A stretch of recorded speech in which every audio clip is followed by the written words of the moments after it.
Radio ਹਾਂਜੀ 1674 M ਤੇ ਸਾਰੇ ਸਰੋਤਿਆਂ ਦਾ ਸਵਾਗਤ ਹੈ ਜੀ। ਸਤਿ ਸ਼੍ਰੀ ਅਕਾਲ, ਜੀ ਆਇਆਂ ਨੂੰ, ਆਦਾਬ, ਸਲਾਮ, ਨਮਸਕਾਰ। ਪੁਸ਼ਪ ਸਿੱਧੂ ਜੀ ਵੀ ਸਾਡੇ ਨਾਲ ਮੌਜੂਦ ਨੇ ਜੀ। ਪ੍ਰੋਗਰਾਮ ਨਾਲ ਸਜਣ ਦੇ ਲੈ ਕੇ ਹੋਏ ਹਾਂ ਹਾਜ਼ਰ। ਸਤਿ ਸ਼੍ਰੀ ਅਕਾਲ ਪੁਸ਼ਪ ਜੀ। ਸਤਿ ਸ਼੍ਰੀ ਅਕਾਲ ਸਾਰਿਆਂ ਨੂੰ, ਸਤਿ ਸ਼੍ਰੀ ਅਕਾਲ and everything that you said too. ਕਿੱਸਾ ਹੀਰ ਦਾ ਜੀ। ਸੋ ਅਫਜ਼ਲ ਸਾਹਿਰ ਸਾਹਿਬ ਕਰ ਰਹੇ ਨੇ ਜੀ ਇਸ ਕਿੱਸੇ ਨੂੰ ਤੁਹਾਡੇ ਤੱਕ ਲੈ ਕੇ ਆ ਰਹੇ ਨੇ। 7ਵੀਂ ਕੜੀ ਅੱਜ ਅਸੀਂ ਲਗਾਤਾਰ ਕੜੀ ਦਰ ਕੜੀ ਇਸ ਕਿੱਸੇ ਨੂੰ ਤੋਰ ਰਹੇ ਹਾਂ ਜੀ ਅੱਗੇ। ਵਾਰਿਸ ਸ਼ਾਹ ਨੇ ਜਿੱਡਾ ਉਪਰਾਲਾ ਕੀਤਾ ਸੀਗਾ, ਮੇਰੇ ਖਿਆਲ ਨਾਲ ਜੇ ਅੱਜ ਦੇ ਟਾਈਮ 'ਚ ਵਾਰਿਸ ਸ਼ਾਹ ਹੁੰਦਾ ਤਾਂ ਹੈਸ਼ਟੈਗ ਅਫਜ਼ਲ ਸਾਹਿਰ ਥੈਂਕ ਯੂ ਲਿਖ ਦਿੰਦਾ ਹੈ ਨਾ ਟਵਿੱਟਰ 'ਤੇ। ਤੇ ਅੱਜ ਇਸ ਕਿੱਸੇ ਦੇ ਵਿੱਚ ਮੇਰੇ ਖਿਆਲ ਨਾਲ ਹੁਣ ਕਾਫੀ ਕੁਛ ਹੋ ਚੁੱਕਿਆ ਹੈ। ਪੁਸ਼ਪ ਜੀ ਦੱਸਣਗੇ ਅੱਜ ਕਿੱਥੇ ਪਹੁੰਚੇ ਹਾਂ ਅਸੀਂ। ਵੈਲ ਅਸੀਂ ਹੀਰ ਨੂੰ ਲਿਆਂਦਾ ਸੀਗਾ। Heer has just entered the way she entered.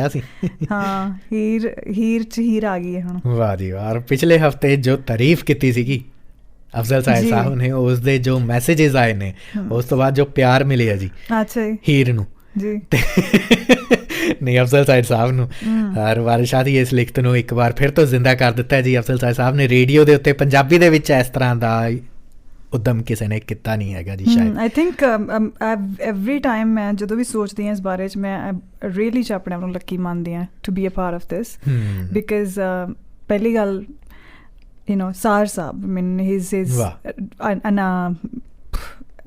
somebody who is doing such great work on himself. A man without introduction. Yeah, I mean no needs of introduction. Yeah, I don't have words really. Actually ਕੱਲ੍ਹ ਹੀ ਮੈਂ ਇੱਕ ਆਪਣੀ ਹੋਰ friend ਨਾਲ ਗੱਲ ਕਰ ਰਹੀ, ਹੁਣ ਮੈਂ ਉਹਨਾਂ ਬਾਰੇ ਜ਼ਿਕਰ ਕਰ ਰਹੀ ਸੀ ਤੇ ਮੈਂ ਕਿਹਾ ਮੈਂ ਕੀ ਕਹਾਂ, ਮੈਂ ਕਿਹਾ ਮੈਂ ਇਹੀ ਕਹੂੰਗੀ ਜਸਟ ਰੀਡ ਹਿਸ ਪੋਇਮ ਜਿੰਦੇ ਨੇ। And he sad I have red it.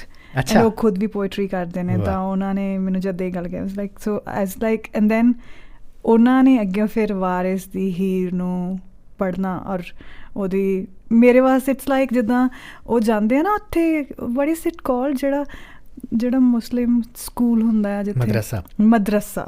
So for me it's like coming to madrasa every Monday evening for 2 hours, ਨਮਾਜ਼ ਪੜ੍ਹਨ ਵਾਲਾ। ਹਾਜੀ ਸਾਹਿਬ ਨੂੰ ਕਰੀਏ ਆਨ 에ਅਰ ਆਪਾਂ। ਐਬਸੋਲੂਟਲੀ। ਸਲਾਮ ਹੈ ਭਾਜੀ, ਕੀ ਹਾਲ ਚਾਲ ਨੇ? ਸਲਾਮ ਜੀ, ਬੜੀ ਬੜੀ ਮੁਹੱਬਤ ਸਭ ਦੀ। ਤੁਸੀਂ ਤੇ ਵਾਵਾ ਹੀ ਚੁੱਕ ਦਿੱਤਾ ਕੰਮ। ਸਲਾਮ ਸਾਹਿਬ ਜੀ ਸੁਣ ਰਹੇ ਸੀਗੇ? ਹਾਂ ਸੁਣ ਰਹੇ ਸੀ। ਅਸੀਂ ਤੁਹਾਡੀ ਤਾਰੀਫ ਨਹੀਂ ਸੀ ਕਰ ਰਹੇ। ਆਹ ਨਹੀਂ ਚਲੋ, ਉਹ ਅਸਲ ਦੇ ਵਿੱਚ ਤਾਰੀਫ ਮੇਰੀ ਨਹੀਂ ਆ, ਤਾਰੀਫ ਤੇ ਵਾਰਿਸ ਸ਼ਾਹ ਦੀ ਹੈ ਜਾਂ ਉਹਨਾਂ ਜੀਆਂ ਦੀ ਹੈ ਜੀ ਜਿਨ੍ਹਾਂ ਦੀਆਂ ਸੰਗਤਾਂ 'ਚ ਬਹਿ ਕੇ, ਮੈਂ ਵਿੱਚ ਹੋਰ ਕੋਈ ਕੰਮ ਵੀ ਕਰ ਰਿਹਾ ਜੀ, ਜਿਨ੍ਹਾਂ ਦੀ ਸੰਗਤ 'ਚ ਬਹਿ ਕੇ ਅਸੀਂ ਹੀਰ ਦੀਆਂ ਗੱਲਾਂ ਸੁਣੀਆਂ ਜੀ। ਮਤਲਬ ਨਜਮ ਸ਼ਾਹ ਜੀ ਹੋਏ ਨਾ, ਆਪਣਾ ਡਾਕਟਰ ਮਨਜ਼ੂਰ ਇਜਾਜ਼ ਹੋਏ, ਡਾਕਟਰ ਸਈਦ ਭੁੱਟਾ ਹੋਏ, ਮਜ਼ਹਰ ਤਿਰਮਜ਼ੀ ਹੋਏ, ਬਹੁਤ ਸਾਰੇ ਦੋਸਤ ਜਿਨ੍ਹਾਂ ਦੀ ਸੰਗਤ ਦੇ ਵਿੱਚ ਬਹਿ ਕੇ ਨਾ ਜੀ ਅਸੀਂ ਵਾਰਿਸ ਦੀ ਹੀਰ ਪੜ੍ਹਦੇ ਸਾਂ ਜੀ। ਸਾਡੇ ਮਤਲਬ ਵਾਰਿਸ ਵੀ ਪੜ੍ਹਿਆ ਬਹਿ ਕੇ, ਬੁੱਲੇ ਸ਼ਾਹ ਵੀ ਪੜ੍ਹਿਆ, ਨਾਨਕ ਵੀ ਪੜ੍ਹਿਆ ਜੀ, ਭਾਈ ਗੁਰਦਾਸ ਵੀ ਪੜ੍ਹਿਆ, ਹਾਫਿਜ਼ ਬਰਖੁਦਾ ਵੀ ਪੜ੍ਹਿਆ, ਮੀਆਂ ਮੁਹੰਮਦ ਬਖਸ਼ ਵੀ ਪੜ੍ਹਿਆ, ਹਾਸ਼ਿਮ ਸ਼ਾਹ ਵੀ ਪੜ੍ਹਿਆ ਜੀ, ਔਰ ਫਿਰ ਵਾਰਿਸ ਸ਼ਾਹ ਵੀ ਪੜ੍ਹਿਆ, ਨਾਲ ਖਾਜਾ ਗੁਲਾਮ ਫਰੀਦ ਵੀ ਪੜ੍ਹਿਆ ਜੀ, ਕਬੀਰ ਸਾਹਿਬ ਪੜ੍ਹੇ, ਮਤਲਬ ਕੋਈ ਜਿਹੜੇ ਵੱਡੇ, ਬਾਬਾ ਫਰੀਦ ਪੜ੍ਹਿਆ ਬਹੁਤ ਜੀ। ਇਹ ਚੀਜ਼ਾਂ ਅਸੀਂ ਸਾਡੇ ਇੱਥੇ ਸੰਗਤਾਂ ਹੁੰਦੀਆਂ ਸਨ ਤੇ ਉਹਨਾਂ ਸੰਗਤਾਂ ਦੇ ਵਿੱਚ ਜਾਣਾ, ਪੁਰਾਣੀਆਂ ਗੱਲਾਂ ਨੇ ਇਹ। ਅਸਲ 'ਚ ਇਹ ਢੰਗ, ਇਹ ਅੱਖ ਉਹਨਾਂ ਸੰਗਤਾਂ ਜਾਂ ਉਸ ਇਸ਼ਕ ਔਰ ਸਿਦਕ ਜੀ ਦੇ ਨਾਲ ਸਾਨੂੰ ਨਸੀਬ ਹੋਈ ਹੈ ਕਿ ਅਸੀਂ ਇਹਦੇ ਉੱਤੇ ਕੋਈ ਗੱਲ ਕਰਨ ਜੋਗੇ ਹੋ ਗਏ। ਗੱਲ ਉਹਨਾਂ ਦੀਆਂ ਹੀ ਗੱਲਾਂ ਨੇ ਜਿਹੜੀਆਂ ਅਸੀਂ ਵਰਤਾਨੇ ਆ, ਪਰ ਇਹ ਵੇਖੇ ਜਿਸ ਤਰ੍ਹਾਂ ਕਹਿੰਦੇ ਨੇ ਕਿ ਉਹ ਵਟਕੇ ਸਨ ਤੇ ਉਹ ਇਸੇ ਤਰ੍ਹਾਂ ਸਨ ਜਿਵੇਂ ਕੋਈ ਤੁਸੀਂ ਕਿਸੇ ਕਹਿੰਦੇ ਨੇ ਤਿਤਲੀ ਨੂੰ ਫੜਦੇ ਹੋ ਜੀ ਤੇ ਛੱਡ ਦਿੰਦੇ ਹੋ ਜੀ, ਤੇ ਉਸ ਤੋਂ ਬਾਅਦ ਤੁਸੀਂ ਵੇਖਦੇ ਹੋ ਕਿ ਤੁਹਾਡੀਆਂ ਪੋਰਾਂ ਤੇ ਉਹਦੇ ਰੰਗ ਰਹਿ ਜਾਂਦੇ ਨੇ ਤਿਤਲੀ ਤੇ ਨਾ। ਤੇ ਇੰਝ ਹੀ ਮੇਰੇ ਜ਼ਿਹਨ ਦੀਆਂ ਪੋਰਾਂ ਤੇ ਉਹਨਾਂ ਗੱਲਾਂ ਦੇ, ਉਹਨਾਂ ਜੀਆਂ ਦੀਆਂ ਗੱਲਾਂ ਦੇ, ਵਿਚਾਰਾਂ ਦੇ ਰੰਗ ਰਹਿ ਗਏ। ਇੰਝ ਹੀ ਹੋ ਸਕਦਾ ਕਿ ਮੇਰੇ ਰੰਗ ਹੁਣ ਤੁਹਾਡੇ। ਹਾਂ ਅਸੀਂ ਹੁਣ ਤੁਹਾਡੇ ਪਰ ਫੜੀ ਬੈਠੇ ਆ ਵੀ ਸ਼ਾਇਦ ਸਾਡੇ ਤੇ ਕੋਈ ਝੜ ਜਾਣਗੇ ਉਹ ਰੰਗ। ਹਾਏ ਹਾਏ ਹਾਏ ਹਾਏ। ਸੋ ਗੱਲ ਇਧਰ ਉਧਰ ਲਿਜਾਣ ਦੀ ਬਜਾਏ ਮੈਂ ਸਾਰੇ ਸਰੋਤਿਆਂ ਦਾ ਧੰਨ ਸ਼ੁਕਰਾਨਾ ਕਰਦਾ ਜਿਹੜੇ ਇੰਨੇ ਪਿਆਰ ਨਾਲ ਸਾਨੂੰ ਸੁਣਦੇ ਨੇ। ਔਰ ਹੁਣ ਮੈਨੂੰ ਲੱਗਦਾ ਹੈ ਕਿ ਉਹ ਜੀ ਜਿਹੜੇ ਨੇ ਹੁਣ ਪੱਕੇ ਤੌਰ ਤੇ ਸਾਨੂੰ ਉਡੀਕਣ ਲੱਗ ਪਏ ਨੇ ਜੇ ਸਾਨੂੰ ਸੁਣਨਾ ਕੁਛ ਇੱਕ ਤਾਂ ਸਾਡੇ ਮਤਲਬ ਉਹ ਹੀਰ ਦੇ ਕੀ ਕਹਿੰਦੇ ਹੁੰਦੇ ਹੋ ਗਏ ਨੇ ਜਿਹੜੇ ਡੈਫੀਨਿਟ ਰਾਂਝੇ ਇਜ਼ देयर ਅਲਾਰਮ ਲਾ ਲੈਣੇ ਨੇ ਪੌਣੇ 6 ਹੋ ਜਾਣ ਮੇਲ ਐਂਡ ਫੀਮੇਲ ਬੋਥ ਯਾ ਤੇ ਸਾਹਿਰ ਸਾਹਿਬ ਨੂੰ ਸੁਣੀਏ ਜੀ। ਇੱਧਰ ਨਾਲ ਨਰਿੰਦਰ ਸਿੰਘ ਸੈਮੀ ਸਾਹਿਬ ਵੀ ਉਹਨਾਂ ਚੋਂ ਇੱਕ ਨੇ, ਕਹਿੰਦੇ ਸਤਿ ਸ਼੍ਰੀ ਅਕਾਲ ਨਰਿੰਦਰ ਜੀ ਤੇ ਜੱਫੀ ਟੂ ਪੁਸ਼ਪ ਜੀ। ਉਹ ਨਹੀਂ, ਉਹ ਕਹਿੰਦੇ ਸਤਿ ਸ਼੍ਰੀ ਅਕਾਲ ਅਫਜ਼ਲ, ਸਤਿ ਸ਼੍ਰੀ ਅਕਾਲ ਪੁਸ਼ਪ ਜੀ, ਜੱਫੀ ਟੂ ਅਫਜ਼ਲ ਜੀ। ਅੱਛਾ ਉਲਟਾ ਬੋਲ ਦਿੱਤਾ। ਕੋਈ ਗੱਲ ਨਹੀਂ। ਥੈਂਕ ਯੂ ਸੈਮੀ ਸਾਹਿਬ। ਉਹ ਯਾਰ ਜਿਹੜੀ ਪੁਸ਼ਪ ਜਿਹੜੀ ਹੈ ਨਾ, ਇਹ ਨਾ ਕੁੜੀ ਹੈ ਨਾ ਮੁੰਡਾ ਹੈ, ਇਹ ਰੱਬ ਦਾ ਜੀ ਹੈ, ਬੜਾ ਪਿਆਰਾ। ਇਹ ਜੈਂਡਰ ਵਾਲੇ ਰੌਲਿਆਂ ਚ ਪੁਸ਼ਪ ਜਿਹੜਾ ਨਾ ਇਹ ਸਾਡਾ ਪੂਰਾ ਭਾਈ ਵੀ ਹੈ। ਮੈਂ ਇਹ ਚੀਜ਼ ਮੈਂ ਹਮੇਸ਼ਾ ਮੈਨੂੰ ਯਾਦ ਹੈ ਕਿ 15 ਸਾਲ ਤੋਂ ਮੈਂ ਇਵਨ ਯੂਨੀ ਵਿੱਚ ਕਦੀ ਅਸੀਂ ਬੈਠਦੇ ਹੁੰਦੇ ਸੀਗੇ ਤਾਂ ਹਮੇਸ਼ਾ ਗੱਲਬਾਤ ਹੁੰਦੀ ਨਾ ਕਿ ਬॉयਜ਼ ਵਰਸਸ ਗਰਲਸ ਕਾਲਜਿਸ ਵਿੱਚ ਜਾਂ ਯੂਨੀਵਰਸਿਟੀ ਵਿੱਚ। ਪਤਾ ਨਹੀਂ ਮੈਂ ਕਿਉਂ ਇੰਨਾ ਇਸ ਚੀਜ਼ ਤੇ ਇਨਸਿਸਟ ਕਰਦੀ ਹੁੰਦੀ ਸੀ ਕਿ don't always address people by their gender, just see people as people. So thank you, ਸ਼ੁਕਰੀਆ ਤੁਸੀਂ ਇੱਦਾਂ ਗੱਲ ਕੀਤੀ। ਨਹੀਂ ਮੈਨੂੰ ਉਹ ਲੱਗਦੀ ਨਹੀਂ ਹੈ, ਔਰ ਬਲਕਿ ਉਹ ਜ਼ਿਆਦਾ ਪਤਾ ਨਹੀਂ, ਮੈਨੂੰ ਤਾਂ ਕਦੇ ਵੀ ਔਰਤ ਨਾਲੋਂ ਜ਼ਿਆਦਾ ਬਲ ਵਾਲਾ ਨਹੀਂ ਨਜ਼ਰ ਲੱਗਾ ਜੀ ਮਰਦ ਜਿਹੜਾ ਨਾ, ਬਲਕਿ ਔਰਤ ਹੀ ਜ਼ਿਆਦਾ ਸਹਿਣ ਦੀ ਵੀ, ਸਮਝਣ ਦੀ ਵੀ, ਸੁਰਤਸਾਰ ਦੀ ਵੀ, ਵਿਚਾਰ ਦੀ ਵੀ ਉਹਦੇ ਕੋਲ ਜ਼ਿਆਦਾ ਸ਼ਕਤੀ ਹੁੰਦੀ ਹੈ। ਔਰ ਉਹ ਕਿਉਂਕਿ ਜ਼ਿੰਦਗੀ ਨੂੰ ਲੈ ਕੇ ਆਉਂਦੀ ਨਾ ਜੀ, ਉਹਨੂੰ ਪਤਾ ਹੈ ਸਾਰੇ ਭੇਤਾਂ ਦਾ, ਉਹਨੂੰ ਉਹਦੇ ਚੁੱਪ ਨੂੰ ਵੀ ਸੁਣ ਲੈਂਦੀ ਹੈ ਜੀ। ਔਰ ਸਾਡੇ ਅੰਦਰ ਦੋਨੇ ਹੀ ਐਨਰਜੀਜ਼ ਪ੍ਰੈਜ਼ੈਂਟ ਹੁੰਦੀਆਂ ਨੇ। ਹੁਣ ਖਾਸ ਕਰਕੇ ਜਦੋਂ ਵਰਲਡ ਸਟਰਕਚਰ ਚੇਂਜ ਹੋ ਰਿਹਾ, ਮੈਂ ਫਿਰ ਉੱਧਰ ਜਾਊਂਗੀ, ਫਿਰ ਕੋਈ ਨਾ ਕੋਈ ਮੈਸੇਜ ਕਰੂਗਾ ਕਿ ਇੱਧਰ ਨਾ ਜਾਓ, ਪਰ ਇਹ ਜ਼ਰੂਰੀ ਆ। ਇਹਦੇ ਹੀਰ ਦਾ ਵੀ ਜਿਹੜਾ ਮੇਨ ਸਾਰ ਹੈ ਉਹ ਇਹੀ ਹੈ, ਹੀਰ ਤੇ Ranjha is the depiction of feminine and masculine energies and ਉਹ ਕਿਵੇਂ ਮਰਜ ਹੁੰਦੇ ਨੇ। ਤੇ ਉਹ ਇੱਕ ਜਿਵੇਂ ਧਰਤੀ ਉੱਪਰ ਫੈਮਿਨਿਨ ਐਂਡ ਮੈਸਕੁਲਿਨ ਐਨਰਜੀ ਦੇ ਨਾਲ ਨਵੀਂ ਕ੍ਰੀਏਸ਼ਨ ਹੁੰਦੀ ਹੈ ਜਾਂ ਅੱਗੇ ਦੁਨੀਆ ਵੱਧਦੀ ਹੈ, ਉਵੇਂ ਹੀ ਸਾਡੇ ਅੰਦਰ ਇੱਕ ਦੁਨੀਆ ਹੈ, ਉਹਦੇ ਅੰਦਰ ਇੱਕ ਫੈਮਿਨਿਨ ਐਂਡ ਮੈਸਕੁਲਿਨ ਐਨਰਜੀ ਜਿਹੜੀ ਆ ਉਹ ਮਰਜ ਹੁੰਦੀ ਹੈ। ਵਾਹ। ਔਰ ਜਿਸ ਤਰ੍ਹਾਂ ਤੁਸੀਂ ਸ਼ਕਤੀ ਦੀ ਗੱਲ ਕੀਤੀ ਅਫਜ਼ਲ ਸਾਹਿਬ, ਪਿਛਲੇ ਹਫਤੇ ਤੁਸੀਂ ਹੀਰ ਦੇ ਸੁਹੱਪਨ ਦੀ ਜਿਹੜੀ ਤਾਰੀਫ ਕੀਤੀ ਸੀ, ਜੋ ਇੰਟਰੋਡਕਸ਼ਨ ਦਿੱਤੀ ਸੀਗੀ ਤੁਸੀਂ ਹੀਰ ਦੀ, ਉਹਦੇ ਤੋਂ ਆਪਾਂ ਅੱਗੇ ਵਧਦੇ ਹਾਂ। ਸੋ ਅੱਜ 7ਵੀਂ ਕੜੀ ਅਸੀਂ ਲੈ ਕੇ ਆ ਰਹੇ ਹਾਂ, ਔਰ ਤੁਹਾਨੂੰ ਵੀ ਸ਼ਾਇਦ ਸਾਹਿਰ ਸਾਹਿਬ ਨੂੰ ਵੀ ਨਹੀਂ ਮੈਨੂੰ ਲੱਗਦਾ ਹੈਗਾ ਯਾਦ ਹੈਗਾ ਕਿ ਇਹ ਕਿੱਸਾ ਤੁਰਦਾ ਕਿੱਥੇ ਪਹੁੰਚ ਗਿਆ। ਔਰ ਸਾਹਿਰ ਸਾਹਿਬ ਅੱਗੇ ਅਕਸਰ ਕਹਿੰਦੇ ਹੁੰਦੇ ਕਿ ਹਾਲੇ ਤਾਂ ਸ਼ੁਰੂਆਤ ਹੈ, ਹਾਲੇ 7ਵੀਂ ਕੜੀ ਹੈਗੀ ਹੈ, ਪਤਾ ਨਹੀਂ ਕਿੰਨੀਆਂ ਇੱਥੇ ਰੁਕੇ ਸੀਗੇ ਕਿ ਇਬਤਦਾ ਇਸ਼ਕ ਹੈ, ਰੋਤਾ ਹੈ ਕਿ ਆਗੇ ਦੇਖੀਏ ਹੋਤਾ ਹੈ ਕਿਆ। ਤੇ ਹੁਣ ਅੱਗੇ ਹੀਰ ਕੀ ਕਹਿੰਦੀ ਹੈ ਸਾਹਿਰ ਸਾਹਿਬ, ਦੱਸੋ ਸਾਨੂੰ।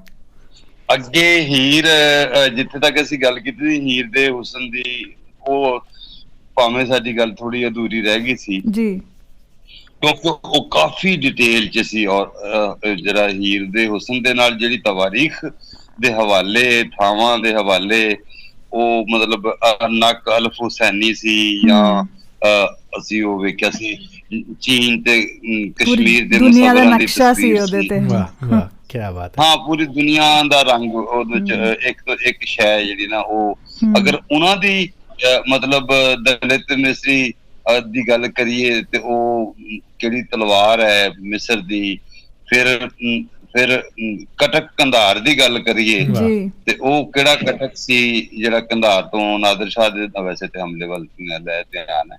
ਸੋ ਅਸੀਂ ਅਗਰ ਉਹ ਪੜ੍ਹਨਾ ਸ਼ੁਰੂ ਕਰੀਏ ਦੁਬਾਰਾ ਤੇ ਉਧਰ ਗੱਲ ਲੰਮੀ ਚੱਲ ਜਾਣੀ ਹੈ, ਅਸੀਂ ਅੱਗੇ ਵੀ ਵਧੀਏ ਕਿ ਜਿਸਲੇ ਹੀਰ ਦੀ ਰਾਂਝਾ ਜਾ ਕੇ ਹੀਰ ਦੇ ਪਲੰਗ ਤੇ ਜਾ ਕੇ ਸੇਜ ਦੇ ਜਾ ਕੇ, ਸੇਜ ਵੀ ਕਹਿੰਦੇ ਨੇ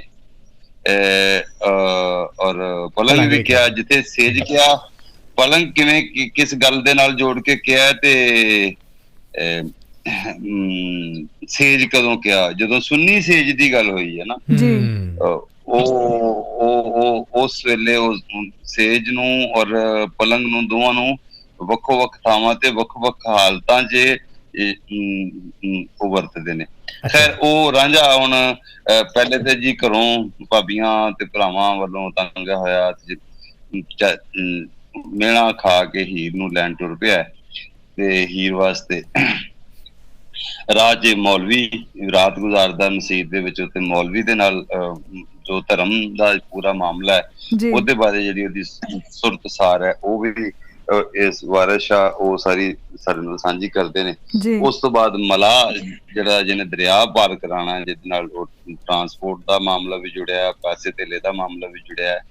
ਫਿਰ ਉਸ ਤੋਂ ਬਾਅਦ ਉਹਦੀ ਵੰਜਲੀ ਦੀਆਂ ਜੋ ਮਸੀਤ ਵਿੱਚ ਵੀ ਇੱਥੇ ਪੱਤਣ ਦੇ ਉੱਤੇ ਵੀ ਉਹਨੇ ਜਿਹੜੀ ਵੰਜਲੀ ਵਜਾਈ ਹੈ ਤੇ ਲੋਕਾਂ ਦੇ ਹਿਰਦੇ, ਲੋਕਾਂ ਦੀ ਰੂਹਾਂ ਨੂੰ ਉਹਨੇ ਮਤਲਬ ਖਿੱਚ ਲਿਆ ਆਪਣੇ ਵੱਲ ਔਰ ਬਲੁੰਦਰ ਗਿਆ। ਉਸ ਤੋਂ ਬਾਅਦ ਉਹ ਲੁੱਡਣ ਮਲਾਹ ਦੀਆਂ ਬੀਵੀਆਂ ਉਹਨੂੰ ਪਾਲ ਕਰਾਉਂਦੀਆਂ ਨੇ, ਮਤਲਬ ਸਾਰੇ ਲੋਕ ਰਲ ਕੇ ਹੀ, ਤੇ ਉੱਥੇ ਆਮ ਖਾਸ ਕਰ ਦਿੱਤਾ ਨਾ ਸਾਰੇ ਉੱਥੇ ਆ ਕੇ। ਹੁਣ ਉਹ ਆ ਗਏ ਨੇ ਅੱਗੇ। ਹੀਰ ਦਾ ਜਿਹੜਾ ਹੈ ਵੇ ਉਹ ਇਲਾਕਾ ਹੈ ਉਹ ਜੂ ਹੈ।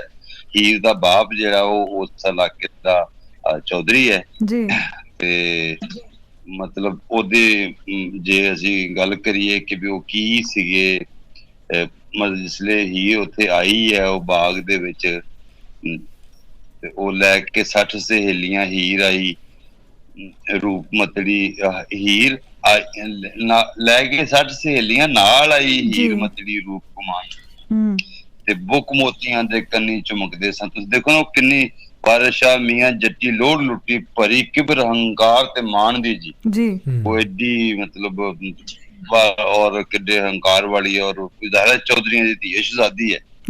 ਹੁਣ ਉਹਦਾ ਉੱਥੇ ਟੈਕ ਆਇਆ, ਉਹਦਾ ਦਬਦਬ ਆਇਆ, ਉਹਦਾ ਇੱਕ ਵੱਜ ਹੈ ਪੂਰਾ ਨਾ। ਉਹਨਾਂ ਨੇ ਹੀਰ ਦੇ ਪਲੰਗ ਤੇ ਲਿਆ ਕੇ ਉਹਨੂੰ ਸਵਾਲ ਦਿੱਤਾ ਹੈ ਰਾਂਝੇ ਨੂੰ, ਤੇ ਰਾਂਝੇ ਨੇ ਵੀ ਉੱਥੇ ਸਾਰੇ ਉੱਥੇ ਹੋਰ ਵੀ ਲੋਕ ਵੀ ਉਸ ਪਲੰਗ ਤੇ ਇਕੱਲੇ ਆ, ਰਾਂਝਾ ਹੀ ਸੀ, ਸਾਰਾ ਮੁਲਕ ਹੀ ਬਹਿ ਗਿਆ ਆ ਕੇ। ਹੁਣ ਅੱਗੋਂ ਹੀਰ ਆ ਗਈ ਹੈ, ਹੀਰ ਦੀ ਤਾਰੀਫ ਕਰ ਰਹੇ ਨੇ, ਉੱਥੇ ਪਹੁੰਚ ਗਈ ਹੈ ਤੇ ਉਹ ਪਹਿਲੇ ਤੇ ਜ਼ਾਹਿਰ ਸ਼ਾਇਰ ਹੀਰ ਦੀ ਤਾਰੀਫ ਕਰ ਰਿਹਾ, ਪਰ ਹੀਰ 60 ਸਹੇਲੀਆਂ ਦੇ ਨਾਲ ਉੱਥੇ ਪਹੁੰਚੀ ਹੈ ਤੇ ਪਹੁੰਚੀ ਹੈ ਤੇ ਉਹਨੇ ਨਾ ਪਕੜ ਲੈ, ਪਹਿਲਾ ਬੰਦ ਨੰਬਰ ਅਸੀਂ ਸ਼ੁਰੂ ਕਰ ਰਹੇ ਹਾਂ, 58 ਹੈ ਬੰਦ ਨੰਬਰ ਹੈ ਤੇ ਪਕੜ ਲੈ ਝਬੇਲ ਤੇ ਬੰਨ ਮੁਸ਼ਕਾਂ ਮਾਰ ਛਮਕਾਂ ਲਹੂ ਲੁਹਾਨ ਕੀਤੇ। ਆ ਲੋ ਜੀ, ਇੱਥੇ ਹੁਣ ਚਦਰਾ ਆ ਗਈ ਨਾ, ਚਦਰਾਣੀ ਜੋ ਹੋਈ ਇੱਥੇ ਉਹਦਾ ਪੂਰਾ ਟੈਕਾ ਕਿ ਉਹਨੂੰ ਕੀ ਪਤਾ ਕੌਣ ਆ ਰਾਂਝਾ ਤੇ ਕੌਣ ਆਇਆ। ਉਹ ਕੋਈ ਉਹਨਾਂ ਨੇ ਆ ਕੇ ਉਹਦੇ ਪਲੰਗ, ਉਹਦੀ ਸੇਜ ਜਿਹੜੀ ਉਹਦੀ ਹੀ ਹੈ, ਜਿਵੇਂ ਕੋ ਬਾਦਸ਼ਾਹ ਦੇ ਤਖਤ ਤੇ ਕੋਈ ਐਵੇਂ ਆਮ ਬੰਦਾ ਆ ਕੇ ਬਹਿ ਜਾਵੇ ਤਾਂ ਬਾਦਸ਼ਾਹ ਕੀ ਕਰੇਗਾ, ਉਹੀ ਸਲੂਕ ਹੋ ਰਿਹਾ ਇੱਥੇ। ਝਬੇਲ ਉਹ ਕਬੀਲਾ ਹੈ ਜੇ ਮਲਾਹਾਂ ਦਾ, ਜਿਨ੍ਹਾਂ ਨੇ ਦਰਿਆ ਜਿਹਦੀਆਂ ਬੀਵੀ ਨੇ ਪਾਰ ਕਰਵਾਇਆ ਸੀ। ਮਲਾਹ ਲੁੱਡਣ ਆਪ ਤੇ ਬੜਾ ਮਤਲਬ ਰਾਸਵਾਲ ਪੈਸੇਵਾਲ ਸੀਗਾ, ਉਹਦਾ ਹੀ ਹਿਰਸ ਉਹਦੇ ਲਾਲਚ ਸੀਗਾ, ਪਰ ਵੇਖੇ ਉਹ ਉਹਦੀਆਂ ਬੀਵੀਆਂ ਜਿਹੜੀਆਂ ਵੰਜਲੀ ਦੇ ਨਾਲ ਜੁੜ ਗਈਆਂ, ਉਹਨਾਂ ਦੇ ਉਹਨਾਂ ਦੇ ਅੰਦਰ ਜਿਹੜਾ ਖਲਾ ਸੀਗੇ ਉਹ ਉਸਨੇ ਪੂਰੇ ਕੀਤੇ। ਰਾਂਝੇ ਨੇ ਉਹਨਾਂ ਦੇ ਅੰਦਰ ਦੇ ਜਜ਼ਬਿਆਂ ਵਾਲੀ, ਅਹਿਸਾਸਾਂ ਵਾਲੀ ਦੁਨੀਆ ਜਿਹੜੀ ਸੁਰਤ ਜਿਹੜੀ ਉਹ ਜਗਾ ਦਿੱਤੀ ਜੀ। ਪਕੜ ਲੈ ਝਬੇਲ ਤੇ ਬੰਨ ਮੁਸ਼ਕਾਂ ਮਾਰ ਛਮਕਾਂ ਲਹੂ ਲੁਹਾਨ ਕੀਤੇ, ਆਣ ਪਲੰਗ ਤੇ ਕੌਣ ਸਵਾਲਿਆ ਜੇ ਮੇਰੇ ਵੈਰ ਦੇ ਤੁਸਾਂ ਸਮਾਨ ਕੀਤੇ। ਤੇ ਅੱਗੋਂ ਕਹਿੰਦੇ ਨੇ ਕੁੜੀਏ ਮਾਰਨਾ ਅਸਾਂ ਬੇਦੋਸੀਆਂ ਨੂੰ, ਕੋਈ ਅਸਾਂ ਨਾ ਇਹ ਮਹਿਮਾਨ ਕੀਤੇ। ਚੰਚਰ ਹਾਰੀਏ ਰੱਬ ਤੋਂ ਡਰੀ ਮੋਈਏ, ਅੱਗੇ ਕਿਸੇ ਨਾ ਏਡ ਤੂਫਾਨ ਕੀਤੇ।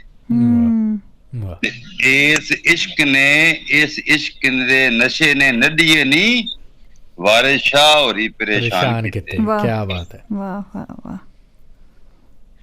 ਹੁਣ ਗੱਲ ਇਹ ਵੇ ਕਿ ਮੁਸ਼ਕਾਂ ਬੰਨੀਆਂ, ਮੁਸ਼ਕਾਂ ਬੰਨਣਾ ਹੁੰਦਾ ਹੱਥ ਪੈਰ ਰੱਸੀ ਦੇ ਨਾਲ ਬੰਨ੍ਹਦੇ ਨਾ ਕੱਸ ਕੇ, ਉਹਨੂੰ ਕਹਿੰਦੇ ਨੇ ਮੁਸ਼ਕਾਂ ਬੰਨ ਦੇਣਾ।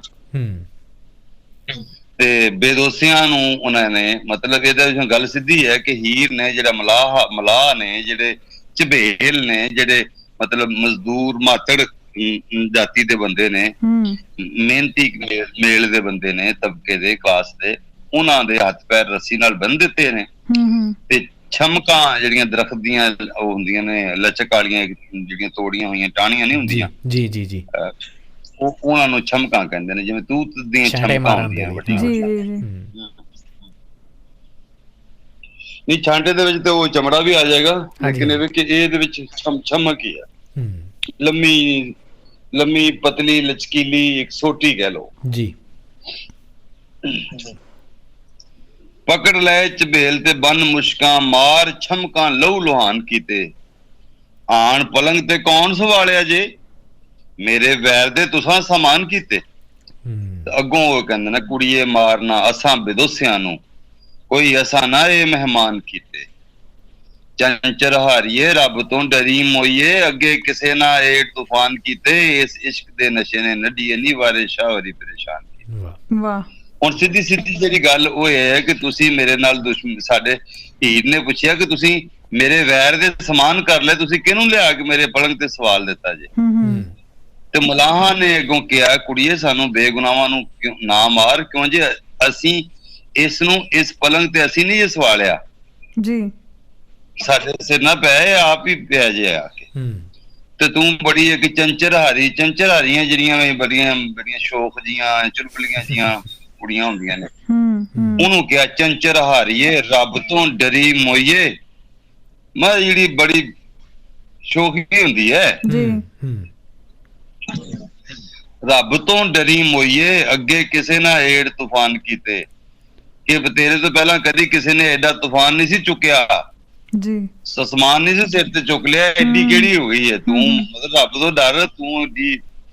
ਤੇ ਅੱਗੋਂ ਵਾਰਿਸ ਸ਼ਾਹ ਨੇ ਆਪਣੀ ਲਾਈਨ ਪਾਈ, ਇਸ ਇਸ਼ਕ ਦੇ ਨਸ਼ੇ ਨੇ ਨੱਡੀਏ ਨੀ ਵਾਰਿਸ ਸ਼ਾਹ ਹੋਰੀ ਪਰੇਸ਼ਾਨ ਕੀਤੇ, ਕਿ ਨੱਡੀਏ ਸਾਨੂੰ ਇਸ਼ਕ ਨੇ ਪਰੇਸ਼ਾਨ ਕੀਤਾ ਹੋਇਆ।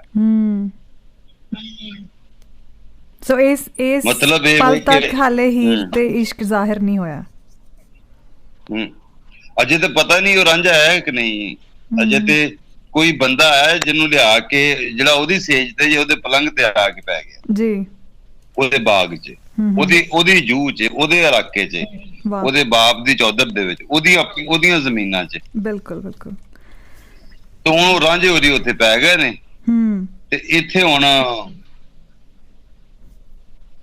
ਪਹਿਲੀਆਂ ਜਿਹੜੀਆਂ ਹੀਰਾਂ ਲਿਖੀਆਂ ਸੀ ਨਾ ਦਮੂਦਰ ਦੀ ਔਰ ਮੁਕਬਲ ਦੀ, ਉਹਦੇ ਵਿੱਚ ਉਹ ਰਾਂਝਾ ਹੀ ਕੱਲਾ ਪਿਆ ਹੋਇਆ ਸੀ। ਅੱਛਾ, ਠੀਕ ਹੈ ਨਾ।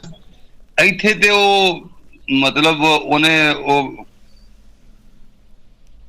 ਮਤਲਬ ਪਲੰਗ ਤੇ ਉਹ ਕੱਲਾ ਨਹੀਂ ਚੜਿਆ, ਉਹਨੇ ਆਮ ਖਾਸ ਲਈ ਖੋਲ ਦਿੱਤਾ ਸੀ ਉਹ ਪਲੰਗ ਨਾ, ਉੱਥੇ ਸਾਰੇ ਬਹਿ ਰਹੇ ਸਨ, ਬੀਬੀਆਂ ਵੀ ਉਹਦੀਆਂ ਮੇਰ ਬੀਬੀਆਂ ਜਿਹੜੀਆਂ ਸੀ ਮਰਾਹ ਦੀਆਂ ਉਹ ਵੀ ਉੱਥੇ ਪਈਆਂ ਨੇ, ਠੀਕ ਹੈ ਨਾ। ਤੇ ਉਹ ਸਾਰਾ ਉਹ ਮਤਲਬ ਜੰਜ ਦੀ ਬੈਠਕ ਜਿਹੜੀ ਨਾ ਸਾਰੀ ਦੀ ਸਾਰੀ ਉੱਥੇ ਪਲੰਗ ਤੇ ਆ ਗਈ ਹੈ। ਵਾਰਿਸ ਸ਼ਾਹ ਨੇ ਪਹਿਲੇ ਹੀਰ ਦੇ ਲੇਖਕਾਂ ਨੇ ਕੱਲਾ ਰਾਂਝਾ ਹੀ ਬਿਠਾਇਆ ਸੀ, ਤੇ ਮਲਾਹ ਉੱਥੇ ਬੜਾ ਨਰਮ ਦਿਲ ਸੀਗਾ, ਇੱਥੇ ਮਲਾਹ ਜਿਹੜਾ ਸਖਤ ਬਣਾਤਾ ਵਾਰਿਸ ਸ਼ਾਹ ਨੇ ਪਹਿਲੇ ਵਿੱਚ ਮਤਲਬ। ਤੇ ਅੱਗੋਂ ਹੁਣ ਇੱਥੇ ਉਹਦਾ ਉੱਥੇ ਮਲਾਹ ਮਿਹਰਬਾਨ ਹੋਇਆ ਸੀ ਪਹਿਲੀਆਂ ਹੀਰਾਂ ਦੇ ਵਿੱਚ, ਇੱਥੇ ਮਲਾਹ ਜਿਹੜਾ ਕਹਿਰਵਾਨ ਹੋਇਆ ਹੈ, ਕਿਉਂਕਿ ਉਹਦੀਆਂ ਬੀਬੀਆਂ ਨੂੰ ਡਰ ਜਿਹਾ ਪੈ ਗਿਆ ਕਿ ਮੇਰੀਆਂ ਜ਼ਨਾਨੀਆਂ ਖੋਲੇਗਾ। ਹੁਣ ਇੱਥੇ ਜਨਾਬ ਇੱਕ ਰਾਠ ਜਿਹੜੀ ਕੁੜੀ ਹੈ, ਰਾਠਲੀ ਕਹਿ ਲਓ, ਉਹ ਮਤਲਬ ਉਹਦੀ ਉਹ ਜਾਇਦਾਦ ਹੈ, ਉਹਦੇ ਉੱਤੇ ਆ ਕੇ ਇੱਕ ਬਹੁਤ ਸਾਰੀ ਖਲਕਤ ਸਾਰੀ ਉੱਥੇ ਆ ਕੇ ਆਪਣੀ ਕਚਹਿਰੀ ਲਾ ਕੇ ਬਹਿ ਗਈ ਹੈ ਜੀ। ਹੁਣ ਦੇਖੋ ਤਾਂ ਸਹੀ ਜ਼ਰਾ ਗੱਲ ਇਹ ਕਿ ਉੱਥੇ ਚੀਜ਼ਾਂ ਪਹਿਲੇ ਮੁਗਲਾਂ ਦੇ ਵੇਲੇ ਕੋਈ ਕੁਸਕਦਾ ਨਹੀਂ ਸੀਗਾ ਨਾ, ਪਰ ਜਿਹੜੇ ਵਾਰਿਸ ਸ਼ਾਹ ਤੇ ਬੁੱਲੇ ਸ਼ਾਹ ਦਾ ਵੇਲਾ ਸੀ ਨਾ, ਤੇ ਉਸ ਵੇਲੇ ਟੁੱਟ ਭੱਜ ਬੜੀ ਹੋ ਗਈ ਸੀ, ਉੱਥੋਂ ਸ਼ਾਹੀਆਂ ਵੀ ਟੁੱਟ ਗਈਆਂ ਸੀ, ਔਰੰਗਜ਼ੇਬ ਦੀ ਹਕੂਮਤ ਵੀ ਮਤਲਬ ਖਤਮ ਹੋ ਗਈ ਸੀ, ਤੇ ਹੁਣ ਮਿਸਲਾਂ ਦਾ ਜ਼ਮਾਨਾ ਸੀ ਇਹ,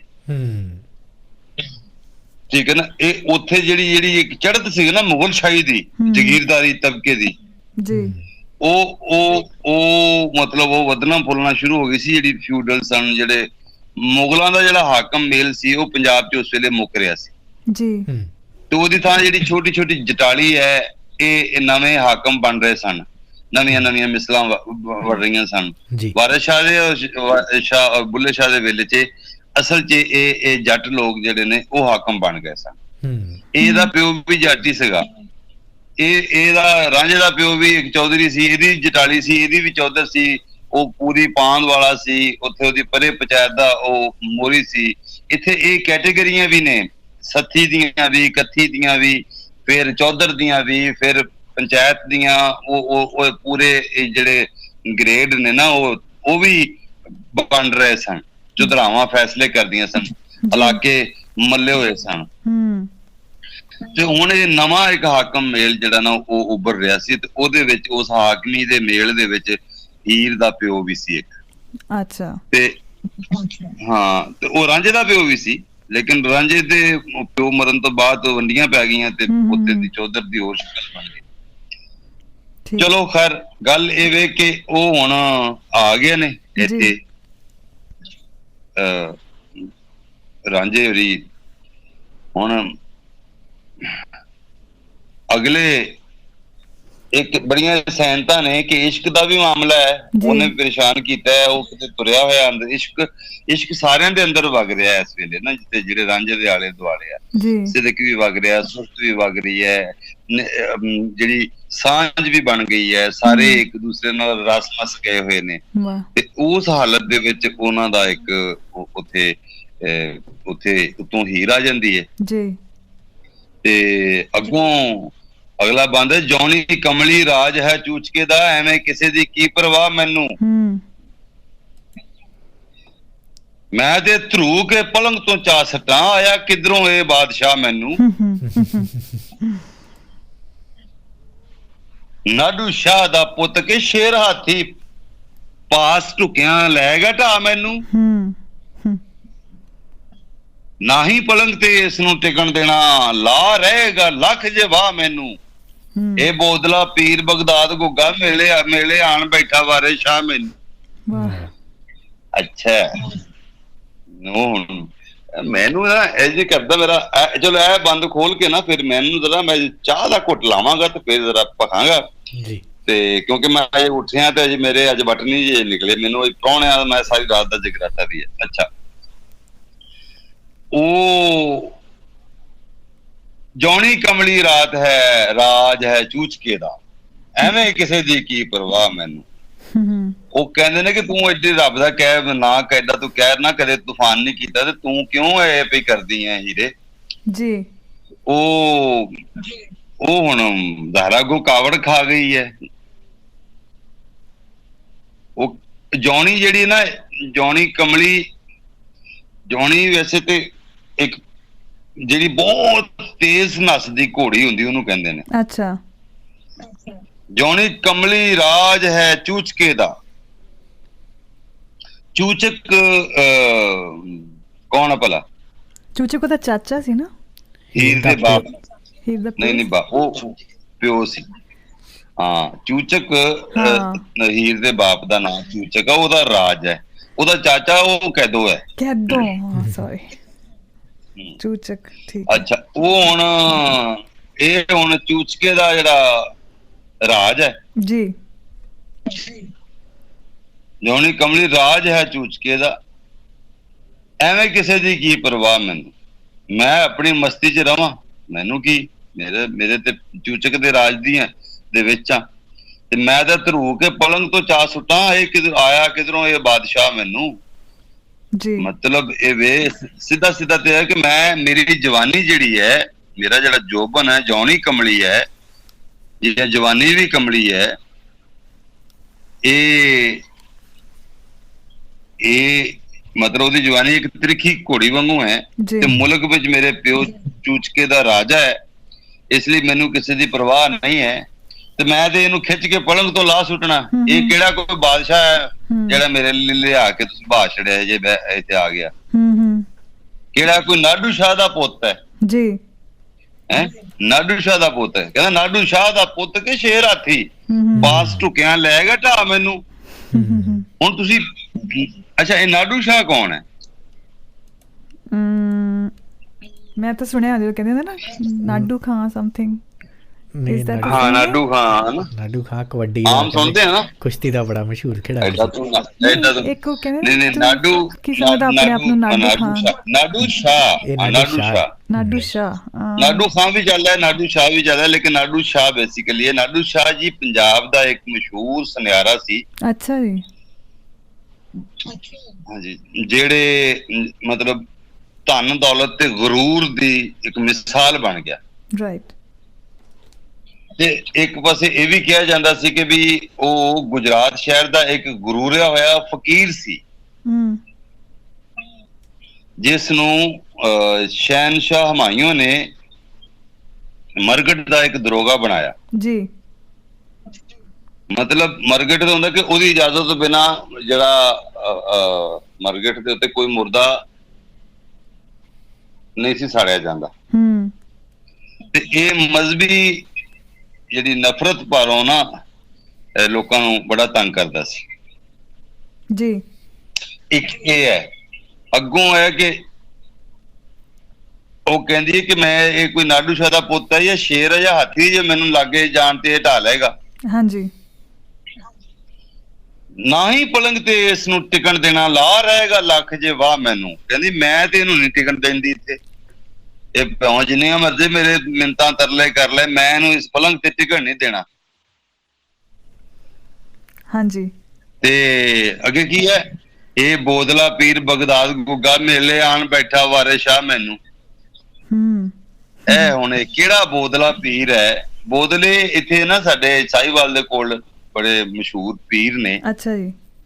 ਤੇ ਹਾਂ, ਉਹ ਪੀਰ ਬਗਦਾਦ ਗੁੱਗਾ ਜਿਹੜਾ ਬੋਦਲਾ ਪੀਰ ਜਿਹੜੇ ਨਾ, ਇਹ ਇਹਨਾਂ ਦੇ ਬਾਰੇ ਇਹਨੇ ਹਲਕਾਏ ਹੋਏ ਕੁੱਤੇ ਦਾ ਜਿਹੜਾ ਵੱਢਣ ਦਾ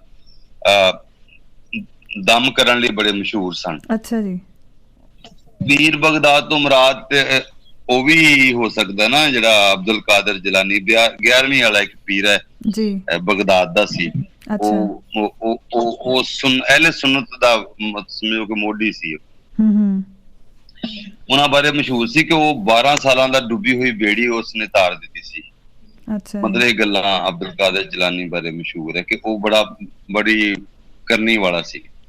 ਇਹ ਬੋਦਲਾ ਪੀਰ ਬਗਦਾਦ ਗੁੱਗਾ ਮੇਲੇ ਆਣ ਬੈਠਾ ਵਾਰਿਸ ਸ਼ਾਹ ਮੈਨੂੰ। ਮੇਲੇ ਆਣ ਬੈਠਾ, ਇਹ ਮੇਲੇ ਕੀ ਹੁੰਦਾ? ਮੇਲੇ ਜਿਹੜੇ ਨੇ, ਇਹ ਜਿਹੜਾ ਸਾਡਾ ਜਟਾਲੀ ਦਾ ਜਟਕਾ ਸਮਾਜ ਸੀਗਾ ਨਾ ਜੀ, ਇਹ ਇਸਲੇ ਦੋ ਧਿਰਾਂ ਦੇ ਨਖੇੜੇ ਜਾਂ ਝਗੜਾ ਲਈ ਸਿਆਣਿਆਂ ਬੰਦਿਆਂ ਦਾ ਜਿਹੜਾ ਇਕੱਠ ਹੁੰਦਾ ਸੀ, ਉਹਨੂੰ ਮੇਲਾ ਕਹਿੰਦੇ ਸੀ ਜੀ। ਓਕੇ। ਜਿਵੇਂ ਔਰ ਸਭ ਤੋਂ ਵੱਡਾ ਸਾਡੇ ਉੱਥੇ ਕਹਿੰਦੇ ਨੇ ਸੱਥ, ਜਿਵੇਂ ਸੱਥ ਕਿਹਾ ਜਾਂਦਾ, ਸੱਥ ਵੀ ਕਹਿ ਲੋ। ਹਾਂ, ਸੱਥੇ ਆਣ ਬੈਠਾ ਕਰ। ਮੇਲਾ ਹੁੰਦਾ ਸੀ ਸੁਲ੍ਹਾ ਕਰਾਣਾ, ਮੇਲ ਕਰਾਣਾ। ਹਾਂ, ਠੀਕ। ਮਤਲਬ ਸਭ ਤੋਂ ਵੱਡਾ ਮੇਲਾ ਕਹਿੰਦੇ ਨੇ ਔਰਤਾਂ ਦਾ ਹੁੰਦਾ ਸੀ, ਔਰ ਉਸ ਮੇਲੇ ਨੂੰ ਸੁਲ੍ਹਾ ਵਾਸਤੇ ਕੀਤੇ ਹੋਏ ਆਰ ਨੂੰ ਉਹ ਕਹਿੰਦੇ ਉਸ ਮੇਲੇ ਨੂੰ ਮੋੜਿਆ ਨਹੀਂ ਸੀ ਜਾਂਦਾ ਜੀ। ਔਰ ਇਹ ਮੇਲਾ ਜਿਹੜਾ ਨਾ ਰੁੱਸੇ ਨੂੰ ਮਨਾਉਣ ਵਾਸਤੇ ਜਾਂ ਕੋਈ ਕਤਲ ਬਖਸ਼ਾਉਣ ਲਈ ਜਾਂ ਚੋਰੀ ਮੁੜਵਾਉਣ ਵਾਸਤੇ ਹੁੰਦਾ ਸੀ ਜੀ। ਪਰ ਫਿਰ ਹੈ ਕਿ ਕਤਲ ਦੀਆਂ ਲੜਾਈਆਂ 'ਚ ਜਿਸਲੇ ਸਾਰਿਆਂ ਦੇ ਦਾ ਮੁੱਕ ਜਾਂਦੇ ਸਨ ਤੇ ਔਰਤਾਂ ਦਾ ਮੇਲਾ ਜਿਹੜਾ ਨਾ ਉਹ ਕਤਲ ਹੋਣ ਵਾਲਿਆਂ ਦੇ ਘਰ ਜਾਂਦਾ ਜੀ। ਤੇ ਔਰਤਾਂ ਉਸ ਕਬੀਲੇ ਦੀਆਂ ਉਹਨਾਂ ਅੱਗੇ ਆਪਣਾ ਦੁਪੱਟਾ ਜਾਂ ਚੁੰਨੀ ਪਾ ਦਿੰਦੀਆਂ ਸਨ। ਤੇ ਇਹ ਮਤਲਬ ਉਹਨੇ ਉਹ ਕਹਿੰਦੀ ਕਿ ਇਹ ਬੋਦਲਾ ਪੀਰ ਬਗਦਾਦ ਗੁੱਗਾ ਮੇਲੇ ਆਣ ਬੈਠਾ ਵਾਰਿਸ ਸ਼ਾਹ ਮੈਨੂੰ। ਇਹ ਕਿਹੜਾ ਵਾਰਿਸ ਸ਼ਾਹ ਹੈ ਨੂੰ ਨਾਲ ਲੈ ਕੇ ਇਹ ਮੇਲਾ ਬਣਾ ਕੇ ਆਇਆ ਹੋਇਆ ਹੈ। ਪੂਰਾ ਮੇਲਾ ਇਹਦੇ ਆਇਆ ਸੀ ਉੱਥੇ। ਵਾਹ। ਮਤਲਬ ਇਸ ਬੰਦ ਤੋਂ ਸਾਫ਼ ਪਤਾ ਲੱਗਦਾ ਕਿ ਕਿਵੇਂ ਹੀਰ ਨੂੰ ਦੀ ਸਮਝ ਜਿਹੜੀ ਸੀਗੀ, ਉਹਦੀ ਜਿਹੜੀ ਇੰਟੈਲੈਕਟ ਸੀ, ਉਹਨੂੰ ਜਿਹੜਾ ਉਹਦੇ ਆਸ-ਪਾਸ ਦਾ ਜਾਂ ਈਵਨ ਦੂਰ ਦਾ ਗਿਆਨ ਸੀ ਉਸ ਚੀਜ਼ ਦਾ। ਕਿਉਂਕਿ ਕੁੜੀਆਂ ਉਸ ਟਾਈਮ ਤੇ ਜ਼ਿਆਦਾਤਰ, ਖਾਸ ਕਰਕੇ ਉਹ ਇੱਕ ਸ਼ਹਿਜ਼ਾਦੀ ਵੀ ਸੀ, ਜ਼ਿਆਦਾਤਰ ਅੰਦਰ ਹੀ ਰਹਿੰਦੀਆਂ ਹੁੰਦੀਆਂ ਸੀ। ਪਰ ਉਹਦੀ ਜਿਹੜੀ ਨਫਸ ਆ ਇੱਥੋਂ ਸਮਝ ਆਉਂਦੀ ਹੈ ਕਿ ਕਿਵੇਂ ਉਹ ਸਾਡਾ ਤੇ ਵਾਈ ਬੀਜੀ ਦਾ ਸਮਾਜ ਸੀ। ਸਾਡੀਆਂ ਬੀਬੀਆਂ ਕੁੜੀਆਂ ਸਾਰੇ ਕੰਮ ਕਰਦੀਆਂ ਨੇ। ਪੂਰੀ ਹੀਰ ਦੇ ਵਿੱਚ ਔਰਤ ਜ਼ਿਆਦਾ ਕਾਮੀ ਔਰ ਜ਼ਿਆਦਾ ਆ ਰਹੀ ਔਰ ਜ਼ਿਆਦਾ ਸਮਾਜ ਨੂੰ ਲੈ ਕੇ ਜਾ ਰਹੀ ਹੈ। ਲੇਕਿਨ ਔਰਤ ਹਮੇਸ਼ਾ ਹੀ ਕਾਮੀ ਤਾਂ ਰਹੀ ਹੈ। ਸੌਰੀ ਸਾਰ ਸਾਹਿਬ, ਨਹੀਂ ਬਾਹਰ ਦੇ ਵਿੱਚ ਖੇਤਾਂ ਦੇ ਕੰਮ ਵੀ ਉਹਨੇ ਕੀਤੇ ਨੇ। ਹਾਂਜੀ, ਉਹਨੇ ਮਜ਼ਦੂਰੀ ਤੇ ਵੀ ਵੱਡੇ ਭਾਰ ਵਾਲੇ ਕੰਮ ਵੀ ਕੀਤੇ ਨੇ, ਉਹ ਤੇ ਤਵਾਰੀਖ ਵੀ ਉਹਦੀ ਗਵਾਹ ਆ। ਲੇਕਿਨ ਇਹ ਵੇ ਕਿ ਇੱਥੇ ਵੀ ਉਹ ਜਿਹੜੀ ਚੜ੍ਹਤ ਸੀ ਨਾ ਮੁਗਲਾਂ ਦੀ, ਉਹ ਟੁੱਟ ਗਈ ਸੀ। ਇਸ ਵੇਲੇ ਪੰਜਾਬ ਦੇ ਅੰਦਰ ਸਾਰੇ ਜਿਹੜੇ ਨਾ ਉਹ ਲੋਕ ਆਪਣੀ ਇੱਕ ਜਿਹੜਾ ਤਵਾਰੀਖੀ ਰਵਾਇਤੀ ਜ਼ਿੰਦਗੀ ਗੁਜ਼ਰਾਨ ਸੀ ਨਾ ਇੱਥੇ ਦੀ, ਉਹ ਨਿਕਲ ਆਈ ਸੀ ਬਾਹਰ। ਲੇਕਿਨ ਇਹ ਵੇ ਕਿ ਜਿਹੜੀਆਂ ਬਾਦਸ਼ਾਹਜ਼ਾਦੀਆਂ ਨੇ ਜਾਂ ਰਾਠ ਕੁੜੀਆਂ ਸਨ, ਜਗੀਰਦਾਰਾਂ ਦੀਆਂ ਜਾਂ ਹਾਕਮ ਮੇਲ ਦੀਆਂ, ਉਹਨਾਂ ਵਾਸਤੇ ਤੇ ਫਿਰ ਤੁਹਾਨੂੰ ਪਤਾ ਮਹੱਲ ਵੀ ਬਣੇ ਸਨ, ਤੇ ਉਹਨਾਂ ਲਈ ਬਾਗ ਵੀ ਬਣੇ ਸਨ, ਤੇ ਸੈਰਗਾਹਾਂ ਵੀ ਬਣੀਆਂ ਸਨ ਜੀ। ਉਹ ਤੇ ਸਾਰਾ ਕੁਝ ਕਲਚਰ ਇੱਥੇ ਮੌਜੂਦ ਹੀ ਸੀ ਤਾਕਤ ਵਾਲਿਆਂ ਦਾ ਨਾ। ਤੇ ਮੇਰਾ ਮਨ ਹੈ ਕਿ ਇੱਥੇ ਇੱਕ ਹਲਕੀ ਜਿਹੀ ਬ੍ਰੇਕ ਲਾਈਏ ਤੇ ਫਿਰ ਅਸੀਂ ਹੁਣੇ ਇੱਕ ਦੂਜੇ ਨੂੰ ਇਸ਼ਾਰਾ ਕਰਕੇ ਹਟੇ ਆ ਬ੍ਰੇਕ ਦਾ, ਔਰ ਤੁਸੀਂ ਇਹ ਕਹਿ ਦਿੱਤਾ। Thank you so much. So we'll take a small break now, come back after. This station is now the ultimate power in the universe. Radio Hanji 1674 AM. ਗਈ ਵੀ ਫਿਰ ਕੈਨੇਡਾ ਇਹ ਭੈਣੀ ਚਾਰ ਬੇਇੱਜ਼ਤੀ ਕਰਦੀ ਆ। 2 ਘੰਟੇ ਲਾ ਕੇ ਤੇ ਮੁੱਛਾਂ ਪੱਟੀਆਂ। ਵੱਡੀ ਪੂਨਮ ਪਾਂਡੇ ਤੂੰ ਜਾ ਕੈਨੇਡਾ ਜਾ। ਸੁਰਖੀ ਬਿੰਦੀ ਗੁਰਨਾਮ ਭੁੱਲਰ ਤੇ ਸਰਗੁਣ ਮਹਿਤਾ ਦੀ ਨਵੀਂ ਪੰਜਾਬੀ ਫਿਲਮ 30 ਅਗਸਤ ਨੂੰ ਰਿਲੀਜ਼ ਹੋਣ ਜਾ ਰਹੀ ਹੈ ਤੁਹਾਡੇ ਨਜ਼ਦੀਕੀ ਸਿਨੇਮਾ ਘਰਾਂ ਵਿੱਚ। ਯਾਰ ਮੇਰਾ ਛੋਲੇ ਭਟੂਰੇ ਖਾਣ ਦਾ ਬਹੁਤ ਦਿਲ ਕਰਦਾ ਪਿਆ। ਨਹੀਂ ਯਾਰ ਅੱਜ ਕੁਝ ਸਾਊਥ ਇੰਡੀਅਨ ਖਾਣੇ ਆ। ਤੇ ਚੱਲ ਫਿਰ ਮੇਰੇ ਨਾਲ Punjab Indian sweets and restaurant 27 Mount Druitt road, Mount Druitt, ਜਿੱਥੇ ਨਾਰਥ ਇੰਡੀਅਨ ਚਨੇ ਭਟੂਰੇ, ਕੁਲਚੇ, ਸਟਫਡ ਪਰਾਂਠੇ, ਤਾਜ਼ੀ ਮਠਿਆਈ ਅਤੇ ਸਾਊਥ ਇੰਡੀਅਨ ਖਾਣੇ ਦੀ ਵੀ ਹਰ ਆਈਟਮ ਮਿਲਦੀ ਹੈ। ਤੇ ਤੇਰੇ ਨੈਕਸਟ ਬਰਥਡੇ ਦੀ ਪਾਰਟੀ ਵੀ ਇਹਨਾਂ ਕੋਲ ਹੀ ਕਰਾਂਗੇ, ਕਿਉਂਕਿ ਇਹਨਾਂ ਕੋਲ 200 ਤੋਂ ਵੱਧ ਦੀ ਕੈਪੈਸਿਟੀ ਵਾਲਾ ਪਾਰਟੀ ਹਾਲ ਵੀ ਹੈ। 95-99 ਕੁਈਨ ਸਟਰੀਟ, ਸੈਂਟ ਮੈਰੀਜ਼ ਵਿੱਚ। Punjab Indian sweets and restaurant. For booking call now 0411093970 ਤੇ। ਵਾਓ, ਤੇਰੀ ਸਬਜ਼ੀ ਦੀ ਖੁਸ਼ਬੂ ਅਤੇ ਟੇਸਟ ਵਿੱਚ ਕੁਝ ਤਾਂ ਕਮਾਲ ਹੈ। ਮੈਨੂੰ ਵੀ ਦੱਸ ਦੇ ਸੀਕ੍ਰੇਟ। ਅੰਮ੍ਰਿਤ, ਇਹ ਕਮਾਲ ਹੈ 골ਡ ਲੀਫ ਡੇਰੀ ਦੇ ਪਿਓਰ ਨਿਊਜ਼ੀਲੈਂਡ ਘੀ ਦਾ। ਨਿਊਜ਼ੀਲੈਂਡ ਵਿੱਚ ਫ੍ਰੀ ਰੇਂਜ ਗ੍ਰਾਸ ਫੈਡ ਗਾਵਾਂ ਦੇ ਦੁੱਧ ਤੋਂ ਤਿਆਰ। ਨਾ ਤਾਂ ਇਸ ਵਿੱਚ ਆਇਲ, ਨਾ ਹੀ ਕੋਈ ਕਲਰ, ਹਾਰਮੋਨਸ ਜਾਂ ਐਂਟੀਬਾਇਓਟਿਕਸ। ਬਿਲਕੁਲ ਪਿਓਰ ਹੈ ਕਿ ਪਲਾਸਟਿਕ ਦੇ ਡੱਬਿਆਂ 'ਚ ਨਹੀਂ, ਬਲਕਿ ਗਲਾਸ ਕੰਟੇਨਰ 'ਚ ਪੈਕ ਹੁੰਦਾ ਹੈ। ਤੁਸੀਂ ਵੀ ਅੱਜ ਹੀ ਬਾਏ ਕਰੋ 골ਡ ਲੀਫ ਦਾ ਪਿਓਰ ਨਿਊਜ਼ੀਲੈਂਡ ਘੀ ਆਪਣੇ ਨੇੜੇ ਦੇ ਇੰਡੀਅਨ ਗ੍ਰੋਸਰੀ ਸਟੋਰ ਤੋਂ। Visit goldleafdairy.com।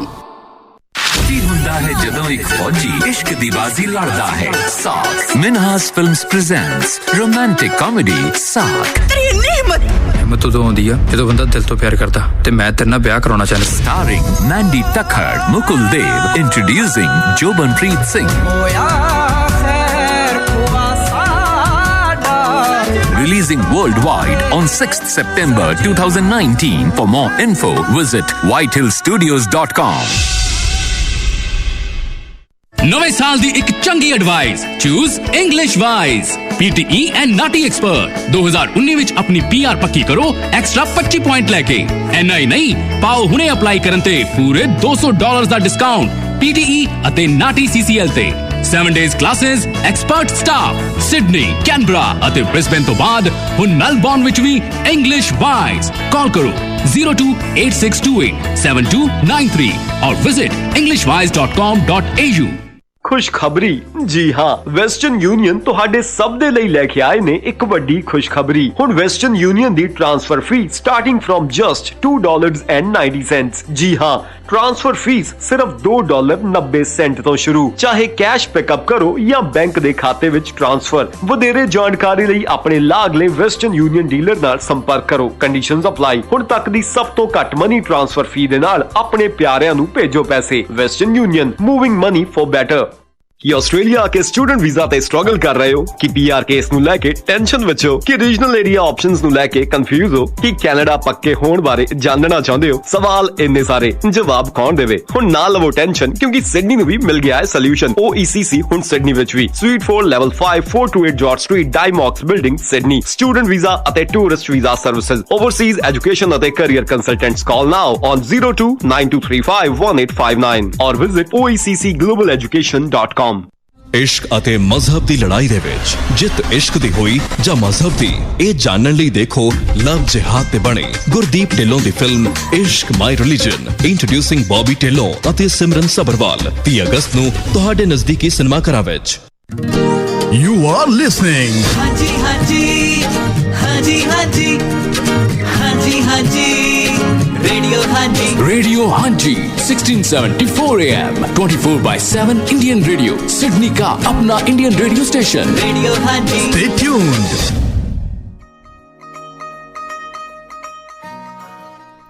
रेडियो हांजी 1674 AM ਤੁਸੀਂ ਸੁਣ ਰਹੇ ਹੋ ਪ੍ਰੋਗਰਾਮ ਨਾਲ ਸੱਜਣ ਦੇ, ਔਰ ਅਸੀਂ ਪੜ੍ਹ ਰਹੇ ਹਾਂ Heer Waris along with Gautam Kapil and Afzal Sahir ਜੀ।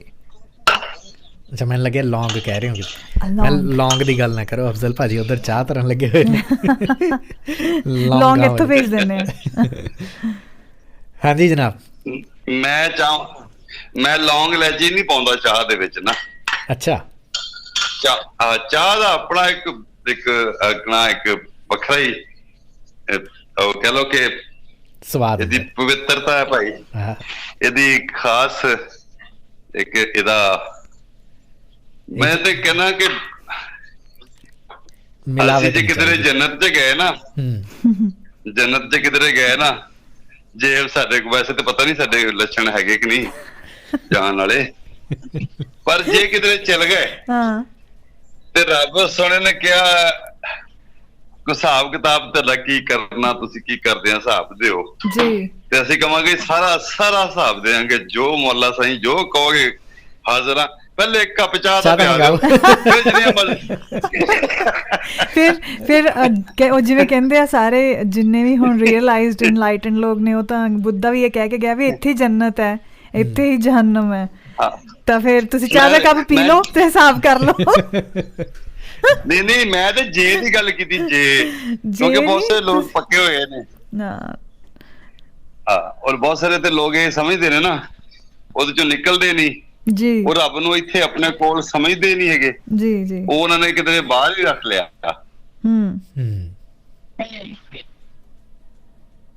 ਠੀਕ ਜੀ। ਸੋ ਪਿਛਲੇ ਬੰਦ ਦੀ ਆਪਾਂ ਥੋੜੀ ਜਿਹੀ ਗੱਲ ਅੱਗੇ ਵਧਾ ਲਈਏ। ਅਫਜ਼ਲ ਭਾਜੀ ਤੁਸੀਂ ਉਹਦਾ ਮਤਲਬ ਦੱਸ ਰਹੇ ਸੀਗੇ। ਪਿਛਲੇ ਬੰਦ ਵਿੱਚ ਇਹ ਸੀ ਕਿ ਵੀ ਉਹ ਆ ਕੇ ਉਹ ਨਾਡੂ ਸ਼ਾਹ ਗੱਲ ਵੀ ਕਰ ਦਿੱਤੀ ਉਹਨੇ ਜੀ,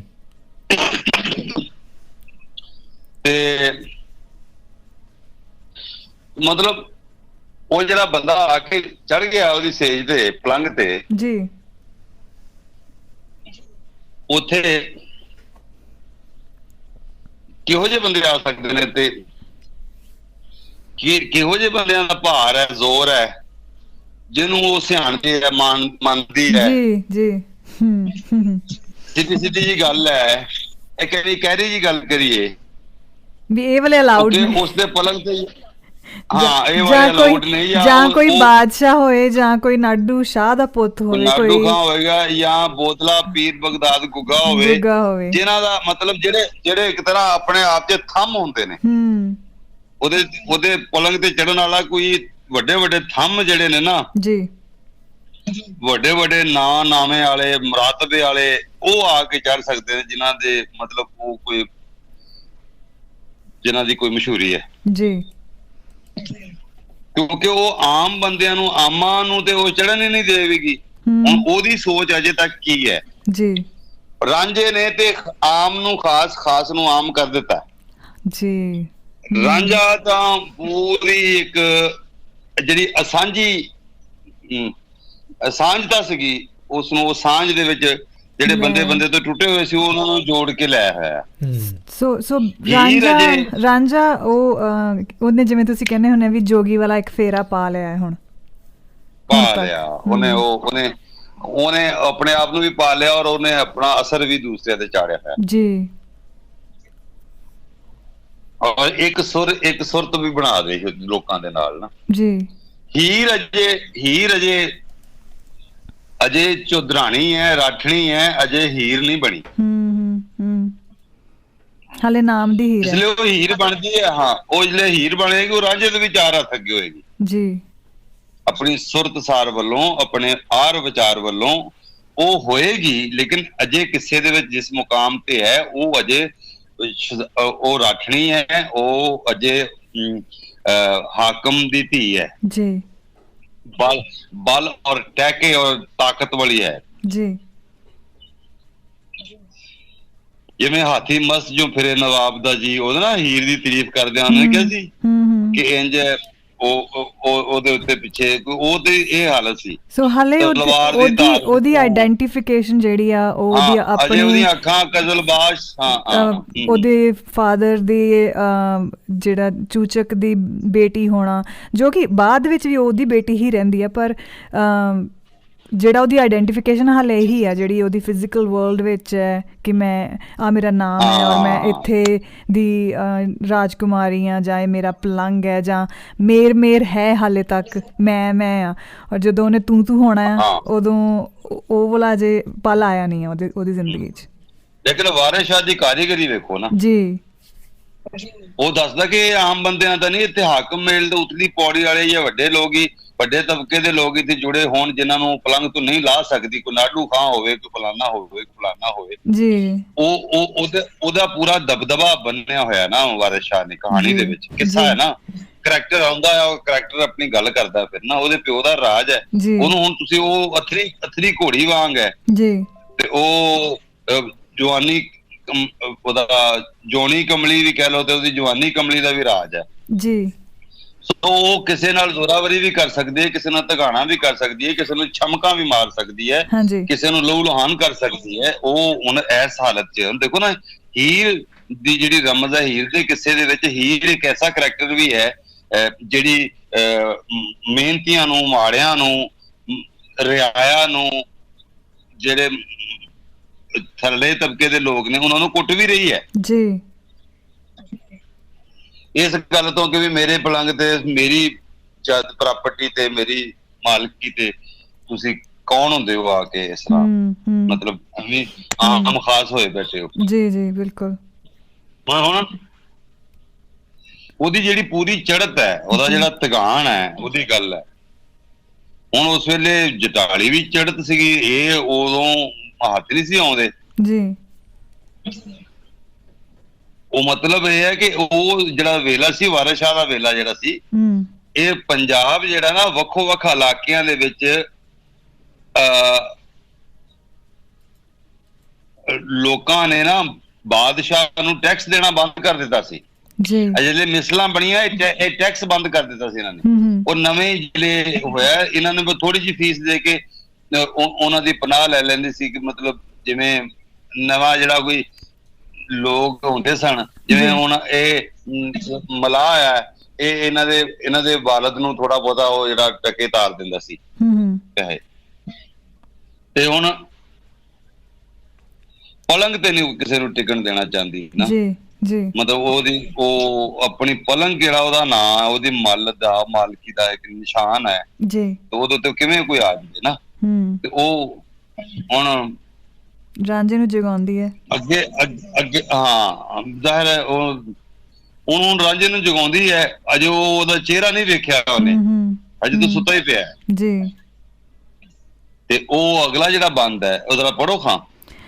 ਉੱਠੀ ਸੁੱਤੜਿਆ ਸੇਜ ਅਸਾਡੜੀ ਤੋਂ, ਲੰਮਾ ਸੁਸਰੀ ਵਾਂ ਕੀ ਪਿਆ ਹੈ ਵੇ, ਰਾਤੀ ਕਿਤੇ ਉਹ ਨੀਂਦਰਾ ਕਟਿਓਈ, ਐਡੀ ਨੀਂਦ ਵਾਲਾ ਲੁੜ ਗਿਆ ਹੈ ਵੇ, ਸੁੰਨੀ ਵੇਖ ਨ ਖਸਮੜੀ ਸੇਜ ਮੇਰੀ, ਕੋਈ ਆਲਕੀ ਆਣ ਢਹਿ ਪਿਆ ਹੈ ਵੇ, ਕੋਈ ਤਾਪ ਕੀ ਭੂਤ ਕਿ ਜਿਨ ਲੱਗਾ, ਇੱਕੇ ਡਾਇਣ ਕਿਸੇ ਭਖ ਲਿਆ ਹੈ ਵੇ, ਵਾਰਿਸ ਸ਼ਾਹ ਤੂੰ ਜਿਉਂਦਾ ਘੂਕ ਸੁੱਤੋਂ, ਇੱਕੇ ਮੌਤ ਆਈ ਮਰ ਗਿਆ ਹੈ ਵੇ। ਇਹ ਬੜਾ ਖਾਸ ਬੰਦ ਹੈ ਜੀ ਇਹ। ਜੀ ਜੀ। ਤੇ ਅਜੇ ਤੇ ਉਹ ਨਾ ਆਪਣੀਆਂ ਗੱਲਾਂ ਵੀ ਕਰਦੀ ਹੈ ਜੀ। ਤੇ ਹੁਣ ਇੱਕ ਹਾਲਤ ਹੈ ਸੁੱਤੇ ਪੈ ਦੀ, ਉੱਠੀ ਸੁੱਤਿਆ ਸੇਜ ਸਾਜੜੀ ਤੋਂ, ਲੰਮਾ ਸੁਸਰੀ ਵਾਂਗ ਕੀ ਪਿਆ ਹੈ ਵੇ ਜੀ। ਉਹਨੂੰ ਵੇ ਕਹਿ ਰਹੀ ਹੈ, ਇੰਝ ਲੱਗਦੀ ਜਿਵੇਂ ਦਬਕਾ ਮਾਰ ਰਹੀ ਜੀ, ਜਿਵੇਂ ਰੋਹ ਪਾ ਰਹੀ ਹੈ ਹੀਰ ਨਾ। ਸੁਸਰੀ ਤਾਂ ਤੁਹਾਨੂੰ ਪਤਾ ਹੀ ਹੈ, ਇੱਕ ਨਿੱਕਾ ਜਿਹਾ ਕੀੜਾ ਹੁੰਦਾ ਜਿਹੜਾ ਕੱਪੜਿਆਂ ਨੂੰ ਖਾ ਜਾਂਦਾ ਹੈ। ਹਾਂਜੀ ਹੈਨਾ, ਕੱਪੜਿਆਂ ਨੂੰ ਸੁਸਰੀ ਲੱਗ ਗਈ, ਆਟੇ ਨੂੰ ਸੁਸਰੀ ਖਾ ਜਾਂਦੀ ਹੈ। ਮੈਨੂੰ ਲੱਗਦਾ ਨਿੱਕਾ ਜਿਹਾ ਕੀੜਾ ਉਹ ਸਾਰਾ ਕੁਝ ਹੀ ਖਾ ਜਾਂਦਾ। ਲੇਕਿਨ ਉਹਦੇ ਵਿੱਚ ਦੇਖੋ ਨਾ, ਉਹਦੇ ਚ ਹਿਲ ਜੁਲ ਕੋਈ ਨਹੀਂ ਹੁੰਦੀ। ਹਾਂਜੀ ਬਿਲਕੁਲ ਸੁਸਰੀ ਵਾਂਗੂ ਨਾ। ਹੁਣ ਉਹ ਮਤਲਬ ਹਾਂ। ਤੇ ਉਨੀਂਦਰਾ ਕਹਿੰਦੀ ਹੈ ਕਿ ਰਾਤੀ ਕਿਤੇ ਉਨੀਂਦਰਾ ਕੱਟੀ ਹੋਈ, ਕਿਧਰੇ ਤੂੰ ਉੱਠ ਸੇਜ ਤੋਂ, ਸੇਜ ਤੇ ਸੁੱਤਿਆ ਉੱਠ ਪੈ, ਉੱਠੀ ਸੁੱਤਿਆ ਸੇਜ ਸਾਜੜੀ ਤੋਂ ਜੀ। ਲੰਮਾ ਸੁਸਰੀ ਵਾਂਗ ਕੀ ਪਿਆ ਹੈ ਵੇ, ਕਿਵੇਂ ਸੁਸਰੀ ਵਾਂਗ ਬਿਨਾਂ ਹਿੱਲੇ ਜੁੱਲੇ ਤੂੰ ਐਵੇਂ ਪਿਆ, ਕਿਤੇ ਮਤਲਬ ਰਾਤੀ ਕਿਤੇ ਹੁਣ ਇੰਦਰਾ ਕੱਟੇ ਹੋਈ, ਕਿਤੇ ਰਾਤੀ ਜਾਗ ਕੇ ਆਇਆ ਤੇ ਐਡੀ ਨੀਂਦ ਵਾਲਾ ਲੁੜ ਗਿਆ ਹੈ ਵੇ। ਮਤਲਬ ਲੁੜਨਾ ਜਿਹੜਾ ਹੁੰਦਾ ਹੈ, ਵਹਿ ਜਾਣਾ ਹੁੰਦਾ, ਵਗ ਜਾਣਾ, ਪਾਣੀ ਲੁੜਦਾ ਹੈ ਨਾ, ਲੁੜਕਣਾ ਵੀ ਹੁੰਦਾ ਕਿ ਐਡੀ ਤੂੰ ਨੀਂਦ ਡੁੱਬ ਕੇ ਤੇ ਇੱਥੇ ਲੁੜਕ ਕੇ ਪਿਆ ਹੈ ਜੀ। ਤੇ ਸੁੰਜੀ ਵੇਖ ਨਾ ਖਸਮੜੀ ਸੇਜ ਮੇਰੀ, ਹਾਏ ਲਫ਼ਜ਼ ਵੇਖ ਯਾਰ ਕੀ ਲਿਖੇ ਨੇ ਵਾਲੇ ਸ਼ਾਹ। ਸੁੰਜੀ ਵੇਖ ਨਾ ਖਸਮੜੀ ਸੇਜ ਮੇਰੀ, ਤੇ ਲਫ਼ਜ਼ 4 ਗੌਰ ਕਰੋ ਜੀ। ਮਤਲਬ ਸੁੰਜੀ ਮੇਰੀ ਸੇਜ ਹੈ, ਸੁੰਜੀ ਹੈ ਮੇਰੀ ਸੇਜ, ਸੁੰਜੀ ਨੂੰ ਜਾਂ ਇਹਨੂੰ ਵਿਰਾਨ ਵੇਖ ਕੇ ਨਖਸਮੜੀ ਖਾਲੀ, ਨਖਸਮੀ ਜਿੱਤੇ ਜਿਸ ਦਾ ਖਸਮ ਜਾਂ ਮਾਲਕ ਨਾ ਹੋਵੇ, ਹੈ ਨਾ। ਤੇ ਮੇਰੀ ਕੋਈ ਆਲਕੀ ਆਣ ਢਹਿ ਪਿਆ ਹੈ ਵੇ। ਆਲਕੀ ਹੁੰਦਾ ਆਲਸ ਨਾਲ ਆ ਕੇ ਬੰਦਾ ਸੁਸਤੀ ਨਾਲ ਡਿੱਗ ਪੈਂਦਾ। ਕੋਈ ਤਾਪ, ਤੁਸੀਂ ਭੂਤ ਕਿਹਾ, ਇੱਕ ਇਹ ਵੀ ਲਫ਼ਜ਼ ਹੈ ਕਸੁਰਤ, ਜਿਵੇਂ ਇੱਕ ਸੁਰਤ ਹੁੰਦਾ, ਇੰਜ ਕਸੁਰਤ ਹੁੰਦਾ, ਭੈੜੀ ਸੁਰਤ ਨਾਲ ਕਿ ਜਿੰਨ ਲਗਵਾ, ਕਿ ਜਿੰਨ ਲੱਗੂ ਇੱਕੇ ਡੈਣ ਕਿਸੇ ਭੱਖ ਲਿਆ ਐਵੇਂ, ਮਤਲਬ ਤੈਨੂੰ ਕੋਈ ਤਾਪ ਚੜ ਗਿਆ ਜਾਂ ਕੋਈ ਹੋਸ਼ ਗਵਾ ਬੈਠਾ ਜਾਂ ਕਿਸੇ ਡੈਣ ਨੇ ਤੈਨੂੰ ਭੱਖ ਲਿਆ ਮੀਨ ਖਾ ਲਿਆ ਹੁੰਦਾ, ਭਖਣਾ ਮੀਨ ਨਿਗਲਣਾ ਹੁੰਦਾ, ਕਲੇਜਾ ਜਿਵੇਂ ਖਾ ਲੈਣਾ ਹੁੰਦਾ ਜੀ, ਠੀਕ ਹੈ ਨਾ। ਹਾਂ, ਤੇ ਤੂੰ ਵਾਰਿਸ ਆ ਗਿਆ, ਵਾਰਿਸ ਸ਼ਾਹ ਤੂੰ ਜਿਉਂਦਾ ਘੂਕਸ ਤੋਂ ਇੱਕੇ ਮੌਤ ਆਈ ਮਰ ਗਿਆ ਹੈ, ਕਿ ਮਤਲਬ ਤੂੰ ਵਾਰਿਸ ਸ਼ਾਹ ਵਾਂਗ ਘੂਕ ਸੁੱਤਾ ਹੈ ਕਿ ਮੌਤ ਆਉਣ ਦੇ ਉੱਤੇ ਮਾਰੀ ਗਿਆ ਹੈ ਤੇ ਹੁਣ ਕੁਐਸਚਨ ਸੁੱਟ ਲਈ। ਹੁਣ ਕੋਈ ਇਹ ਸੁਸਰੀ, ਹਾਂ ਕਿਸੇ ਸੁਸਰੀ ਕਿਸੇ ਸ਼ੈ ਨੂੰ ਲੱਗ ਜਾਵੇ ਨਾ ਤੇ ਉਸ ਨੂੰ ਉਹ ਅੰਦਰੋਂ ਅੰਦਰੀ ਤੁਹਾਨੂੰ ਪਤਾ ਉਹ ਚੱਟ ਜਾਂਦੀ ਹੈ ਜੀ, ਪਰ ਉਹਦੇ 'ਚ ਹਿਲਜੁਲ ਕੋਈ ਨਹੀਂ ਹੁੰਦੀ। ਐਵੇਂ ਲੱਗਦਾ ਜਿਵੇਂ ਕੋਈ ਮਤਲਬ ਜਿਵੇਂ ਕੋਈ ਫੱਕ ਪਈ ਹੁੰਦੀ ਹੈ ਜਾਂ ਕੋਈ ਆਟਾ ਪਿਆ, ਕੋਈ ਸ਼ਾਇਦ ਧੂੜ ਜਿਹੀ ਹੋਵੇ ਤੇ ਉਹਦੇ 'ਚ ਪਤਾ ਨੀ ਲੱਗਦਾ ਕਿ ਇਹਦੇ 'ਚ ਕੋਈ ਸ਼ੈ ਵਿੱਚ ਖਾ ਰਹੀ ਹੈ। ਹਾਂਜੀ। ਹੁਣ ਤੁਸੀਂ ਹੀਰ ਦੀ ਜਿਹੜੀ ਪੂਰੀ ਚੜ੍ਹਤ ਹੈ, ਵਾਹ, ਉਹਦੀ ਜਿਹੜੀ ਸੇਜ ਹੈ, ਉਹ ਇੱਕ ਰਾਠਾਚਾਰੀ ਦਾ ਵਖਾਲਾ ਹੈ, ਠੀਕ ਹੈ ਨਾ। ਸਮਝ ਲਓ ਕਿ ਜਿਹਨੂੰ ਸੁਸਰੀ ਲੱਗ ਚੁੱਕੀ ਹੈ ਜੀ, ਹਾਂ, ਉਹਨੂੰ ਸੁਸਰੀ ਲੱਗੀ ਹੈ ਕਿ ਜਿਹੜੀ ਉਹ ਮਤਲਬ ਮਲਾਹ ਕੋਲੋਂ ਵੀ ਪਹਾੜੇ ਤੇ ਬੇੜੀ ਚਲਵਾਉਂਦੇ ਨੇ, ਤੇ ਰਾਂਝੇ ਨੂੰ ਸੇਜ ਤੇ ਵੇਖ ਕੇ ਹੀਰ ਦਾ ਧਿਆਨ ਸੁਸਰੀ ਵੱਲ ਪਰਤਦਾ ਹੈ। ਉਹ ਇਸ ਲਈ ਹੁਣ ਉਸਦੇ ਚੇਤੇ ਸੇਜ ਨੂੰ ਸੁਸਰੀ ਲੱਗ ਸਕਦੀ ਹੈ ਜਾਂ ਲੱਗ ਚੁੱਕੀ ਹੈ। ਫਿਰ ਉਸ ਨੂੰ ਆਉਂਦੀ ਹੈ ਕਿ ਕੋਈ ਸੁਸਰੀ ਵਾਂਗ ਦੀ ਕੋਈ ਮਖਲੂਕ ਨਹੀਂ, ਜਾਂ ਇਹ ਕੋ ਲੱਗਦਾ ਕੋਈ ਸਮਾਜ ਦਾ ਫੰਡਿਆ ਹੈ, ਕਿਤੇ ਹੁਣ ਇੰਦਰਾ ਕੱਟ ਕੇ ਆਇਆ ਹੈ। ਇੱਕ ਇਹ ਉਹਦੇ ਜ਼ਿਹਨ 'ਚ ਖਿਆਲ ਆਉਂਦਾ ਹੈ ਜੀ, ਜਿਹੜਾ ਮਤਲਬ ਕੋਈ ਜੀਵਨ ਦੇ ਭਾਰਾਂ ਸੇਜ ਤੇ ਸੁੱਤੇ ਬੰਦੇ ਦੀ ਹੁਣ ਸੁਸਰੀ ਵਾਂਗ ਦਿਸਣ ਜਾਂ ਹੁਣ ਇੰਦਰੇ ਨਾਲ ਟੱਠਾ ਹੋਇਆ ਲੱਗਿਆ ਨਹੀਂ, ਉਹਨੂੰ ਇਹ ਤੇ ਚੀਜ਼ਾਂ ਹੋਈਆਂ ਤੇ ਨਾਲ ਹੀ ਉਹਨੂੰ ਇਹ ਧਿਆਨ ਆਉਂਦਾ ਕਿ ਇਹ ਜਿਹੜੀ ਉਹਦੀ ਸੇਜ ਹੈ ਨਾ ਉਹ ਸੁੰਜੀ ਹੈ ਜੀ। ਸੇਜ ਦਾ ਜਿਹੜਾ ਸੁੰਜ ਹੈ ਔਰ ਉਹ ਨਖਸਮੀ ਹੈ, ਸੁੰਜੀ ਵੇਖ ਨਖਸਮੜੀ ਸੇਜ ਮੇਰੀ। ਹੁਣ ਇਹ ਵੀ ਸੁਸਰੀ ਵਜੂਦ ਨੂੰ ਵੀ ਲੱਗੀ ਹੁੰਦੀ ਹੈ, ਨਖਸਮੇ ਸੁੰਜੀ ਹੋਣ ਦਾ, ਸੁੰਜਾ ਹੋਣਾ ਜਾਂ ਨਖਸਮਾ ਹੋਣਾ ਵੀ ਨਾ ਇੱਕ ਤਰ੍ਹਾਂ ਅੰਦਰੋਂ ਸੁਸਰੀ ਵਾਲੀ ਕਹਾਣੀ ਬਣ ਜਾਂਦੀ ਹੈ। ਬਿਲਕੁਲ, ਉਹਦੇ ਵਿੱਚ ਜਿਹੜੀ ਉਹ ਸੇਜ ਤੇ ਜਿਹੜੀ ਇੱਕ ਉਹ ਪੋਜ਼ਿਟਿਵ ਤੇ ਨੈਗੇਟਿਵ ਪੋਲੈਰਿਟੀ ਆ, ਫਿਰ ਮੈਂ ਉਸੇ ਗੱਲ ਤੇ ਆ ਰਹੀ ਹਾਂ ਕਿਉਂਕਿ ਉੱਥੇ ਉਹਨੇ ਖਸਮ ਦੀ ਗੱਲ ਕੀਤੀ ਆ। ਖਸਮ ਚਾਹੇ ਉਹ ਜਦੋਂ ਆਪਾਂ ਉਹਨੂੰ ਦੁਨਿਆਵੀ ਤੌਰ ਤੇ ਮਰਦ ਦੀ ਫਾਰਮ 'ਚ ਦੇਖਦੇ ਹਾਂ ਜਾਂ ਵੱਡੇ ਖਸਮ ਦੀ ਗੱਲ ਕੀਤੀ ਜਾਂਦੀ ਹੈ। ਅਸੀਂ ਆਈ ਥਿੰਕ ਕੱਲ੍ਹ ਵੀ ਸਾਡੀ ਇਸੇ ਬਾਰੇ 'ਚ ਹੀ ਗੱਲ ਹੋ ਰਹੀ ਸੀ ਕਿ ਉਹ ਜਿਹੜਾ ਜਿਹਨੂੰ ਅਸੀਂ ਕਹਿੰਦੇ ਹਾਂ ਵੀ ਉਹ ਖਸਮਾਂ ਦਾ ਖਸਮ, ਜਦੋਂ ਪੀਰ ਇੱਕ ਜਾ ਰਿਹਾ ਸੀਗਾ ਤੇ ਉਹਨੇ ਇੱਕ ਹੀਰ ਵਰਗੀ ਹੀ ਸੋਹਣੀ ਕੁੜੀ ਨੂੰ ਉੱਥੇ ਵਾਲ ਸੁਕਾਉਂਦੇ ਦੇਖਿਆ, ਔਰ ਉਹ ਖੜ ਗਿਆ ਉੱਥੇ, ਉਹਨੂੰ ਦੇਖਣ ਲੱਗ ਗਿਆ, ਨਿਹਾਰਨ ਲੱਗ ਗਿਆ, ਔਰ ਉਹ ਕਹਿਣ ਲੱਗ ਗਿਆ ਕਿ ਉਹਨੂੰ ਕਹਿੰਦਾ ਕਿ ਵਾਹ, ਕਿਆ ਕੁਦਰਤ ਦਾ, ਕਿਆ ਰੱਬ ਦਾ ਕ੍ਰਿਸ਼ਮਾ ਹੈ, ਕਿਆ ਖਸਮ ਦਾ ਕ੍ਰਿਸ਼ਮਾ ਹੈ। ਤਾਂ ਉਹ ਕਹਿੰਦੀ ਕਿ ਖੜ ਜਾ ਸਾਧੂ ਕੁੱਤਿਆ, ਤੇ ਮੈਂ ਆਪਣਾ ਖਸਮ ਬੁਲਾ ਕੇ ਲਿਆਈ। ਅਤੇ ਉਹ ਜਦ ਉਹਦਾ ਖਸਮ ਆਇਆ ਤਾਂ ਉਹਨੇ ਆਣ ਕੇ ਉਹਨੂੰ ਗੱਲਾਂ ਗੁੱਲਾਂ ਸੁਣਾਈਆਂ ਜਾਂ ਕੁੱਟਿਆ ਮਾਰਿਆ ਸ਼ਾਇਦ ਫਕੀਰ ਨੂੰ। ਤਾਂ ਉਹ ਫਕੀਰ ਅੱਗਿਓਂ ਕਹਿਣ ਲੱਗ ਗਿਆ ਕਿ ਉਹ ਆਪਣੇ ਖਸਮ ਨੂੰ ਆਵਾਜ਼ਾਂ ਮਾਰਨ ਲੱਗ ਗਿਆ, ਕਹਿੰਦਾ ਉਦੋਂ ਬੋਲੇਗਾ ਜਦ ਲੋਕਾਂ ਨੇ ਫੱਟੀਆਂ ਪੋਚ ਫੜਾਈਆਂ। ਕਹਿੰਦਾ ਵੀ ਤੇਰਾ ਖਸਮ ਹੈ ਬੰਦਾ ਅੜੀਏ, ਮੇਰਾ ਖਸਮ ਹੈ ਅੱਲਾ, ਹਰ ਕੋਈ ਖਸਮਾਂ ਵਾਲੀ ਜਿਹਦੇ ਮੂਹਰੇ ਅੜਦੀ ਪੱਲਾ। ਕਿਆ ਬਾਤ ਹੈ। ਅਤੇ ਉਹ ਤੁਹਾਡੀ ਨਖਸਮੜੀ ਸੇਜ ਤੋਂ ਮੈਨੂੰ ਉਹ ਗੱਲ ਯਾਦ ਆਈ ਕਿ ਉਹ ਜਿਹੜੀ ਅੰਦਰ ਦੀ ਸਥਿਤੀ ਹੈ, ਚਾਹੇ ਉਹ ਬਾਹਰ ਦੀ ਸਥਿਤੀ ਹੈ, ਜਿੱਥੇ ਉਹ ਮੈਸਕੁਲਿਨ ਐਨਰਜੀ ਦੀ ਬੈਲੈਂਸ ਨਹੀਂ ਹੈਗਾ, ਜਦ ਤੱਕ ਉਦ ਤੱਕ ਉਹ ਅਧੂਰਾਪਨ ਔਰ ਉਹ ਨਖਸਮੀ ਹੈ ਜੀ। ਤੇ ਉਹਨੂੰ ਇਹ ਵੀ ਪਤਾ ਵੀ ਹੈ ਨਖਸਮੀ ਹੋਣ ਦਾ ਜੀ। ਹਾਂ, ਉਹਨੂੰ ਇੰਨੀ ਅਵੇਅਰਨੈਸ ਤਾਂ ਹੈਗੀ ਹੈ।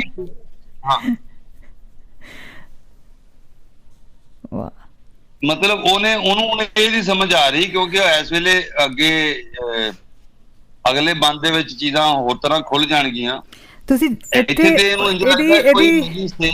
ਇਸ ਵਾਲੇ ਬੰਦ ਦੇ ਉੱਪਰ ਲਿਖਿਆ ਹੋਇਆ ਹੀਰ ਰਾਂਝੇ ਨੂੰ ਜਗਾਉਂਦੀ ਹੈ। ਆਪਾਂ ਜਿਵੇਂ ਗੱਲ ਕੀਤੀ ਕਿ ਰਾਂਝੇ ਨੂੰ ਉਹ ਜਿਹੜੀ ਚਿਣਗ ਸੀਗੀ ਔਰ ਉਹਦੇ ਵਿੱਚ ਜਿਹੜੀ ਅਵੇਅਰਨੈਸ ਆਲਰੇਡੀ ਹੋ ਚੁੱਕੀ ਸੀ, ਸੋ ਉਹ ਰਾਂਝਾ ਭਾਵੇਂ ਸੇਜ ਤੇ ਸੁੱਤਾ ਪਿਆ ਸੀ ਪਰ ਉਹ ਜਾਗ ਗਿਆ ਸੀ, ਉਹ ਅੰਦਰੋਂ ਜਾਗਿਆ ਹੋਇਆ ਹੈ। ਹੀਰ ਸੁੱਤੀ ਹੈ ਔਰ ਹੀਰ ਹਾਲੇ ਸੁੱਤੀ ਹੈ, ਹੋਈ ਹੈ, ਜਿਹੜੀ ਆਣ ਕੇ ਉਹਨੂੰ ਉਠਾਉਣ ਦੀ ਜਗਾਉਣ ਦੀ ਕੋਸ਼ਿਸ਼ ਕਰ ਰਹੀ ਹੈ, ਉਹ ਹਾਲੇ ਸੁੱਤੀ ਹੈ। ਉਹਦੇ ਅੰਦਰ ਆਪਣੇ ਸੁਰਤਸਾਰ ਵੱਲੋਂ ਅਜੇ ਉਹਦੇ ਅੰਦਰ ਇਸ਼ਕ ਨਹੀਂ ਜਾਗਿਆ, ਅਜੇ ਉਹਦੇ ਅੰਦਰ ਨੈਣ ਨਹੀਂ ਲੜੇ, ਅਜੇ ਉਹ ਆਪਣੇ ਆਪ ਆਪਣੀ ਹਸਤੀ, ਅਜੇ ਆਪਣੇ ਆਪੇ ਦਾ ਮਾਣ ਗੁਮੰਡ ਆਕੜ ਗਰੂਰ ਅਜੇ ਨਹੀਂ ਛੱਡਿਆ। ਲੇਕਿਨ ਅਗਲੇ ਬੰਦ ਦੇ ਵਿੱਚ ਕੁਝ ਦਾ ਕੁਝ ਹੋਰ ਹੀ ਹੋ ਜਾਏਗਾ, ਉਹ ਬਾਅਦ ਦੀ ਗੱਲ ਹੈ। ਲੇਕਿਨ ਅਜੇ ਤਾਂ ਮੇਰਾ ਖਿਆਲ ਫਟਾਫਟ ਅੱਗੇ ਨਾ ਵਧੀਏ। ਲੈ ਚਲੋ ਭਾਜੀ, ਹੁਣ ਲੈ ਚਲੋ, ਹੁਣ ਜਦ ਗੱਲ ਕਹਿ ਹੀ ਦਿੱਤੀ। ਲੇਕਿਨ ਆਖਰੀ ਲਾਈਨ ਜਿਹੜੀ ਨਾ ਉਹਦੇ ਉੱਤੇ ਗੌਰ ਕਰਨਾ ਪਏਗਾ। ਵਾਰਿਸ ਸ਼ਾਹ ਤੂੰ ਜਿਉਂਦਾ ਘੂਕ ਸੁੱਤੋਂ, ਇੱਕੇ ਮੌਤ ਆਈ ਮਰ ਗਿਆ ਹੈ ਵੇ, ਤੂੰ ਜਿਉਂਦਾ ਹੈ ਘੂਕ ਸੁੱਤਾ ਹੈ ਜਾਂ ਮੌਤ ਆਈ ਹੈ ਕਿ ਮਰ ਗਿਆ ਹੈ। ਤੇ ਇਹ ਹੁਣ ਮਤਲਬ ਵਾਰਿਸ ਸ਼ਾਹ ਆਪ ਹੀ ਲੱਗਦਾ ਕਿ ਹੀਰ ਦਾ ਰੂਪ ਵਟਾ ਕੇ ਸਾਹਮਣੇ ਆ ਜਾਂਦੇ ਨੇ ਜੀ, ਤੇ ਆਪਣੇ ਆਪ ਨੂੰ ਰਾਂਝੇ ਦੇ ਰੂਪ ਵਿੱਚ ਸੁੱਤਾ ਵੇਖਣ ਲੱਗ ਪੈਂਦੇ ਨੇ ਵਾਰਿਸ ਸ਼ਾਹ ਜੀ।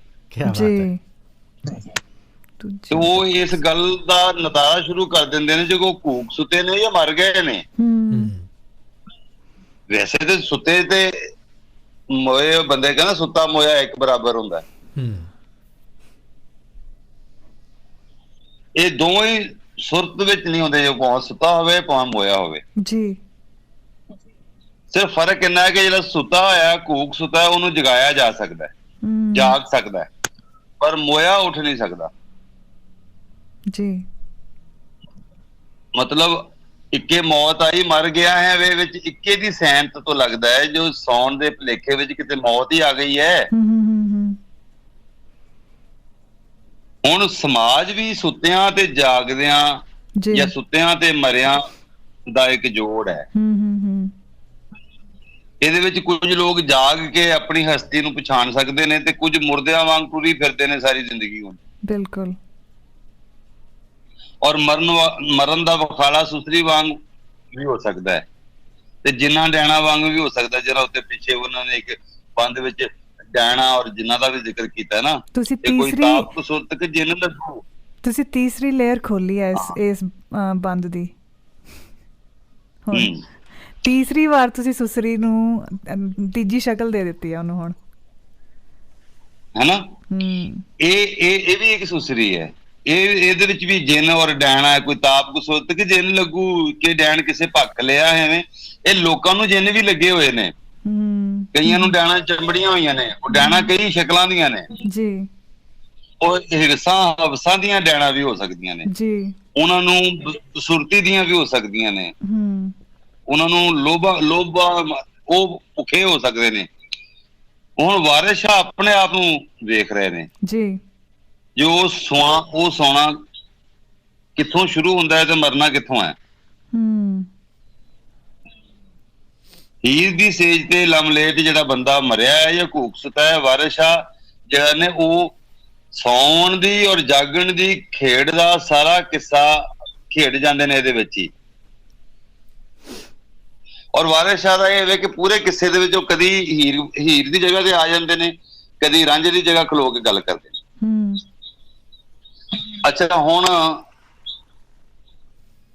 ਅੱਗੇ ਬੰਦ ਜਿਹੜਾ ਹੈ ਇਹ ਜਰਾ ਪੜੋ ਖਾਂ। ਕੁੱਕੇ ਮਾਰ ਹੀ ਮਾਰ ਕੇ ਪਕੜ ਛਮਕਾਂ, ਪਰੀ ਆਦਮੀ ਤੇ ਕਹਿਰਵਾਨ ਹੋਈ। ਰਾਂਝੇ ਉੱਠ ਕੇ ਆਖਿਆ ਵਾਹ ਸੱਜਣ, ਹੀਰ ਹੱਸ ਕੇ ਹੀਰ ਹੱਸ ਕੇ ਤੇ ਮਿਹਰਬਾਨ ਹੋਈ। ਕੱਛੇ ਵੰਜਲੀ ਕੰਨਾਂ ਦੇ ਵਿੱਚ ਵਾਲੇ, ਜ਼ੁਲਫ ਮੁਖੜੇ ਤੇ ਪਰੇਸ਼ਾਨ ਹੋਈ। ਪਿੰਨੇ ਵਾਲ ਚੂਣੇ ਮੱਥੇ ਚੰਦ ਰਾਂਝਾ, ਨੈਣੀ ਕਜਲੇ ਦੀ ਕਮਸਾਨ ਹੋਈ। ਸੁਰਤ ਯੂਸਫ ਦੀ ਵੇਖ ਤੈਮੁਸ ਬੇਟੀ, ਸਣੇ ਮਾਲ ਕੇ ਬਹੁਤ ਹੈਰਾਨ ਹੋਈ। ਨੈਣ ਮਸਤ ਕਲੇਜੜੇ ਵਿੱਚ ਤਾਣੇ, ਜਿਵੇਂ ਤਿਖੜੀ ਨੋਕ ਸਨਾਨ ਹੋਈ। ਆਏ ਬਗਲ ਵਿੱਚ ਬੈਠ ਕੇ ਕਰੇ ਗੱਲਾਂ, ਜਿਵੇਂ ਵਿੱਚ ਕਿਰਬਾਨ ਕਮਾਨ ਹੋਈ। ਭਲਾ ਹੋਇਆ ਮੈਂ ਤੈਨੂੰ ਨਾ ਮਾਰ ਬੈਠੀ, ਕਾਈ ਨਹੀਂ ਸੀ ਗੱਲ ਬੇਸ਼ਾਨ ਹੋਈ। ਰੂਪ ਜੱਟ ਦਾ ਵੇਖ ਕੇ ਜਾਗ ਲੱਦੀ, ਹੀਰ ਕੋਲ ਕੱਤੀ ਕੁਰਬਾਨ ਹੋਈ। ਵਾਰਿਸ ਸ਼ਾਹ ਨਾ ਥਾਉ ਦਮ ਮਾਰਨੇ ਦੀ, ਚਾਰ ਚਸ਼ਮ ਦੀ ਜਦੋਂ ਕਮਸਾਨ ਹੋਈ। ਰੂਪ ਜੱਟ ਦਾ ਵੇਖ ਕੇ ਜਾਗ ਲੱਦੀ। This is ਹੀਰਵਾਨ ਕੱਤੀ ਸਰਗਰਦਾਨ ਹੋਈ। ਇਹਦੇ ਵਿੱਚ ਫਰਕ ਵੀ ਹੈਗਾ ਨਾ, ਜਿਹੜੀ ਤੁਹਾਡੇ ਕੋਲ ਹੈ ਜਿਹੜਾ ਵਾਰਿਸ ਸ਼ਾਹ ਦੀ ਹੀਰ ਤੇ ਮੇਰੇ ਕੋਲ ਦੋਨਾਂ ਦਾ ਫਰਕ ਹੈ। ਲੇਕਿਨ ਚਲੋ ਉਹ ਡਿਫਰੈਂਟ ਐਡੀਟਰਸ ਨੇ ਵੱਖੋ ਵੱਖ ਉਹਨਾਂ ਦੀਆਂ ਕੀਤੀਆਂ ਨੇ, ਕਿਧਰੇ ਸ਼ੇਰਾਂ ਦਾ ਵੀ ਫਰਕ ਹੈ। ਲੇਕਿਨ ਇਹ ਦੇਖੋ, ਕਰਕੇ ਮਾਰੋ ਹੋਈ ਮਾਰ, ਕੂਕੇ ਵੀ ਹੈ ਤੇ ਕਰਕੇ ਮਾਰੋ ਹੋਈ ਮਾਰ ਤੇ ਪਕੜ ਛਮਕਾਂ, ਪਰੀ ਆਦਮੀ ਤੇ ਕਹਿਰਵਾਨ ਹੋਈ। ਹੋਏ ਹੋਏ ਕਰਕੇ ਮਾਰੋ ਹੋਈ ਮਾਰ ਤੇ ਪਕੜ ਛਮਕਾਂ। ਹੁਣ ਕਿਸੇ ਦੇ ਵਿੱਚ ਹੁਣ ਕਰੈਕਟਰ ਨੇ ਐਕਟ ਕਰਨਾ ਨਾ, ਵਾਰਿਸ ਸ਼ਾਹ ਐਕਟ ਕਰਾਉਂਦਾ ਹੈ। ਪਰੀ ਆਦਮੀ ਤੇ ਕਹਿਰਵਾਨ ਹੋਈ, ਡਰਾਮੈਟਿਕ। ਹਾਂ, ਰਾਂਝੇ ਉੱਠ ਕੇ ਆਖਿਆ ਵਾਹ ਸੱਜਣ, ਵਾਹ ਸੱਜਣ। This is my favorite line of all. ਛੇੜਦਾ ਹੈ ਟੀਜ਼। ਰਾਂਝੇ ਉੱਠ ਕੇ ਆਖਿਆ ਵਾਹ ਸੱਜਣ, ਹੀਰ ਹੱਸ ਕੇ ਤੇ ਮਿਹਰਬਾਨ ਹੋਈ। ਇੱਥੇ ਆਪ ਪਿਆ ਜੇ ਸਾਰਾ ਕੁਝ ਜੀ। ਕਾਸ਼ ਇਹਨਾਂ ਸੌਖਾ ਹੁੰਦਾ। ਨਹੀਂ, ਆਖਰ ਹੈ ਵਾਰਿਸ ਸ਼ਾਹ ਨਾ ਥਾਂ ਦਮ ਮਾਰਨੇ ਦੀ, ਚਾਰ ਚਸ਼ਮ ਦੀ ਜਦੋਂ ਕਮਸਾਨ ਹੋਈ।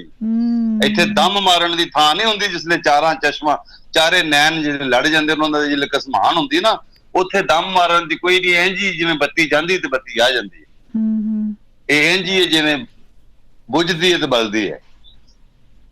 ਇਹ ਕੋਈ ਲੰਮੀ ਖੇਡ ਕੋਈ ਨਹੀਂ ਹੁੰਦੀ, ਇਹ ਤੇ ਝਲਕ ਹੈ। ਦੇਖੋ ਤੇ ਸਹੀ ਉਹਨਾਂ ਨੇ ਇਹਨਾਂ ਦਾ ਮੇਲ ਕਿਵੇਂ, ਇੱਕ ਇੰਝ ਲੱਗਦਾ ਜਿਵੇਂ ਕੋਈ ਲਿਸ਼ਕ ਲੰਘ ਗਈ, ਇੰਝ ਲੱਗਦਾ ਜਿਵੇਂ ਕੋਈ ਜਾਗ ਲੱਗ ਗਈ ਹੈ, ਇੰਝ ਲੱਗਦਾ ਜਿਵੇਂ ਕਿਸੇ ਰੰਗ 'ਚ ਰੰਗ ਮਿਲ ਗਿਆ, ਇੰਝ ਲੱਗਦਾ ਜਿਵੇਂ ਕੋਈ ਤ੍ਰਿਸਮ ਹੋ ਗਿਆ, ਕੋਈ ਮਿਰੇਕਲ ਹੋ ਗਿਆ ਹੈ, ਕੁਝ ਐਸਾ ਹੋ ਗਿਆ ਕਿ ਤੁਹਾਡਾ ਤੁਸੀਂ ਕਹਿਰਵਾਨ ਸੀ, ਛਮਕਾਂ ਫੜੀਆਂ ਹੋਈਆਂ ਨੇ, ਮਾਰੋ ਹੋਈ ਹੈ। ਸਾਰੀਆਂ 60 ਸਹੇਲੀਆਂ ਨਾਲ ਨੇ ਹੀਰ ਦੇ, ਠੀਕ ਹੈ ਜੀ। ਤੇ ਉਹ ਰਾਂਝਾ ਉੱਠਿਆ, ਉੱਠ ਕੇ ਉਹਨੇ ਵੇਖਿਆ ਹੀ ਹੈ ਔਰ ਇੱਕ ਲਫ਼ਜ਼ ਬੋਲਿਆ ਆਵਾਜ਼।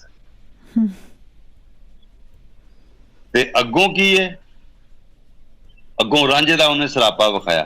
ਕੱਛੇ ਵੰਜਲੀ ਕੰਨ ਦੇ ਵਿੱਚ ਵਾਲਾ, ਜ਼ੁਲਫ ਮੁਖੜੇ ਤੇ ਪਰੇਸ਼ਾਨ ਹੋਈ। ਪਿੰਨੇ ਵਾਲ ਚੂਨੇ, ਪੈਣੀ ਚੰਦ ਰਾਂਝਾ, ਨੈਣ ਕਜਲੇ ਦੀ ਕਮਸਾਨ ਹੋਈ।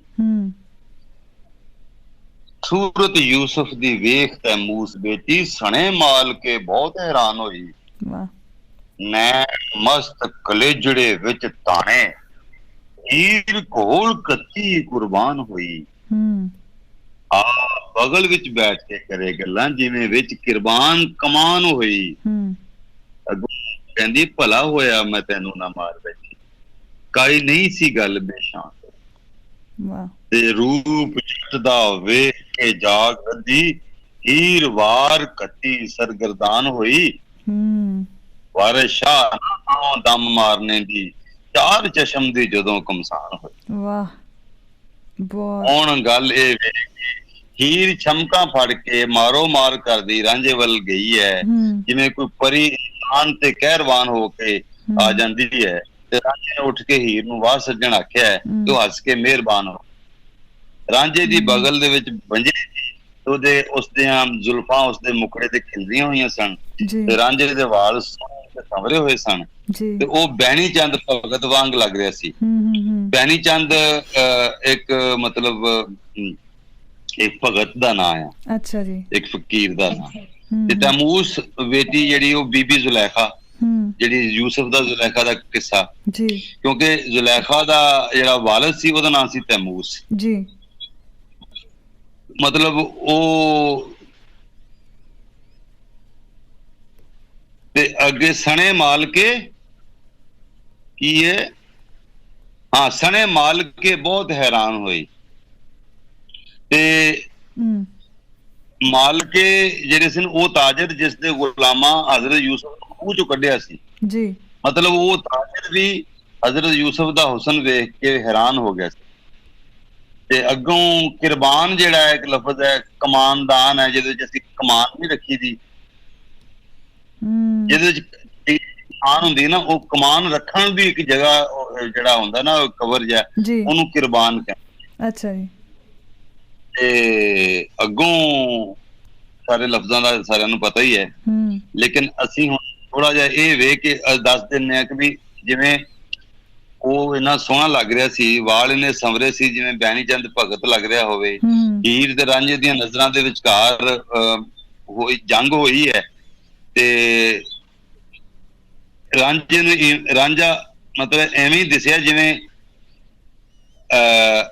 ਜਿਹੜਾ ਮਿਸਰ ਦੀ ਜਿਹੜਾ ਬਾਦਸ਼ਾਹ ਸੀ ਉਹਦੀ ਬੀਵੀ ਤੇ ਤੈਮੂਸ ਦੀ ਧੀ ਜ਼ੁਲੈਖਾ ਨੂੰ ਹਜ਼ਰਤ ਯੂਸਫ ਲੱਗਿਆ ਸੀ ਨਾ ਪਹਿਲੀ ਵਾਰੀ, ਜਿਹੜੇ ਉਹਨਾਂ ਨੇ ਵੇਖਿਆ ਸੀ ਨਾ, ਇੱਕ ਝਲਕ ਹੀ ਵੇਖੀ ਸੀ ਯੂਸਫ ਦੀ, ਠੀਕ ਹੈ ਨਾ, ਤੇ ਉਹ ਵੀ ਉਹਦੇ ਤੇ ਉਹਨਾਂ ਦਾ ਇਸ਼ਕ ਹੋ ਗਿਆ ਸੀ। ਤੇ ਫਿਰ ਕਿ ਜਿਸ ਲਈ ਉਹਦੇ ਮਿੱਤਰੇ ਭਰਾ ਉਹਨੂੰ ਖੂਹ ਚ ਸੁੱਟ ਗਿਆ ਸੀ ਯੂਸਫ ਨੂੰ। ਯੂਸਫ ਦੁਨੀਆ ਦਾ ਸਭ ਤੋਂ ਸੋਹਣਾ ਮਰਦ, ਖੂਬਸੂਰਤ ਤਰੀਨ ਹਸੀਨ ਤਰੀਨ ਮਰਦ ਦੀ ਇੱਕ ਰਮਜ਼ ਹੈ ਕਿ ਯੂਸਫ ਹੁਸਨ ਯੂਸਫ ਦਾ ਹੁਸਨ ਮਸ਼ਹੂਰ ਹੈ। ਇੱਕ ਸਾਡੇ ਇੱਕ ਵਨ ਪ੍ਰੋਫਿਟ ਹੋਏ ਨੇ ਜਿਹੜੇ ਮਤਲਬ ਇਬਰਾਹੀਮ ਦੀ ਅੱਗੋਂ ਲੜੀ ਚੋਂ ਔਲਾਦ ਚੋਂ ਸਨ। ਇਬਰਾਹੀਮ ਜਿਹੜਾ ਸਨ ਇਹ ਮੁੱਢਲਾ ਬਾਬਾ ਸੀ। ਅੱਗੋਂ ਉਹਦੇ ਜਿਹੜੇ ਪੁੱਤਰ ਸਨ ਇੱਕ ਜੈਕਬ ਆਪਣਾ ਜੈਕਬ ਜਿਹੜਾ ਸੀ ਨਾ ਯਾਕੂਬ, ਉਹਦਾ ਬੇਟਾ ਸੀ ਯੂਸਫ, ਜੋਜ਼ਫ ਕਹਿ ਲਓ ਯੂਸਫ। ਤੇ ਇਹਨਾਂ ਦੇ ਪਿੱਛੇ ਜਿਹੜਾ ਸੀ ਜਿਹੜਾ ਆਇਜ਼ਕ, ਇਸਹਾਕ ਤੇ ਇਸਮਾਈਲ ਦੀ ਔਲਾਦ ਚੋਂ ਇਹ ਸਾਰੇ ਨੇ ਜੀ। ਤੇ ਉਹ ਪ੍ਰੋਫਿਟ ਮੁਹੰਮਦ ਤੱਕ ਇਹਨਾਂ ਦੀ ਲੜੀ ਆਉਂਦੀ ਹੈ। ਠੀਕ। ਅੱਛਾ, ਇਹਨਾਂ ਚੋਂ ਜਿਹੜੇ ਇਹਨਾਂ ਦਾ ਕੁਰਾਨ ਦੇ ਵਿੱਚ ਵੀ ਜ਼ਿਕਰ ਹੈ ਤੇ ਇਹਨਾਂ ਦੇ ਕਿੱਸੇ ਦਾ ਵੀ ਜ਼ਿਕਰ ਹੈ ਤੇ ਉਹਦੇ ਵਿੱਚ ਹੁਸਨ ਯੂਸਫ ਦਾ ਦੁਨੀਆ ਤੇ ਮਸ਼ਹੂਰ ਹੈ। ਮੇਰੀ ਮਾਂ, ਮੇਰੇ ਇੱਕ ਭਰਾ ਫੌਤ ਹੋ ਗਿਆ ਸੀ 16-17 ਸਾਲਾਂ ਦੀ ਉਮਰੇ, ਤੇ ਉਹਨੂੰ ਨਾ ਯੂਸਫ ਸਾਨੀ ਕਹਿੰਦੀ ਹੁੰਦੀ ਸੀ, ਦੂਜਾ ਯੂਸਫ ਸੀਗਾ। ਮੈਨੂੰ ਅਜੇ ਤੱਕ ਯਾਦ ਆ, ਮਾਂ ਉਹਦਾ ਨਾਂ ਸਰਵਰ ਸੀ, ਉਹਨੂੰ ਭੁੱਲਦੀ ਨਹੀਂ ਸੀ ਹੁੰਦੀ। ਤੇ ਮੈਂ ਪਹਿਲੀ ਵਾਰੀ ਆਪਣੀ ਅੰਮਾ ਕੋਲੋਂ ਇਹ ਲਫ਼ਜ਼ ਸੁਣਿਆ ਸੀ ਕਿ ਪੁੱਤਰ ਉਹ ਤੇ ਇੰਨਾ ਸੋਹਣਾ ਸੀ, ਉਹ ਤੇ ਯੂਸਫ ਸਾਨੀ ਸੀਗਾ। ਮਤਲਬ ਸਾਨੀ ਦਾ ਮਤਲਬ ਸੈਕੰਡ, ਦੂਜਾ ਯੂਸਫ। ਉਹ ਮਤਲਬ ਜਵਾਨੀ ਚ 16-17 ਸਾਲਾਂ ਦੀ ਉਮਰੇ ਉਹਨੂੰ ਬਿਮਾਰ ਹੋਇਆ, ਬੁਖਾਰ ਚੜਿਆ, ਪਤਾ ਨਹੀਂ ਹੈਜ਼ਾ ਹੋਇਆ ਤੇ ਉਹਦੀ ਡੈਥ ਹੋ ਗਈ। ਇਸ ਤਰ੍ਹਾਂ ਦੀ ਮੈਂ ਤਾਂ ਵੇਖਿਆ ਨਹੀਂ, ਉਹ ਸਭ ਤੋਂ ਵੱਡੇ ਦੋ ਭਰਾ ਮੈਂ ਨਹੀਂ ਵੇਖੇ। ਅੱਛਾ ਖੈਰ ਉਹ ਇੰਨੇ ਉਹਦੀ ਬਿਊਟੀ ਦੀਆਂ ਗੱਲਾਂ, ਉਹਦੀ ਖੂਬਸੂਰਤੀ ਦੀਆਂ ਗੱਲਾਂ ਮੈਂ ਆਪਣੇ ਪੂਰੇ ਪਿੰਡ ਚੋਂ ਵੀ ਸੁਣੀਆਂ ਸਨ। ਉਹਦੇ ਯਾਰਾਂ ਕੋਲ ਜਿਹੜੇ ਉਹਦੇ ਕਲਾਸ ਫੈਲੋ ਸਨ ਉਹਨਾਂ ਨੇ ਵੀ ਦੱਸੀਆਂ ਸਨ। ਤੇ ਇੰਜੀ ਯੂਸਫ ਦਾ ਹੁਸਨ ਵੀ ਸੀ, ਮਸ਼ਹੂਰ ਸੀ, ਦੁਨੀਆ ਤੇ ਮਸ਼ਹੂਰ। ਹੁਣ ਉਹ ਅੱਗੇ ਰਾਂਝੇ ਦੇ ਨੈਣ ਹੀਰ ਦੇ ਕਲੇਜੇ ਵਿੱਚ ਧੱਸ ਗਏ ਨੇ, ਉਹ ਉਸ ਤੇ ਕੁਰਬਾਨ ਹੋ ਗਈ ਹੈ। ਹੁਣ ਨੈਣ ਹੀ ਧਸੇ ਨੇ। ਹੀਰ ਰਾਂਝੇ ਦੀ ਬਗਲ ਚ ਗੱਲਾਂ ਕਰ ਰਹੀ ਜਿਵੇਂ ਕੋਈ ਕਮਾਨ ਦਾਨ ਦੇ ਅੰਦਰ ਸਮਾ ਨਹੀਂ ਜਾਂਦੀ, ਜਿਵੇਂ ਕੋਈ ਬਗਲ ਚ ਆ ਜਾਂਦੀ ਹੈ। ਤੇ ਹੀਰ ਕਹਿੰਦੀ, ਅੱਗੋਂ ਹੀਰ ਕਹਿੰਦੀ ਹੈ ਭਲਾ ਹੋਇਆ ਮੈਂ ਤੈਨੂੰ ਨਾ ਮਾਰ ਬੈਠੀ, ਕਾਈ ਨਹੀਂ ਸੀ ਗੱਲ ਬੇਸ਼ਾਨ ਹੋਈ, ਕਿ ਚੰਗਾ ਹੋਇਆ ਮੈਂ ਤੈਨੂੰ ਮਾਰ ਨਹੀਂ ਬੈਠੀ, ਕੋਈ ਬੇਸ਼ਾਨ ਨਹੀਂ ਹੋ ਗਈ, ਤੇਰੀ ਸ਼ਾਨ ਚ ਕੋਈ ਮਤਲਬ ਹਰਫ ਨਹੀਂ ਆਇਆ ਜੀ। ਤੇ ਅੱਗੋਂ ਹੈ ਕਿ ਰੂਪ ਜੱਟ ਦਾ ਵੇਖ ਕੇ ਜਾਗ ਲੱਦੀ, ਮਤਲਬ ਹੀਰ ਨੂੰ ਰਾਂਝੇ ਜੱਟ ਦੇ ਵਖਾਲੇ ਨਾਲ, ਉਹਦੇ ਰੂਪ ਨਾਲ, ਉਸਨੂੰ, ਉਹਦੇ ਸਾਪੇ ਨੂੰ, ਉਹਦੀਆਂ ਅੱਖਾਂ ਨੂੰ, ਉਹਦੇ ਨੈਣਾਂ ਨੂੰ, ਉਹਦੇ ਰੂਪ ਨੂੰ ਵੇਖ ਕੇ ਜਾਗ ਲੱਗ ਗਈ ਹੈ। ਤੋ ਇਸ ਦੀ ਜ਼ਿੰਦਗੀ ਵਿੱਚ ਘੁੰਮ ਗਈ ਹੈ ਜੀ, ਕੁਰਬਾਨ ਹੋ ਗਈ ਹੈ, ਕੋਲ ਕੱਤੀ, ਸਰਗਰਦਾਨ ਹੋਈ, ਮਤਲਬ ਉਹਦੀ ਪੂਰੀ ਇੱਕ ਸਰਗਰਦਾਨ ਦਾ ਕਿ ਬਿਲਕੁਲ ਹੀ ਇੱਕ ਦਿਮਾਗ ਭੌਂ ਕੇ ਨਾ ਬੰਦਾ ਘੁੰਮ ਕਮੇਟੀ ਨਹੀਂ ਆ ਜਾਂਦੀ ਜੀ, ਇੰਜ ਕਮੇਟੀ ਆ ਗਈ ਨਾ ਜਿਵੇਂ ਬੰਦਾ ਵਿੱਚ ਕੋਈ ਸ਼ੈ ਇੰਜ ਘੁੰਮਦੀ ਹੋਵੇ ਤੇ ਵਿੱਚ ਵੜੀ ਜਾਂਦੀ ਹੈ। ਇੰਜ ਧਾਗਾ ਜਿਵੇਂ ਚਰਖੇ ਦੇ ਤੁਸੀਂ ਤੰਦ ਨਹੀਂ ਪਾਉਂਦੇ ਪੂਣੀ ਦੇ ਵਿੱਚ, ਜਿਵੇਂ ਧਾਗੇ ਚ ਇੰਜ ਜਿਵੇਂ ਵੜੀ ਜਾਂਦੀ whirlwind। ਹਾਂ ਉਂਝ ਹੀ ਹੋ ਗਈ, ਉਹ ਘੁੰਮ ਗਈ ਵਿੱਚ ਜੀ। ਹੁਣ ਇਹ ਚਾਰ ਅੱਖਾਂ ਦਾ ਜੋੜ ਆ, ਜਿਹੜਾ ਜੋੜ ਹੈ ਉਹ ਜੁੜ ਰਿਹਾ ਹੈ, ਉੱਥੇ ਕੋਈ ਕੁਝ ਨਹੀਂ ਕਹਿ ਸਕਦਾ ਕਰ ਸਕਦਾ, ਉੱਥੇ ਕੋਈ ਉੱਚਾ ਸਾਹ ਵੀ ਨਹੀਂ ਲੈ ਸਕਦਾ।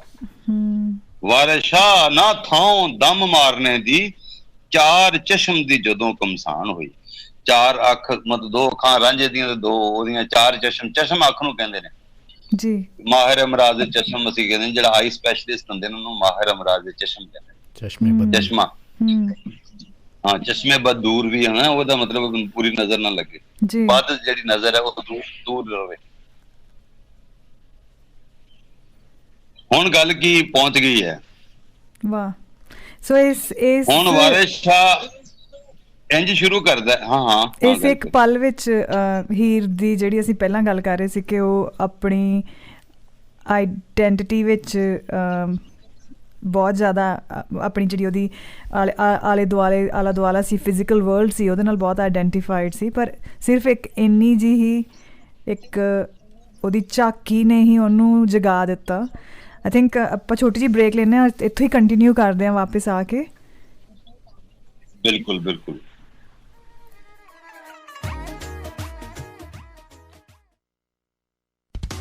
You are listening Australia's number one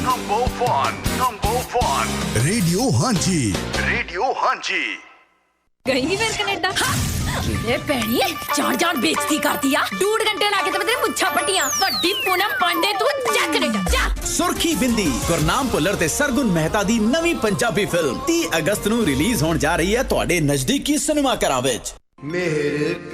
Gurfateh ਸੇਵਾ ਸੈਂਟਰ ਆਸਟ੍ਰੇਲੀਆ ਦਾ ਪਹਿਲਾ ਧਾਰਮਿਕ ਤੇ ਕਲਚਰਲ ਹੈਂਡੀਕ੍ਰਾਫਟ ਸਟੋਰ, ਜਿੱਥੋਂ ਤੁਸੀਂ ਲੈ ਸਕਦੇ ਹੋ ਸੈਂਚੀ ਸਾਹਿਬ ਨਿਰੋਲ ਪਾਣੀ ਦੇ ਗੁਟਕੇ, ਰੁਮਾਲਾ ਸਾਹਿਬ ਗੱਤਕੇ ਦਾ ਸਮਾਨ, ਪਾਲਕੀ ਸਾਹਿਬ ਪੱਗਾਂ ਤੇ ਦੁਮਾਲੇ, ਕੀਰਤਨ ਸਿੱਖਣ ਲਈ ਕਿਤਾਬਾਂ ਤੇ ਗੁਰਸਿੱਖਾਂ ਦੀਆਂ ਜੀਵਨੀਆਂ। ਇਸ ਤੋਂ ਇਲਾਵਾ ਇੱਥੋਂ ਤੁਸੀਂ ਗੁਰਬਾਣੀ ਰੇਡੀਓ ਤੇ USB ਵੀ ਲੈ ਸਕਦੇ ਹੋ। ਅੰਮ੍ਰਿਤ ਸੰਚਾਰ ਲਈ ਕਾਰ ਭੇਜਣ ਦੀ ਸੇਵਾ ਵੀ ਕੀਤੀ ਜਾਂਦੀ ਹੈ। ਸੰਪਰਕ ਕਰੋ ਗੁਰਫਤਿਹ ਸੇਵਾ centre 6/14 steel street, Blacktown, Sydney ਤੇ ਕਾਲ ਕਰੋ 0430 175 742 ਤੇ। ਵਾਓ, ਤੇਰੀ ਸਬਜ਼ੀ ਦੀ ਖੁਸ਼ਬੂ ਅਤੇ ਟੇਸਟ ਵਿੱਚ ਕੁਝ ਤਾਂ ਕਮਾਲ ਹੈ। ਮੈਨੂੰ ਵੀ ਦੱਸ ਦੇ ਸੀਕ੍ਰੇਟ। ਅੰਮ੍ਰਿਤ, ਇਹ ਕਮਾਲ ਹੈ 골ਡ ਲੀਫ ਡੇਰੀ ਦੇ ਪਿਓਰ ਨਿਊਜ਼ੀਲੈਂਡ ਘੀ ਦਾ। ਨਿਊਜ਼ੀਲੈਂਡ ਵਿੱਚ ਫ੍ਰੀ ਰੇਂਜ ਗ੍ਰਾਸ ਫੈਡ ਗਾਵਾਂ ਦੇ ਦੁੱਧ ਤੋਂ ਤਿਆਰ। ਨਾ ਤਾਂ ਇਸ ਵਿੱਚ ਆਇਲ, ਨਾ ਹੀ ਕੋਈ ਕਲਰ, ਹਾਰਮੋਨਸ ਜਾਂ ਐਂਟੀਬਾਇਓਟਿਕਸ। ਬਿਲਕੁਲ ਪਿਓਰ ਹੈ ਕਿ ਪਲਾਸਟਿਕ ਦੇ ਡੱਬਿਆਂ 'ਚ ਨਹੀਂ, ਬਲਕਿ ਗਲਾਸ ਕੰਟੇਨਰ 'ਚ ਪੈਕ ਹੁੰਦਾ ਹੈ। ਤੁਸੀਂ ਵੀ ਅੱਜ ਹੀ ਬਾਏ ਕਰੋ 골ਡ ਲੀਫ ਦਾ ਪਿਓਰ ਨਿਊਜ਼ੀਲੈਂਡ ਘੀ ਆਪਣੇ ਨੇੜੇ ਦੇ ਇੰਡੀਅਨ ਗ੍ਰੋਸਰੀ ਸਟੋਰ ਤੋਂ। Visit goldleafdairy.com। ਨਵੇਂ ਸਾਲ ਦੀ ਇੱਕ ਚੰਗੀ advice, choose English wise. PTE and NAATI expert 2019 ਵਿੱਚ ਆਪਣੀ PR ਪੱਕੀ ਕਰੋ ਐਕਸਟਰਾ 25 ਪੁਆਇੰਟ ਲੈ ਕੇ। NI ਨਹੀਂ, ਪਾਓ ਹੁਣੇ ਅਪਲਾਈ ਕਰਨ ਤੇ ਪੂਰੇ $200 ਦਾ ਡਿਸਕਾਊਂਟ। PTE ਅਤੇ ਨਾਟੀ CCL ਤੇ 7 days classes, expert staff, Sydney, Canberra ਅਤੇ Brisbane ਤੋਂ ਬਾਅਦ ਹੁਣ ਮੈਲਬੌਰਨ ਵਿੱਚ ਵੀ English Wise। ਕਾਲ ਕਰੋ 0286287293 or visit englishwise.com.au। ਖੁਸ਼ਖਬਰੀ ਜੀ ਹਾਂ, ਵੈਸਟਰਨ ਯੂਨੀਅਨ ਤੁਹਾਡੇ ਸਭ ਦੇ ਲਈ ਲੈ ਕੇ ਆਏ ਨੇ ਇੱਕ ਵੱਡੀ ਖੁਸ਼ਖਬਰੀ। ਹੁਣ ਵੈਸਟਰਨ ਯੂਨੀਅਨ ਦੀ transfer fee starting from just $2.90। ਜੀ ਹਾਂ, ट्रांसफर फीस सिर्फ $2.90 ਤੋਂ ਸ਼ੁਰੂ। ਚਾਹੇ ਕੈਸ਼ ਪਿਕਅਪ ਕਰੋ ਜਾਂ ਬੈਂਕ ਦੇ ਖਾਤੇ ਵਿੱਚ ਟ੍ਰਾਂਸਫਰ। ਵਧੇਰੇ ਜਾਣਕਾਰੀ ਲਈ ਆਪਣੇ ਲਾਗਲੇ ਵੈਸਟਰਨ ਯੂਨੀਅਨ ਡੀਲਰ ਨਾਲ ਸੰਪਰਕ ਕਰੋ। Conditions apply. ਹੁਣ ਤੱਕ ਦੀ ਸਭ ਤੋਂ ਘੱਟ ਮਨੀ ਟ੍ਰਾਂਸਫਰ ਫੀ ਦੇ ਨਾਲ ਆਪਣੇ ਪਿਆਰਿਆਂ ਨੂੰ ਭੇਜੋ ਪੈਸੇ। Western Union, moving money for better. ਲੈਣਾ ਹੋਵੇ ਵਿਜ਼ਟਰ ਵੀਜ਼ਾ ਜਾਂ ਆਇਲਸ ਵਿੱਚ ਚੰਗੇ ਬੈਂਡਸ, ਸਪੋਕਨ ਇੰਗਲਿਸ਼ ਲਈ ਯਾਦ ਰੱਖੋ ਇੱਕ ਹੀ ਨਾਮ, ਦ ਵੀਜ਼ਾ ਹਬ। ਦ ਵੀਜ਼ਾ ਹਬ 7347441009 ਜਿੱਥੇ ਹੈ expert teaching staff, 100% success rate ਅਤੇ ਆਪਣੀ ਮਾਂ ਬੋਲੀ ਵਿੱਚ ਗੱਲ ਕਰਨ ਵਾਲਾ ਸਟਾਫ। ਦ ਵੀਜ਼ਾ ਹਬ। ਕਾਲ ਕਰੋ 73 474 41 009 ਜਾਂ ਫਿਰ 95 018 76006 ਤੇ ਕਾਲ ਕਰੋ। ਦ ਵੀਜ਼ਾ ਹਬ, ਤੁਹਾਡੀ ਉਡਾਨ ਦੇ ਲਈ ਤੁਹਾਡੇ ਆਪਣੇ ਖੰਭ। ਤੁਸੀਂ ਸੁਣ ਰਹੇ ਹੋ ਆਸਟ੍ਰੇਲੀਆ ਦਾ ਨੰਬਰ 1 ਰੇਡੀਓ ਸਟੇਸ਼ਨ, ਰੇਡੀਓ ਹਾਂਜੀ। ਰੇਡੀਓ ਹਾਂਜੀ।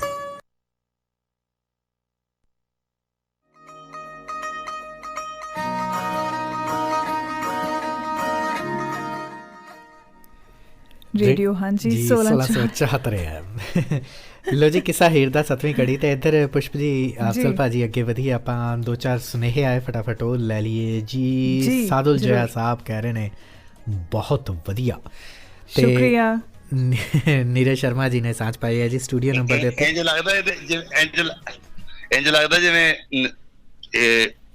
गौतम दे कान च किया उन्होंने, बहुत वधिया है ना, एक्सप्रेशन भी पूरा देता है उन्होंने। हमारा अंदाज़े बयां कुछ और है। नीरज शर्मा जी उस बंदे ने मिले होंगे किधरी। नीरज शर्मा जी ने सत श्री अकाल आखी सारिਆਂ ਨੂੰ, ਕਹਿੰਦੇ ਜੀ ਬਹੁਤ ਮਜ਼ਾ ਆ ਰਿਹਾ। ਸਤਿ ਸ਼੍ਰੀ ਅਕਾਲ ਨੀਰਜ ਜੀ। ਲੈ ਇਹਨਾਂ ਨੂੰ ਤਾਂ ਮਜ਼ਾ ਆ ਰਿਹਾ ਤੇ ਮਜ਼ਾ ਆਉਣਾ ਚਾਹੀਦਾ ਹੈ। ਅਸੀਂ ਮੈਨੂੰ ਖੁਦ ਨੂੰ ਇੰਨਾ ਮਜ਼ਾ ਆ ਰਿਹਾ। It's a best part of ਜਿੱਥੇ ਹੀਰ ਐਂਡ ਰਾਂਝੇ ਦਾ ਪਹਿਲਾਂ ਮੇਲ ਹੋਇਆ, ਉਹਨਾਂ ਦਾ ਪਹਿਲਾ ਡਾਇਲੌਗ ਹੋਇਆ। ਸੋ ਕਦੋਂ ਦੇ ਉਡੀਕ ਰਹੇ ਪਹਿਲਾਂ ਕਿੰਨਾ ਚਿਰ ਹੀਰ ਨੂੰ ਉਡੀਕਦੇ ਰਹੇ, ਹੁਣ ਹੀਰ ਤੇ ਰਾਂਝੇ ਨੂੰ ਇਕੱਠਿਆਂ ਦੇਖ ਕੇ ਇਟਸ। ਹਰਵੀਰ ਘੁੰਮਣ ਜੀ ਨੇ ਬਲੈਕ ਟਾਊਨ ਤੋਂ ਸਾਂਝ ਪਾਈ ਹੈ ਜੀ, ਕਹਿੰਦੇ ਸਤਿ ਸ਼੍ਰੀ ਅਕਾਲ, ਸਲਾਮ ਅਫਜ਼ਲ ਸਾਹਿਬ। ਕਹਿੰਦੇ ਸ਼ੋਅ ਕਈ ਵਾਰ ਸੁਣੀਦਾ ਜੀ, ਪਰ ਅੱਗੇ ਰਿਪੀਟ ਦੇ ਵਿੱਚ ਹੁੰਦਾ। ਅੱਜ ਮੌਕਾ ਲੱਗਿਆ ਤੇ ਅੱਜ ਲਾਈਵ ਸੁਣ ਰਹੇ ਹਾਂ। ਸਤਿ ਸ਼੍ਰੀ ਅਕਾਲ, ਥੈਂਕ ਯੂ, ਬਹੁਤ ਧੰਨਵਾਦ। ਲਾਈਵ ਸੁਣਿਆ ਕਰੋ ਸਾਨੂੰ। ਬੜੀ ਮੁਹੱਬਤ। ਸੋ ਅਸੀਂ ਦੈਟਸ ਇਟ। ਹਾਂਜੀ ਹਾਂਜੀ। ਸੋ ਅਸੀਂ ਗੱਲ ਕਰ ਰਹੇ ਸੀਗੇ ਕਿ ਇੱਥੇ ਇਸ ਮੂਮੈਂਟ ਵਿੱਚ ਜਦੋਂ ਹੀਰ ਦੇ ਉੱਤੇ ਰਾਂਝਾ ਜ਼ਾਹਰ ਹੋਇਆ ਇੱਕ ਵਾਰ ਵਿੱਚ ਹੀ, ਉਦੋਂ ਹੀ ਉਹਦੀ ਜਾਗ ਖੁੱਲ੍ਹ ਗਈ। ਜਿੱਦਾਂ ਆਪਾਂ ਗੱਲ ਕਰ ਰਹੇ ਸੀ ਕਿ ਉਹ ਪਹਿਲਾਂ ਸੁੱਤਿਆਂ ਵਾਂਗ ਹੀ ਜ਼ਿੰਦਗੀ ਕੱਟ ਰਹੀ ਸੀਗੀ, ਕਿ ਉਹ ਬਾਹਰਲੀ ਦੁਨੀਆ ਨੂੰ ਆਪਣੀ ਆਈਡੈਂਟੀਫਿਕੇਸ਼ਨ ਸਮਝਦੀ ਸੀ, ਤਾਂ ਕਿਵੇਂ ਉਹਦੇ ਅੰਦਰ ਉਹ ਚਿਣਗ ਚੱਲ ਜਿਹੜੀ ਆ ਜਾਗਦੀ ਹੈ ਇਸ ਮੂਮੈਂਟ ਵਿੱਚ। ਮੈਂ ਇੱਕ ਤੁਹਾਨੂੰ ਕਹਿਣ ਲੱਗੀ ਸੀਗੀ ਕੱਲ ਆਪਣੀ ਗੱਲ ਹੋ ਰਹੀ ਸੀ ਸਾਹਿਰ ਸਾਹਿਬ ਕਿ ਕਾਸ਼ ਇੰਨਾ ਸੌਖਾ ਹੁੰਦਾ ਕਿ ਈਗੋ ਜਿਹੜੀ ਆ ਉਹ ਇੰਨੀ ਛੇਤੀ ਡਰੋਪ ਹੋ ਜਾਂਦੀ। ਅਸੀਂ ਆਈ ਥਿੰਕ ਬਹੁਤ ਸਾਰੀ ਉਮਰ ਲੋਕ ਜਿਹੜੇ ਨੇ ਉਹ ਆਪਣੀ ਉਸ ਆਈਡੈਂਟੀਫਿਕੇਸ਼ਨ 'ਚ ਹੀ ਜੀਂਦੇ ਨੇ, ਔਰ ਚਾਹੇ ਉਹ ਸੁਸਾਇਟੀ ਆ, ਚਾਹੇ ਉਹ ਰਿਲੀਜਨ, ਆਰਗੇਨਾਈਜ਼ਡ ਰਿਲੀਜਨ, ਉਹਦੇ ਵਿੱਚ ਉਹ ਉਸ ਚੀਜ਼ ਨੂੰ, ਉਸ ਪਰਤ ਨੂੰ ਖੋਲ੍ਹ ਨਹੀਂ ਪਾਉਂਦੇ। ਤਾਂ ਪਰ ਕਿੰਨਾ ਸੌਖਾ ਸੀ ਉਹਦੇ ਵਾਸਤੇ, ਹੀਰ ਵਾਸਤੇ ਇੰਨੀ ਈਜ਼ੀਲੀ ਸਰੈਂਡਰ ਕਰਨਾ। ਪਰ ਤੁਹਾਡਾ ਕੀ ਕਹਿਣਾ? ਇੱਥੇ ਔਖਾ ਨਹੀਂ ਸੀ ਜੀ। ਦੇਖੋ ਪਹਿਲਾ ਜਿਹੜਾ ਕਿੱਸਾ ਸੀਗਾ ਉਹਦੇ ਵਿੱਚ ਦੇਖੋ ਇਹ ਅਜੇ ਤੇ ਜੀ ਸਾਰੀ ਗੱਲ ਉਹਦੇ ਬਾਹਰ ਦੀ ਹੋਈ ਹੈ ਜੀ। ਅਜੇ ਤੇ ਉਹਦੇ ਹੁਸਨ ਦੀ ਰੂਪ ਦੀਆਂ ਚੀਜ਼ਾਂ ਜਿਹੜੀਆਂ ਉਹਨੂੰ ਬਜ਼ਾਹਰ ਨਜ਼ਰ ਆ ਰਹੀ ਹੈ, ਵੰਜਲੀ ਨਜ਼ਰ ਆ ਰਹੀ ਹੈ ਜਾਂ ਉਸ ਦੀਆਂ ਖੜੇ ਤੇ ਉਹਦੇ ਪਰੇਸ਼ਾਨ ਨਜ਼ਰ ਆ ਰਹੀ ਹੈ। ਫਿਰ ਉਹ ਬੈਨੀ ਚੰਦ ਵਰਗਾ, ਭਗਤ ਵਰਗਾ ਦਿਸ ਰਿਹਾ ਹੈ, ਉਹਦੇ ਕਜਲੇ ਦੀ ਫੇਰ ਇਹ ਵੇਖ ਕੇ ਉਹਦਾ ਇੰਨੇ ਮਸਤ ਕਲੇਜੇ, ਉਹਦੇ ਹੀਰ ਦੇ ਉਹਦੇ ਨੈਣ ਜਿਹੜੇ ਨੂੰ ਖੁੱਭ ਗਏ ਨੇ ਆ ਕੇ। ਇਹ ਸਾਰੀਆਂ ਚੀਜ਼ਾਂ ਜ਼ਾਹਿਰ ਦੱਸ ਰਹੇ ਆ ਨਾ, ਲੇਕਿਨ ਉਹ ਜ਼ਾਹਿਰ ਤੌਰ ਤੇ ਹੀ ਹੀਰ ਦਾ ਜ਼ਾਹਿਰ ਵੀ ਤੇ ਰਾਂਝੇ ਦਾ ਇਹ ਜ਼ਾਹਿਰ ਹੈ। ਰਾਂਝਾ ਜੀ ਉਹ ਜਿਹੜਾ ਅੱਗੇ ਜਿਹੜੇ ਡਾਇਲੌਗ ਚੱਲਣਗੇ ਅਜੇ ਤੇ ਉਹ ਬਾਹਰ ਦੀਆਂ ਗੱਲਾਂ, ਇੱਥੇ ਇੱਕ ਲਮਹੇ ਦੇ ਵਿੱਚ ਹੀ ਉਹਨੇ ਨਾ ਫਟਾਫਟ ਵਾਰਿਸ ਸ਼ਾਹ ਨੇ ਗੱਲ ਨਿਬੇੜ ਦਿੱਤੀ ਹੈ ਨਹੀਂ ਤੇ ਜਿਹੜੀਆਂ ਪਹਿਲੇ ਵਾਰਿਸ ਸ਼ਾਹ ਤੋਂ ਪਹਿਲੇ ਜਿਹੜੀਆਂ ਹੀਰਾਂ ਸਨ ਨਾ ਜੀ, ਉਹਦੇ ਵਿੱਚ ਤਾਂ ਜਿਹੜਾ ਦਮੋਦਰ ਦਾਸ ਹੈ, ਦਮੋਦਰ ਦਾਸ ਨੂੰ ਕਹਿੰਦੇ ਨੇ ਬਾਦਸ਼ਾਹ ਹੋਏ ਨੇ ਨਾਟਕ ਦੇ। ਠੀਕ, ਨਾਟਕ ਦਮੋਦਰ ਦਾਸ ਨੇ ਜਿਹੜੀ ਪਹਿਲੀ ਹੀਰ ਲਿਖੀ ਸੀ ਉਹਦੇ ਵਿੱਚ ਤੇ ਹੀਰ ਬੜੀ ਪਰੇਸ਼ਾਨੀ 'ਚ ਆ ਗਈ ਹੈ। ਅੱਛਾ ਜੀ। ਔਰ ਉਹ ਆਪਣਾ ਇਸ਼ਕ ਜ਼ਾਹਰ ਕਰਨ ਲਈ ਉਹਨੇ ਬੜਾ ਡਰਾਮਾ ਕੀਤਾ ਹੈ, ਲੰਮਾ ਚੌੜਾ, ਉਹਦੇ ਕਈ ਬੰਦ ਲਿਖੇ ਨੇ ਉਹਨਾਂ ਨੇ। ਠੀਕ ਹੈ, ਉਹ ਕਈ ਬੰਦਾਂ ਦੇ ਵਿੱਚ ਉਹ ਆਪਣੀ ਜਿਹੜੀ ਘੁੰਮਣ ਘੇਰੀ 'ਚ ਰਾਂਝੇ ਨੂੰ ਵੇਖ ਕੇ ਫਸ ਜਾਂਦੀ ਹੈ, ਫਿਰ ਆਪਣੀ ਸਹੇਲੀ ਜਿਹੜੀ ਉਹਦੀ ਸਹੇਲੀ ਉਹਦਾ ਨਾਮ ਹੱਸੀ ਹੈ ਜੀ, ਉਹਨੂੰ ਆਪਣੀ ਰਾਜ਼ਦਾਰ ਬਣਾਉਂਦੀ ਹੈ ਤੇ ਫਿਰ ਉਹ ਰਾਂਝੇ ਨਾਲ ਗੱਲ ਕਰਦੀ ਹੈ ਜੀ। ਪਹਿਲੇ ਸ਼ਾਇਰਾਂ ਨੇ ਜਿਹੜੇ ਮੁਕਬਲ ਨੇ ਔਰ ਦਮੋਦਰ ਦਾਸ ਨੇ ਇਹ ਬੜੀ ਲੰਮੀ ਗੱਲ ਕੀਤੀ ਹੈ, ਪਰ ਇੱਥੇ ਤਾਂ ਜਿਵੇਂ ਹੀਰ ਆਉਂਦੀ ਹੈ ਨਾ, ਜਿਵੇਂ ਪਹਿਲੀ ਹੈ ਨਾ ਜੀ, ਕਰਕੇ ਮਾਰੋ ਹੋਈ ਮਾਰ ਤੇ ਪਕੜ ਛਮਕਾਂ ਪਰੀ ਆਦਮੀ ਤੇ ਕਹਿਰਵਾਨ ਹੋਈ। ਹੁਣ ਤੁਸੀਂ ਪਰੀ ਜਿਹੜੀ ਹੈ ਉਹ ਕੀ ਹੈ, ਦੇਖੋ ਤਾਂ ਸਹੀ ਗੱਲ ਕਿੰਨੀ ਬਰੀਕ ਬਾਬੇ ਨੇ ਕੀਤੀ ਹੈ। ਜਿਵੇਂ ਕੋਈ ਅਸਮਾਨ ਦੀ ਬਲਾ ਹੈ, ਉਹ ਧਰਤੀ ਤੇ ਆ ਰਹੀ ਹੈ ਤੇ ਇਨਸਾਨ ਤੇ ਹਮਲਾ ਕਰ ਰਹੀ। ਹੀਰ ਨੂੰ ਉਹਨੇ ਪਰੀ ਕਹਿ ਕੇ ਵਾਰਿਸ ਸ਼ਾਹ ਦੇ ਮਤਲਬ ਉਹ ਵਾਰਿਸ ਸ਼ਾਹ ਜਿਹੜਾ ਹੈ ਉਹ ਉਸ ਦੀ ਬਿਊਟੀ ਦੀ, ਉਸ ਦੀ ਖੂਬਸੂਰਤੀ ਦੀ ਵੀ ਸ਼ੋਭਾ ਕਰ ਰਿਹਾ ਜੀ, ਪਰ ਇੱਥੇ ਇੱਕ ਬਰੀਕ ਜੀ ਇੱਕ ਨੁੱਕਰ ਵੀ ਮਾਰ ਰਿਹਾ, ਮਤਲਬ ਇਹ ਵੀ ਦੱਸ ਰਿਹਾ ਕਿ ਹੀਰ ਦਾ ਦਿਮਾਗ ਜ਼ਮੀਨ ਤੇ ਨਹੀਂ ਅਸਮਾਨ 'ਚ ਉੱਡ ਰਿਹਾ ਹੈ। ਉਸ ਦਾ ਅਸਮਾਨ ਉਸ ਦੇ ਗੁਰੂਰ ਦਾ ਵਿਖਾੜਾ ਹੈ। ਜੀ ਜੀ, ਪਰੀ ਇੱਕ ਖਿਆਲੀ ਤਸਵੀਰ ਹੈ ਨਾ, ਉਹਦਾ ਵਜੂਦ ਕੋਈ ਨਿੱਗਰ ਜਾਂ ਠੋਸ ਤੇ ਨਹੀਂ ਹੈਗਾ ਨਾ ਜੀ, ਖਿਆਲੀ ਹੈ ਨਾ। ਜਿੰਨ ਪਰੀਆਂ ਭੂਤ ਅਸੀਂ ਘੜੇ ਹੋਏ ਨੇ ਦਿਮਾਗਾਂ ਨੇ ਜੀ, ਇੰਜ ਇਸੇ ਲਈ ਮਤਲਬ ਜਦੋਂ ਜਿਹੜਾ ਹੀਰ ਦਾ ਜਿਹੜਾ ਗੁਰੂਰ ਤਕੱਬਰ ਹੈ ਇਹ ਵੀ ਉਸ ਦੇ ਆਲੇ ਦੁਆਲੇ ਦਾ ਪੈਦਾ ਕੀਤਾ ਹੋਇਆ ਫੋਕਾ ਜਿਹਾ ਹੀ ਹੈ, ਇੱਕ ਖਿਆਲ ਹੀ ਹੈ ਜੀ, ਜਿਹੜਾ ਉਹਦਾ ਦਿਮਾਗ ਹੈ, ਉਹਦੀ ਇੱਕ ਸੋਚਣ ਦਾ ਢੰਗ ਹੈ ਜੀ, ਉਹ ਵੀ ਆਲੇ ਦੁਆਲੇ ਨੇ ਬਣਾ ਦਿੱਤਾ ਹੈ ਇੰਜ ਦਾ, ਉਹਦੇ ਮਾਹੌਲ ਨੇ ਬਣਾ ਦਿੱਤਾ ਹੈ। ਹਾਂਜੀ, ਪਰ ਜਦੋਂ ਰਾਜਾ ਉੱਠ ਕੇ ਉਹਨੂੰ ਵਾਹ ਸੱਜਣ ਕਹਿੰਦਾ ਜਾਂ ਉਹਨੂੰ ਸੱਜਣ ਕਹਿੰਦਾ ਹੈ ਤੇ ਹੀਰ ਦਾ ਜਿਹੜਾ ਗੁਰੂਰ ਹੈ ਇੱਕ ਲਹਿਜੇ ਦੇ ਵਿੱਚ ਢਹਿ ਕੇ ਤੇ ਮਿੱਟੀ ਹੋ ਜਾਂਦਾ ਹੈ ਤੇ ਉਹ ਇੱਕ ਪਲਕ ਵਿੱਚ ਇੱਕ ਪਲ ਵਿੱਚ ਉੱਤੇ ਮਿਹਰਬਾਨ ਹੋ ਜਾਂਦੀ ਜੀ। ਦੂਸਰੇ ਕਿਸੇ ਵਾਲਿਆਂ ਨੇ ਤਾਂ ਬੜੀਆਂ ਗੱਲਾਂ ਕੀਤੀਆਂ ਨੇ ਔਰ ਇੱਕ ਹੋਰ ਬੜੀ ਵੱਡੀ ਗੱਲ ਹੈ ਜਿਹੜੀ ਕਿ ਇਹ ਜਿਹੜਾ ਵਾਰਿਸ ਸ਼ਾਹ ਹੈ ਨਾ, ਇਹ ਬਰੀਕ ਬੰਦੇ ਨੇ, ਇਹ ਬਹੁਤ ਗੁਣੀ ਲੋਕ ਨੇ ਜੀ। ਇਹ ਇੱਕ ਪੂਰੀ ਵਿਚਾਰਧਾਰਾ, ਇੱਕ ਪੂਰੀ ਆਈਡੀਓਲੋਜੀ ਨੂੰ ਲੈ ਕੇ ਚੱਲ ਰਹੇ ਨੇ। ਉਹ ਉਸ ਦਾ ਮੁੱਢਲਾ ਕੰਮ ਇਹ ਕੋਈ ਕੁੜੀ ਮੁੰਡੇ ਦੇ ਇਸ਼ਕ ਨੂੰ ਸ਼ਿੰਗਾਰ ਕੇ ਇੰਜ ਦੱਸਣਾ ਨਹੀਂ ਹੈ, ਨਹੀਂ ਬਿਲਕੁਲ ਨਹੀਂ ਜੀ। ਵਾਰਿਸ ਸ਼ਾਹ ਦਾ ਕੰਮ ਹੈ ਕੁੱਲ ਜ਼ਿੰਦਗੀ ਤੇ ਆਲੇ ਦੁਆਲੇ ਹੋਣ ਵਾਲੀ ਜਿਹੜੀ ਜੰਗ ਹੈ ਬੰਦੇ ਦੇ ਅੰਦਰ ਔਰ ਬਾਹਰ ਜਿਹੜੀ ਜੰਗ ਹੋ ਰਹੀ ਹੈ ਉਹਦਾ ਨਖੇੜਾ ਕਰਨਾ ਹੈ, ਉਹਨੂੰ ਨਤਾਰਦਾ ਹੈ। ਐਗਜ਼ੈਕਟਲੀ, ਮਤਲਬ ਉਹ ਇਹ ਜਿਹੜੀਆਂ ਗੱਲਾਂ ਜਿਹੜੀਆਂ ਖੱਪੇ ਖੁੱਪੇ ਹੁਸਨਾ ਵਾਲੇ ਤੇ ਲੰਮੀਆਂ ਖੇਡਾਂ ਤੇ ਇੰਜ ਅੱਖਾਂ ਲੜੀਆਂ ਤੇ ਫਲਾ ਉਹ ਲੰਮੇ ਤੇ ਗੱਲ ਕਰਨ ਨਾ ਕਰਨ ਦੇ ਜਿਹੜੇ ਸਿਆਪੇ ਪਏ ਸਨ ਪਿਛਲੇ ਹੀਰ ਰਾਂਝੇ ਦੇ ਕਿੱਸੇ ਦੇ ਵਿੱਚ ਦਮੋਦਰ ਦਾਸ ਨੇ ਜਿਵੇਂ ਥੀਏਟਰ ਦਾ ਇੱਕ ਫਿਲਮ ਦਾ ਪੂਰਾ ਸਕ੍ਰਿਪਟ ਲਿਖਿਆ ਸੀ ਜੀ। ਵਾਰਿਸ ਸ਼ਾਹ ਇੱਕ ਵਿਚਾਰਧਾਰਾ ਦੇ ਰਿਹਾ, ਉਹਦਾ ਇੱਕ ਚੁਗਿਰਦਾ ਬਣਾਉਂਦਾ, ਮਤਲਬ ਜਿਹਦੇ ਵਿੱਚ ਕਹਿੰਦੇ ਨੇ ਕਿ ਉਹਨੇ ਇੱਕ ਪੂਰਾ ਕੈਨਵਸ ਦਿੰਦਾ ਤੇ ਬੰਦੇ ਨੂੰ ਕਹਿੰਦਾ ਕਿ ਤੂੰ ਆਪ ਵੀ ਥੋੜੇ ਜਿਹੇ ਰੰਗ ਭਰ ਲੈ ਨਾ। ਇਹ ਇੱਕ ਲੋਕ ਰਾਸ ਜਿਵੇਂ ਹੁੰਦਾ ਹੈ, ਨਾਟਕ ਹੁੰਦਾ ਨਾ, ਜਿੱਥੇ ਬਹੁਤਾ ਕੁਝ ਵੇਖਣ ਵਾਲੇ ਆਪ ਵੀ ਵਿੱਚ ਨਾਲ ਹੀ ਸਮਝ ਰਹੇ ਹੁੰਦੇ ਕਿ ਗੱਲ ਕਿੱਧਰ ਜਾ ਰਹੀ ਹੈ ਜੀ। ਹੁਣ ਨਵੇਂ ਥੀਏਟਰ ਦੇ ਵਿੱਚ ਤੈਨੂੰ ਅਸੀਂ ਐਬਸਟਰੈਕਟ ਕਹਿੰਦੇ ਆ, ਐਬਸਟਰੈਕਟ ਆਰਟ ਹੈ, ਲੇਕਿਨ ਇਹ ਕਿ ਵਾਰਿਸ ਸ਼ਾਹ ਜਿਹੜਾ ਨਾ ਉਹ ਤੇਜ਼ੀ ਨਾਲ ਅੱਗੇ ਜਾ ਰਿਹਾ, ਅੱਗੇ ਕਿਸੇ ਨੂੰ ਉਹ ਜਿਹੜੀ ਅਸਲੀ ਮੁੱਢਲੀ ਗੱਲ ਤੇ ਉਹ ਲੈ ਕੇ ਆ ਰਿਹਾ ਜੀ, ਥੋੜਾ ਜਿਹਾ ਬਿਆਨ ਕਰਕੇ ਅੱਗੇ ਲੈ ਜਾਂਦਾ। ਹੁਣ ਸਭ ਤੋਂ ਪਹਿਲੇ ਤਾਂ ਉਹਨੇ ਵਿਖਾਇਆ ਕਿ ਉਹਦੀ ਵੰਜਲੀ ਵਿਖਾਈ ਹੈ ਜੀ। ਵੰਜਲੀ ਇਹ ਬੇਸਿਕ ਚੀਜ਼ ਹੈ ਜਿਹਦੇ ਉੱਤੇ ਜਿਹੜੀ ਕਿ ਰਾਂਝੇ ਦੀ ਪਛਾਣ ਹੈ ਜੀ, ਔਰ ਫਿਰ ਉਸ ਦਾ ਪੱਕ ਵੀ ਹੈ, ਉਸ ਦਾ ਗੁਣ ਵੀ ਹੈ, ਉਸ ਦੀ ਕਲਾ ਵੀ ਹੈ ਔਰ ਉਸ ਦੁਨੀਆਦਾਰੀ ਨੂੰ ਛੱਡਣ ਦਾ ਇੱਕ ਨਿਸ਼ਾਨ ਵੀ ਹੈ। ਵੰਜਲੀ ਵਜਾਉਂਦਾ ਉਹ ਵੱਖਰਾ ਹੋ ਜਾਂਦਾ, ਦੁਨੀਆ ਤੋਂ ਕਿਸੇ ਹੋਰ ਜਰਨੀ ਦੇ ਵਿੱਚ ਚੱਲਦਾ ਹੈ। ਵੰਜਲੀ ਉਹਦੀ ਆਪਣੀ ਅੰਦਰ ਦੀ ਆਵਾਜ਼ ਵੀ ਹੈ ਜੀ। ਇਸ ਵੰਜਲੀ ਨੇ ਉਹਨੂੰ ਉਹਦੇ ਭਰਾਵਾਂ ਕੋਲੋਂ ਵੀ ਤੋੜਿਆ ਹੋਇਆ, ਨਖੇੜਿਆ ਹੈ।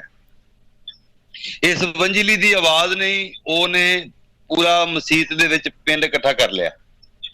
ਇਸੇ ਵੰਜਲੀ ਦੀ ਆਵਾਜ਼ ਨੇ ਉਹਨੂੰ ਦਰਿਆ ਪਾਰ ਕਰਵਾਇਆ।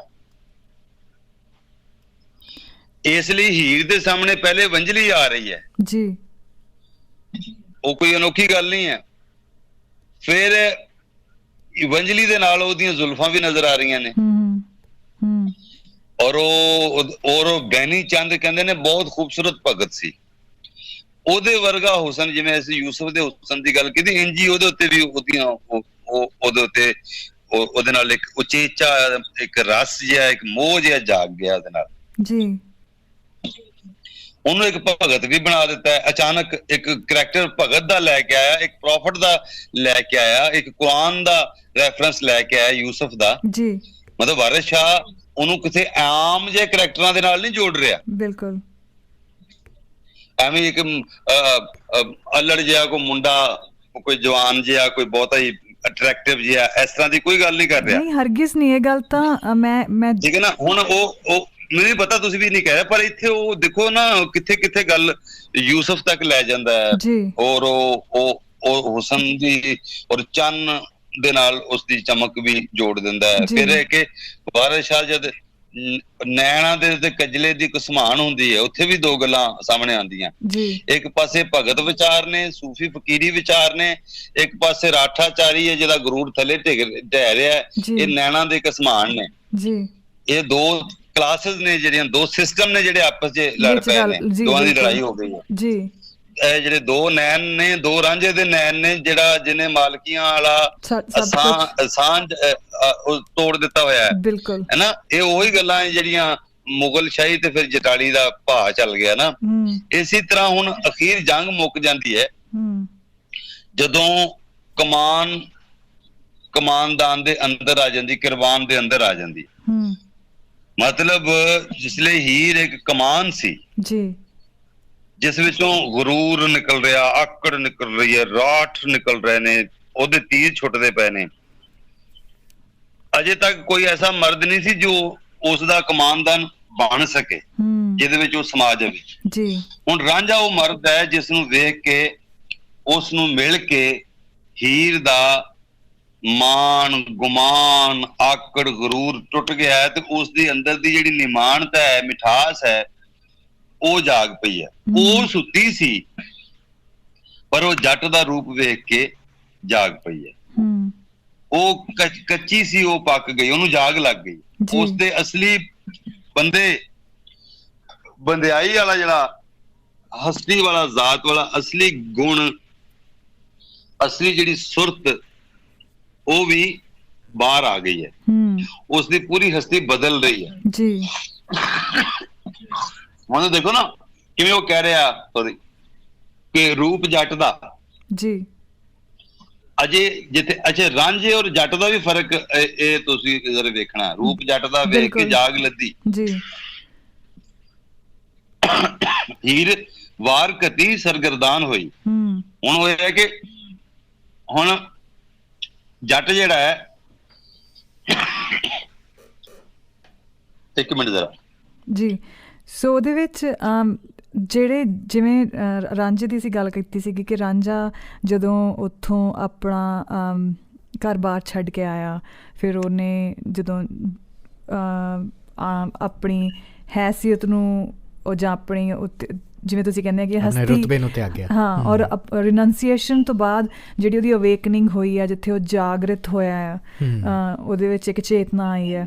ਉਸ ਤੋਂ ਬਾਅਦ ਜਦੋਂ ਜਿੰਨੇ ਵੀ ਅਸੀਂ ਗੱਲਾਂ ਸੁਣਦੇ ਹਾਂ ਪੀਰਾਂ ਫਕੀਰਾਂ ਦੀਆਂ, ਯੋਗੀਆਂ ਦੀਆਂ, ਅਸੀਂ ਸੁਣਦੇ ਹਾਂ ਕਿ ਕਿਵੇਂ ਉਹ ਇਸ ਅਵਸਥਾ ਵਿੱਚ ਆ ਜਾਂਦੇ ਨੇ ਕਿ ਉਹ ਖੁਦ ਇਸ਼ਕ ਹੋ ਜਾਂਦੇ ਨੇ। ਇਹ ਨਹੀਂ ਕਿ ਉਹਨਾਂ ਨੂੰ ਇਸ਼ਕ ਵਾਪਰਦਾ ਹੈ, ਉਹ ਇਸ਼ਕ ਖੁਦ ਹੋ ਜਾਂਦੇ ਨੇ। ਜਦੋਂ ਤੁਸੀਂ ਦੁਨੀਆ ਵਿੱਚ ਇਸ ਅਵਸਥਾ ਵਿੱਚ ਤੁਰੇ ਫਿਰ ਰਹੇ ਹੋ ਤਾਂ ਜਿਵੇਂ ਹੁਣ ਉਹਦਾ ਵੰਜਲੀ ਦੇ ਨਾਲ ਜਾਂ ਉਹਦੀ ਵੰਜਲੀ ਦੀ ਹੂਕ ਦੇ ਨਾਲ ਜਿਹੜਾ ਇਸ਼ਕ ਲੋਕਾਂ ਦਾ ਵੀ ਪਿਆ ਸੀਗਾ ਕਿ ਲੋਕ ਆਣ ਕੇ, ਕਿੰਨੀਆਂ ਔਰਤਾਂ ਆ ਕੇ, ਜਿੱਥੇ ਅਸੀਂ ਪਹਿਲਾਂ ਵੀ ਪੜ੍ਹਿਆ ਕਿ ਕਿਵੇਂ ਉਹ ਆਣ ਕੇ ਉਹਨੂੰ ਉਹਨਾਂ ਦੇ ਆਪਣਾ ਉਹ ਚੇਚ ਪੈ ਗਿਆ ਸੀ ਉਹਦੇ ਨਾਲ, ਕਿ ਉਹਨੂੰ ਆਣ ਕੇ ਉਹ ਕਿੰਨੇ ਪਿਆਰ ਦੇ ਨਾਲ ਕਹਿੰਦੀਆਂ ਸੀਗੀਆਂ ਵੀ ਤੂੰ ਨਾ ਜਾ, ਸਿੱਧਾ ਸਾਨੂੰ ਜਗਾਤਾ ਹੈ ਸਾਨੂੰ। ਸੋ ਉਹਨੇ ਸਿਰਫ ਹੀਰ ਨੂੰ ਨਹੀਂ ਰਾਂਝੇ ਨੇ ਜਿੱਥੇ ਵੀ ਪੈਰ ਪਾਇਆ, ਆਪਣੇ ਆਪ ਨੂੰ ਜਦੋਂ ਛੱਡ ਕੇ ਆਇਆ, ਉਸ ਤੋਂ ਬਾਅਦ ਉਹਨੇ ਜਿੱਥੇ ਵੀ ਪੈਰ ਪਾਇਆ ਇਸ਼ਕ ਦੇ ਨਾਮ ਤੇ ਜਦ ਉਹ ਚੱਲ ਰਿਹਾ ਸੀਗਾ ਤਾਂ ਉਹ ਕੁਦਰਤੀ ਸੀਗਾ। ਪਰ ਹੀਰ ਦੇ ਨਾਲ ਸ਼ਾਇਦ ਉਹਦਾ ਕੋਈ ਉੱਦਾਂ ਵੀ ਇੱਕ ਰਿਸ਼ਤਾ, ਇੱਕ ਰਾਬਤਾ ਰੂਹ ਦਾ ਹੈਗਾ ਹੀ ਸੀ। ਤਾਂ ਨਿਕਲਿਆ ਹੀ ਉਹਦੇ ਲਈ ਸੀ। ਹਾਂ ਉਹ ਤੇ ਨਿਕਲਿਆ ਹੀ ਉਹਦੇ ਲਈ ਸੀ ਘਰੋਂ। ਤੇ ਉਹ ਲੇਕਿਨ ਇਹ ਕਿ ਇੱਥੇ ਉਹ ਵੀ ਉਹਦੇ ਅੰਦਰੋਂ ਹੀ ਨਿਕਲੀ ਸੀ, ਹੀਰ ਰਾਂਝੇ ਦੇ ਅੰਦਰੋਂ ਹੀ ਨਿਕਲੀ ਸੀ। ਗੱਲ ਹੈ ਕਿ ਇਹ ਜਿਹੜਾ ਤੁਸੀਂ ਰਾਂਝੇ ਦਾ ਗੁਣ ਦੱਸ ਰਹੇ ਹੋ ਨਾ ਆਪਣਾ ਖੁਸ਼ਬੂ ਜੀ, ਇਹੀ ਗੱਲ ਹੈ ਕਿ ਉਹ ਸਾਰਿਆਂ ਨੂੰ ਜਗਾਉਂਦਾ ਆ ਰਿਹਾ। ਅੱਛਾ ਇੱਥੇ ਹੁਣ ਉਹਦੇ ਆਪਣੇ ਅੰਦਰੋਂ ਰੂਹ ਜੁੜ ਗਈ ਹੈ, ਨੈਣ ਮਿਲ ਗਏ ਨੇ ਜੀ। ਹੁਣ ਜਿਸਲੇ ਰਾਂਝੇ ਦੇ ਨੈਣ ਹੀਰ ਦੇ ਨਾਲ ਮਿਲੇ ਨੇ ਤੇ ਉਹ ਕੀ ਉਹਨੇ ਕਿਹਾ ਹੈ, ਵਾਰਿਸ ਸ਼ਾਹ ਨਾ ਥਾਂ ਦਮ ਮਾਰਨੇ ਦੀ। ਉਹ ਦੱਸ ਰਿਹਾ ਕਿ ਜਿਹੜੇ ਹਿਊਮਨ ਰਿਲੇਸ਼ਨ ਨੇ, ਜਿਹੜੇ ਰਿਸ਼ਤੇ ਨੇ ਇਨਸਾਨੀ, ਉਹਨਾਂ ਦੀ ਇੱਕ ਪੱਧਰ ਇਹ ਵੀ ਹੈ ਕਿ ਜਿਸ ਨੂੰ ਬਿਆਨਿਆ ਨਹੀਂ ਜਾ ਸਕਦਾ, ਲਫ਼ਜ਼ਾਂ 'ਚ ਨਹੀਂ ਬਿਆਨ ਕੀਤਾ ਜਾ, ਜਿਸ ਨੂੰ ਕਿਸੇ ਨਾ ਜਾਲੀ ਤਰੀਕੇ ਦੇ ਨਾਲ ਜੋੜਿਆ ਜਾ ਸਕਦਾ ਤੇ ਨਾ ਹੀ ਉਹ ਟੁੱਟਦਾ ਜੀ। ਸੋ ਇੱਥੇ ਜੁੜਤ ਬਣ ਗਈ ਅੰਦਰੋਂ ਅੰਦਰੀ। ਹੁਣ ਅੱਗੋਂ ਹੀਰ ਤੇ ਇਹ ਕਹਿ ਕੇ ਹਟੀ ਹੈ ਜੀ ਕਿ ਅਸਲ 'ਚ ਰਾਂਝੇ ਵਾਰਿਸ ਸ਼ਾਹ ਦਾ ਬਿਆਨ ਹੈ ਜੀ। ਹੀਰ ਮਿਹਰਬਾਨ ਵੀ ਹੋ ਗਈ ਹੈ, ਕੁਰਬਾਨ ਵੀ ਹੋ ਗਈ ਹੈ, ਫਿਰ ਉਹ ਕੁਰਬਾਨ ਕਮਾਨ ਦੇ ਵਿੱਚ ਵੀ ਹੋ ਗਈ ਹੈ। ਅੱਗੋਂ ਉਹਨੂੰ ਉਹ ਇਹ ਵੀ ਕਹਿ ਰਹੀ ਹੈ ਕਿ ਭਲਾ ਹੋਇਆ ਮੈਂ ਤੈਨੂੰ ਮਾਰ ਨਹੀਂ ਬੈਠੀ, ਕੋਈ ਬੇਸ਼ਾਨੀ ਨਹੀਂ, ਤੇਰੀ ਤੋਹੀਨ ਨਹੀਂ ਹੋ ਗਈ। ਫਿਰ ਉਹ ਮਿਹਰਬਾਨ ਵੀ ਹੋ ਗਈ। ਹੁਣ ਥਾਂ ਦਮ ਮਾਰਨ ਦੀ ਨਹੀਂ ਹੈ। ਅੱਗੋਂ ਹੁਣ ਰਾਂਝਾ ਕੀ ਆਖਦਾ, ਪਹਿਲਾ ਬੋਲ ਹੈ ਰਾਂਝੇ ਦਾ ਹੀਰ ਦੇ ਨਾਲ, ਵਾਹ ਸੱਜਣ ਤੋਂ ਬਾਅਦ ਵਾਹ ਸੱਜਣ ਤੋਂ ਸਿਰਫ ਇੱਕ ਲਫ਼ਜ਼ ਵਾਹ ਸੱਜਣ ਆਖਿਆ ਤੇ ਅੱਗੋਂ ਵਾਰਿਸ ਸ਼ਾਹ ਨੇ ਗੱਲਾਂ ਕੀਤੀਆਂ ਨੇ ਤੇ ਬਿਆਨ ਦਿੱਤਾ ਹੈ। ਅੱਗੋਂ ਹੀਰ ਨੇ ਮਾੜੀ ਜੀ ਗੱਲ ਦੱਸੀ ਕਿ ਕਿਧਰੇ ਮੇਰੇ ਕੋਲੋਂ ਕਿ ਤੋਹੀਨ ਨਹੀਂ ਹੋ ਗਈ ਤੇ ਨੈਣ ਲੜ ਗਏ ਨੇ ਤੇ ਹੁਣ ਤੁਸੀਂ ਇੱਕ ਦੂਸਰੇ ਦੀਆਂ ਅੱਖਾਂ 'ਚ ਅੱਖਾਂ ਪਈਆਂ ਹੋਈਆਂ ਤੇ ਵੇਖ ਰਹੇ ਨੇ ਤੇ ਇੱਕ ਦੂਸਰੇ ਨੂੰ ਜੁੜੇ ਹੋਏ ਅੰਦਰੋਂ ਮਹਿਸੂਸ ਕਰ ਰਹੇ ਨੇ। ਤੇ ਉਸ ਅਹਿਸਾਸ ਦੇ ਵਿੱਚ, ਉਸ ਮਾਹੌਲ ਦੇ ਵਿੱਚ ਰਾਂਝਾ ਕਹਿੰਦਾ ਹੈ, ਰਾਂਝਾ ਆਖਦਾ ਏ ਜਹਾਨ ਸੁਫਨਾ ਮਰ ਜਾਵਣਾ ਹੈ ਮਤਵਾਲੀਏ ਨੀ। ਰਾਂਝਾ ਆਖਦਾ ਇਹ ਜਹਾਨ ਸੁਪਨਾ ਮਰ ਜਾਵਣਾ ਹੈ ਮਤਵਾਲੀਏ ਨੀ। ਤੁਸਾਂ ਜਿਆਂ ਪਿਆਰਿਆਂ ਇਹ ਲਾਜ਼ਿਮ ਆਏ ਗਏ ਮੁਸਾਫਰਾਂ ਪਾਲੀਏ ਨੀ। ਐਡਾ ਹੁਸਨ ਦਾ ਨਾ ਗੁਮਾਨ ਕੀਜੇ ਐ ਪਲੰਗ ਸਣੇ ਨਿਹਾਲੀਏ ਨੀ। ਐ ਸਣੇ ਨਿਹਾਲੀਏ ਨੀ। ਅਸਾਂ ਰੱਬ ਦਾ ਆਸਰਾ ਰੱਖਿਆ ਏ, ਉੱਠ ਜਾਵਣਾ ਹੈ ਨੈਣਾ ਵਾਲੀਏ ਨੀ। ਵਾਹ ਕੀ ਬਾਤ। ਉੱਠ ਜਾਵਣਾ ਹੈ ਨੈਣਾ ਵਾਲੀਏ ਨੀ। ਹੁਣ ਉਹ ਕਿੰਨਾ ਮਿੱਠਾ ਕੀ ਰਸ ਹੈ। ਮਤਲਬ ਰਾਂਝਾ ਸਿੱਧਾ ਦੱਸਦਾ ਕਿ ਹੀਰ ਨੂੰ ਦੱਸਦਾ ਕਿ ਇਹ ਜਹਾਨ ਇੱਕ ख्वाब ਹੈ, ਇੱਕ ਡ੍ਰੀਮ, ਇੱਕ ਸੁਪਨਾ ਆ। ਤੇ ਇਹ ਰਾਂਝਾ ਆਖਦਾ ਇਹ ਜਹਾਨ ਸੁਪਨਾ ਉੱਠ ਜਾਵਣਾ ਹੈ, ਮਰ ਜਾਵਣਾ ਹੈ ਮਤਵਾਲੀਏ ਨੀ। ਤੇ ਉਹ ਦੱਸ ਰਿਹਾ ਕਿ ਅਖੀਰ ਮਰ ਜਾਣਾ ਹੈ ਜੀ। ਤੇ ਤੇਰੇ ਵਰਗੇ ਸੋਹਣਿਆਂ ਬੰਦਿਆਂ ਤੇ ਇਹ ਫਰਜ਼ ਹੈ, ਤੁਸਾਂ ਜਿਹਾਂ ਪਿਆਰਿਆਂ ਇਹ ਲਾਜ਼ਮ ਆਏ ਗਏ ਮੁਸਾਫਰਾਂ ਪਾਲੀਏ ਜੀ। ਕਿ ਜੋ ਆਏ ਗਏ ਮੁਸਾਫਰਾਂ ਦੀ ਤੁਸੀਂ ਟਹਿਲ ਸੇਵਾ ਕਰਿਆ ਕਰੋ, ਪਰ ਆਪਣੇ ਹੁਸਨ ਦਾ ਏਡਾ ਮਾਣ ਜਾਂ ਗਰੂਰ ਨਾ ਕਰ, ਏਡਾ ਹੁਸਨ ਦਾ ਨਾ ਮਾਣ ਗੁਮਾਨ ਕੀਜੇ ਨਾ। ਇਹ ਲੈ ਪਲੰਗ ਹੈ ਸਣੇ ਨਿਹਾਲੀਏ ਨੀ। ਇਹ ਪਲੰਗ ਤੇਰਾ ਇਹ ਪਿਆ ਤੇਰਾ ਪਲੰਗ ਤੇ ਤੇਰੀ ਦਰੀ ਵੀ ਵੇਚੀ ਜੀ। ਆ ਜਿਹੜੀ ਨਿਹਾਲੀ ਉਸ ਦਰੀ ਨੂੰ ਕਹਿੰਦੇ ਨੇ ਨਾ, ਸਣੇ ਨਿਹਾਲੀਏ ਨੀ।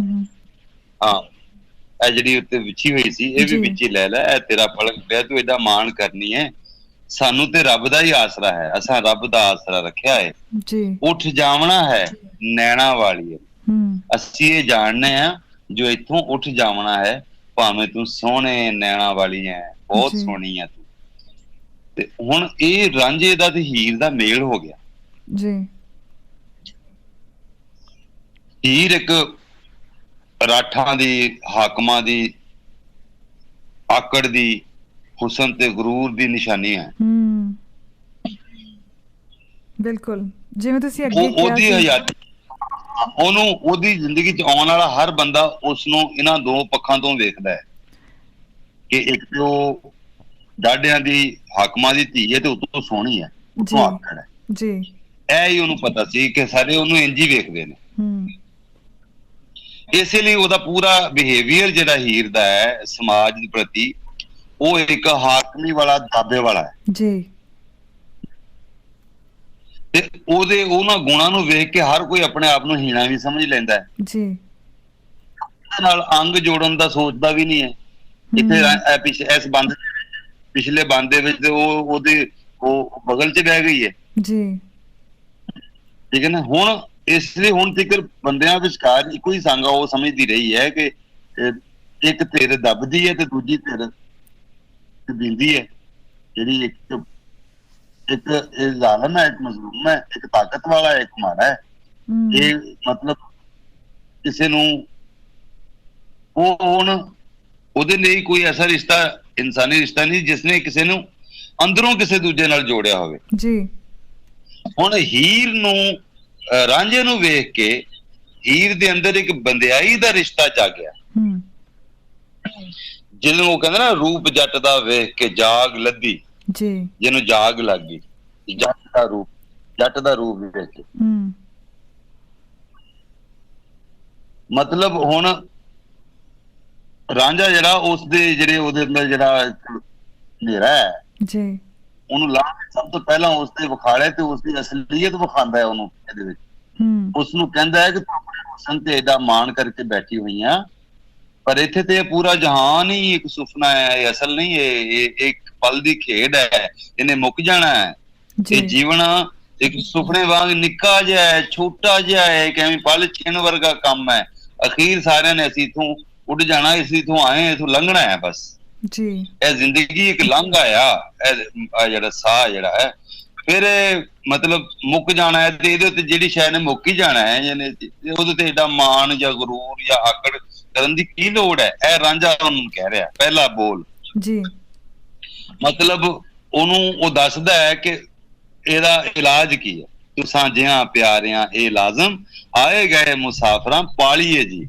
ਪਹਿਲਾ ਤਾਂ ਉਹਨੂੰ ਦੱਸਦਾ ਕਿ ਜਹਾਨ ਸੁਪਨਾ ਹੈ, ਦੂਜਾ ਉਹਨੂੰ ਇਹ ਦੱਸਦਾ ਕਿ ਤੇਰੇ ਵਰਗੇ ਸੋਹਣੇ ਬੰਦਿਆਂ ਲਈ ਇਹ ਫਰਜ਼ ਹੈ ਕਿ ਆਏ ਗਏ ਮੁਸਾਫਰਾਂ ਦੀ ਸੰਭਾਲ ਕਰੋ। ਇਹ ਦੁਨੀਆ 'ਚ ਜਿਹੜੇ ਬੰਦੇ ਆਏ ਨੇ, ਬੰਦੇ ਇਨਸਾਨ ਹੈ, ਮਤਲਬ ਹੈ ਕਿ ਇੱਕ ਨਿਮਾਣਾ ਤੇ ਕੋਝਾ ਬੰਦਾ, ਮਤਲਬ ਉਹਦੇ ਅੰਦਰ ਇੱਕ ਨਿਮਰਤਾ ਹੁੰਦੀ ਹੈ, ਭਾਵੇਂ ਕੁਝ ਵੀ ਨਾ ਕਰੇ ਜੀ। ਪਰ ਜਿਸ ਬੰਦੇ ਨੂੰ ਆਪਣੇ ਗਰੂਰ, ਆਪਣੇ ਜ਼ੋਰ ਤੇ ਹੁਸਨ ਦਾ ਗਰੂਰ ਚੜਿਆ ਹੋਵੇ, ਉਹ ਉਸ ਨੂੰ ਕਿਵੇਂ ਲਾਵੇ? ਉਹ ਕਹਿੰਦਾ ਇੱਕੋ ਹੀ ਰਾਹ ਆ, ਮਤਲਬ ਅਜਿਹਾ ਬੰਦਾ ਮੁਸਾਫਰਾਂ ਤੇ ਆਇਆ ਗਿਆ ਨੂੰ, ਜਿਨ੍ਹਾਂ ਦਾ ਕੋਈ ਸਹਾਰਾ ਨਹੀਂ ਹੁੰਦਾ, ਉਹਨਾਂ ਨੂੰ ਪਾਲੇ। ਮੁਸਾਫਰਾਂ ਨੂੰ ਪਾਲਣ ਵਿੱਚ ਇਹ ਬੜੀ ਰਮਜ਼ ਹੈ। ਇਹ ਕਿ ਮੁਸਾਫਰਾਂ ਨੇ ਟੁਰ ਜਾਣਾ ਹੁੰਦਾ, ਉਹ ਸਫ਼ਰ 'ਚ ਹੁੰਦੇ ਜੀ, ਤੇ ਉਹਨਾਂ ਦੀ ਸੇਵਾ ਨਾਲ ਕੋਈ ਮੁਕਾਮ ਨਹੀਂ ਵੱਧਦਾ। ਹੁਣ ਘਰ ਆਇਆ ਪ੍ਰਾਹੁਣਾ ਆਇਆ, ਉਹਦਾ ਤੇ ਸਟੇਟਸ ਹੋਰ ਹੋ ਜਾਏਗਾ। ਇੱਕ ਰਾਹ 'ਚ ਤੂੰ ਮੁਸਾਫਰ, ਉਹਦੀ ਸੇਵਾ ਦਾ ਮਾਮਲਾ ਹੀ ਹੋਰ ਤਰ੍ਹਾਂ ਦਾ ਹੈ ਜੀ। ਮਤਲਬ ਉੱਥੇ ਤੁਹਾਡੀ ਆਪਣੀ ਆਜਜ਼ੀ, ਤੁਹਾਡੀ ਆਪਣੀ ਫਕੀਰੀ, ਤੁਹਾਡੀ ਆਪਣੀ ਨਿਮਰਤਾ ਕੰਮ ਆਣੀ ਹੈ, ਔਰ ਕੋਈ ਪਰਸਨਲ ਏਜੰਡਾ ਨਹੀਂ ਹੈ ਉਹਦੇ 'ਚ। ਨਹੀਂ ਆ। ਹੁਣ ਅੱਗੋਂ ਉਹ ਕਹਿੰਦਾ ਹੈ ਕਿ ਐਡਾ ਹੁਸਨ ਦਾ ਨਾ ਮਾਣ, ਹੁਸਨ ਦਾ ਨਾ ਗੁਮਾਨ, ਸਣੇ ਨਿਹਾਲੀ ਨਹੀਂ ਪਲੰਗ ਪਿਆ ਤੇਰਾ, ਸਣੇ ਨਿਹਾਲ, ਸਣੇ ਦਰੀ। ਮਤਲਬ ਉਹਨੂੰ ਜਹਾਨ ਨੂੰ ਟੁਰ ਜਾਣ ਵਾਲੀ ਥਾਂ ਆਖਿਆ। ਉਹ ਜਿਵੇਂ ਉਹ ਕੀ वो एक है, इधर से गुजरा था सोचा सलाम करता चलूं। क्या बात है ना, ਇਹ ਇੰਜ ਹੀ ਹੈ ਜਿਵੇਂ ਆਉਂਦੇ ਆ ਇਥੋਂ ਜੀ ਕਰਦਾ ਸਲਾਮ ਕਰ ਜਾਈਏ ਲੋਕਾਂ ਨੂੰ। ਸਲਾਮ ਦਾ ਮਤਲਬ ਸਲਾਮਤੀ ਹੈ, ਖੈਰ ਹੈ, ਭਲਾ ਹੈ ਜੀ। ਸਲਾਮ ਦਾ ਮਤਲਬ ਅਮਨ ਹੈ, ਸੁੱਖ ਹੈ, ਕਿਸੇ ਦੇ ਲਈ ਖੈਰ ਦੀ ਆਵਾਜ਼ ਹੈ ਅੰਦਰੋਂ। ਸਾਹਿਬ ਸਾਹਿਬ ਇੱਥੇ ਸਾਨੂੰ ਇੱਕ ਛੋਟੀ ਜਿਹੀ ਬ੍ਰੇਕ ਲੈਣੇ ਆ, ਬ੍ਰੇਕ ਤੋਂ ਬਾਅਦ ਆਣ ਕੇ ਇੱਥੋਂ ਹੀ ਫਿਰ ਅੱਗੇ ਵਧਦੇ ਹਾਂ। Thank you.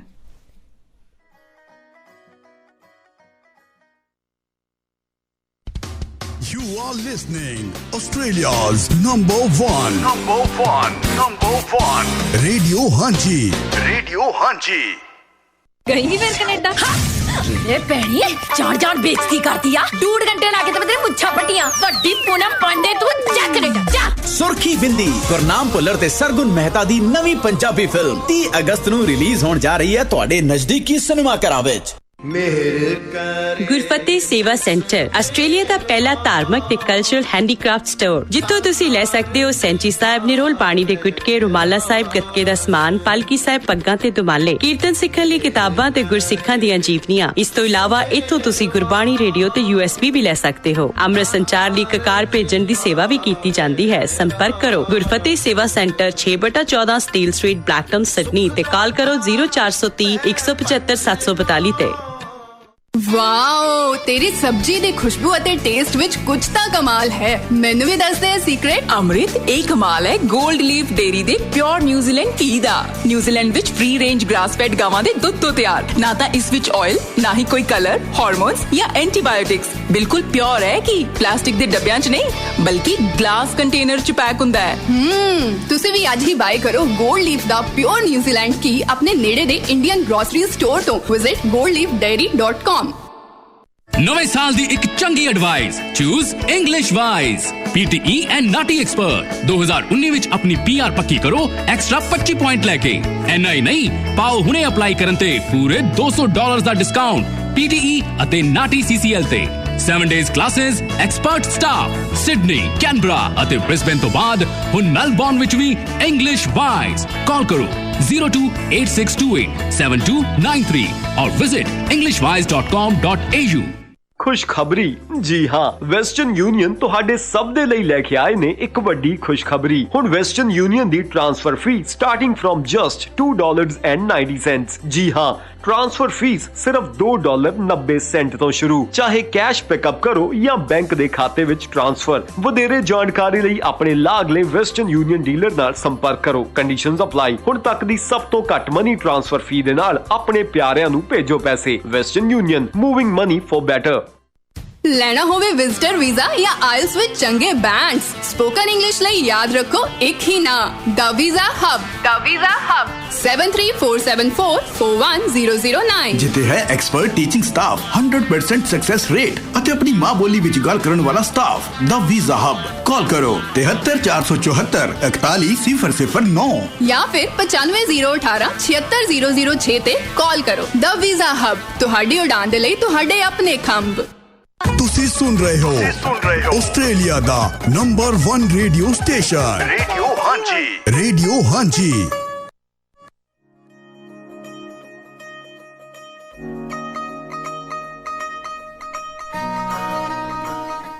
ਰੇਡੀਓ ਹਾਂਜੀ 1674 AM ਤੁਸੀਂ ਸੁਣ ਰਹੇ ਹੋ ਪ੍ਰੋਗਰਾਮ ਨਾਲ ਸੱਜਣ ਦੇ।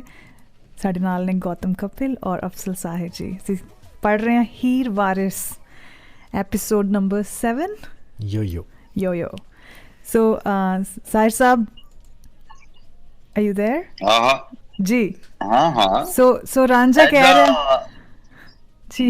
कह रहे कि ऐसा हुस्न दा नाम गुमान कीजिए जी।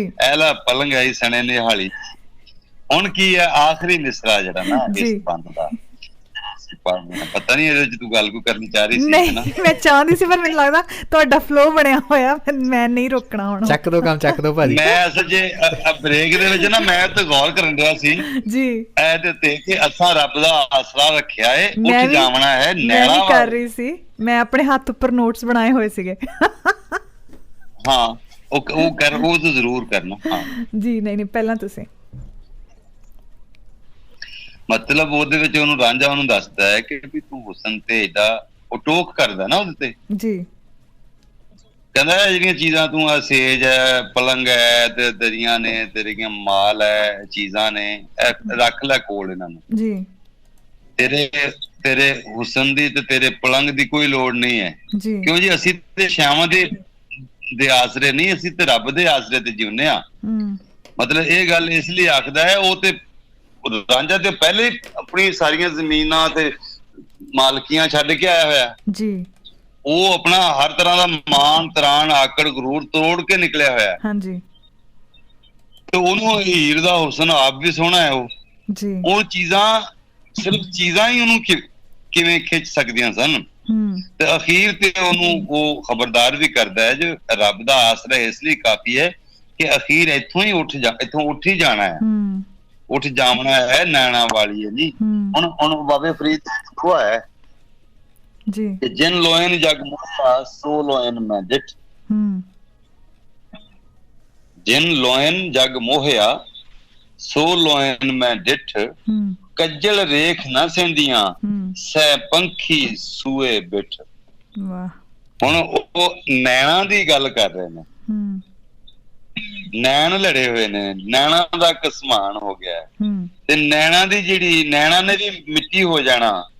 ਨੈਣਾ ਨੇ ਦੀ ਗੱਲ ਬਾਬੇ ਫਰੀਦ ਨੇ ਆਖੀ ਜਿਨ੍ਹਾਂ ਅੱਖਾਂ ਨੇ ਜੱਗ ਨੂੰ ਮੋਹਿਆ ਹੋਇਆ ਸੀ, ਉਹ ਅੱਖਾਂ ਕਹਿੰਦੇ ਨੇ ਮੈਂ ਦੇਖੀਆਂ ਨੇ।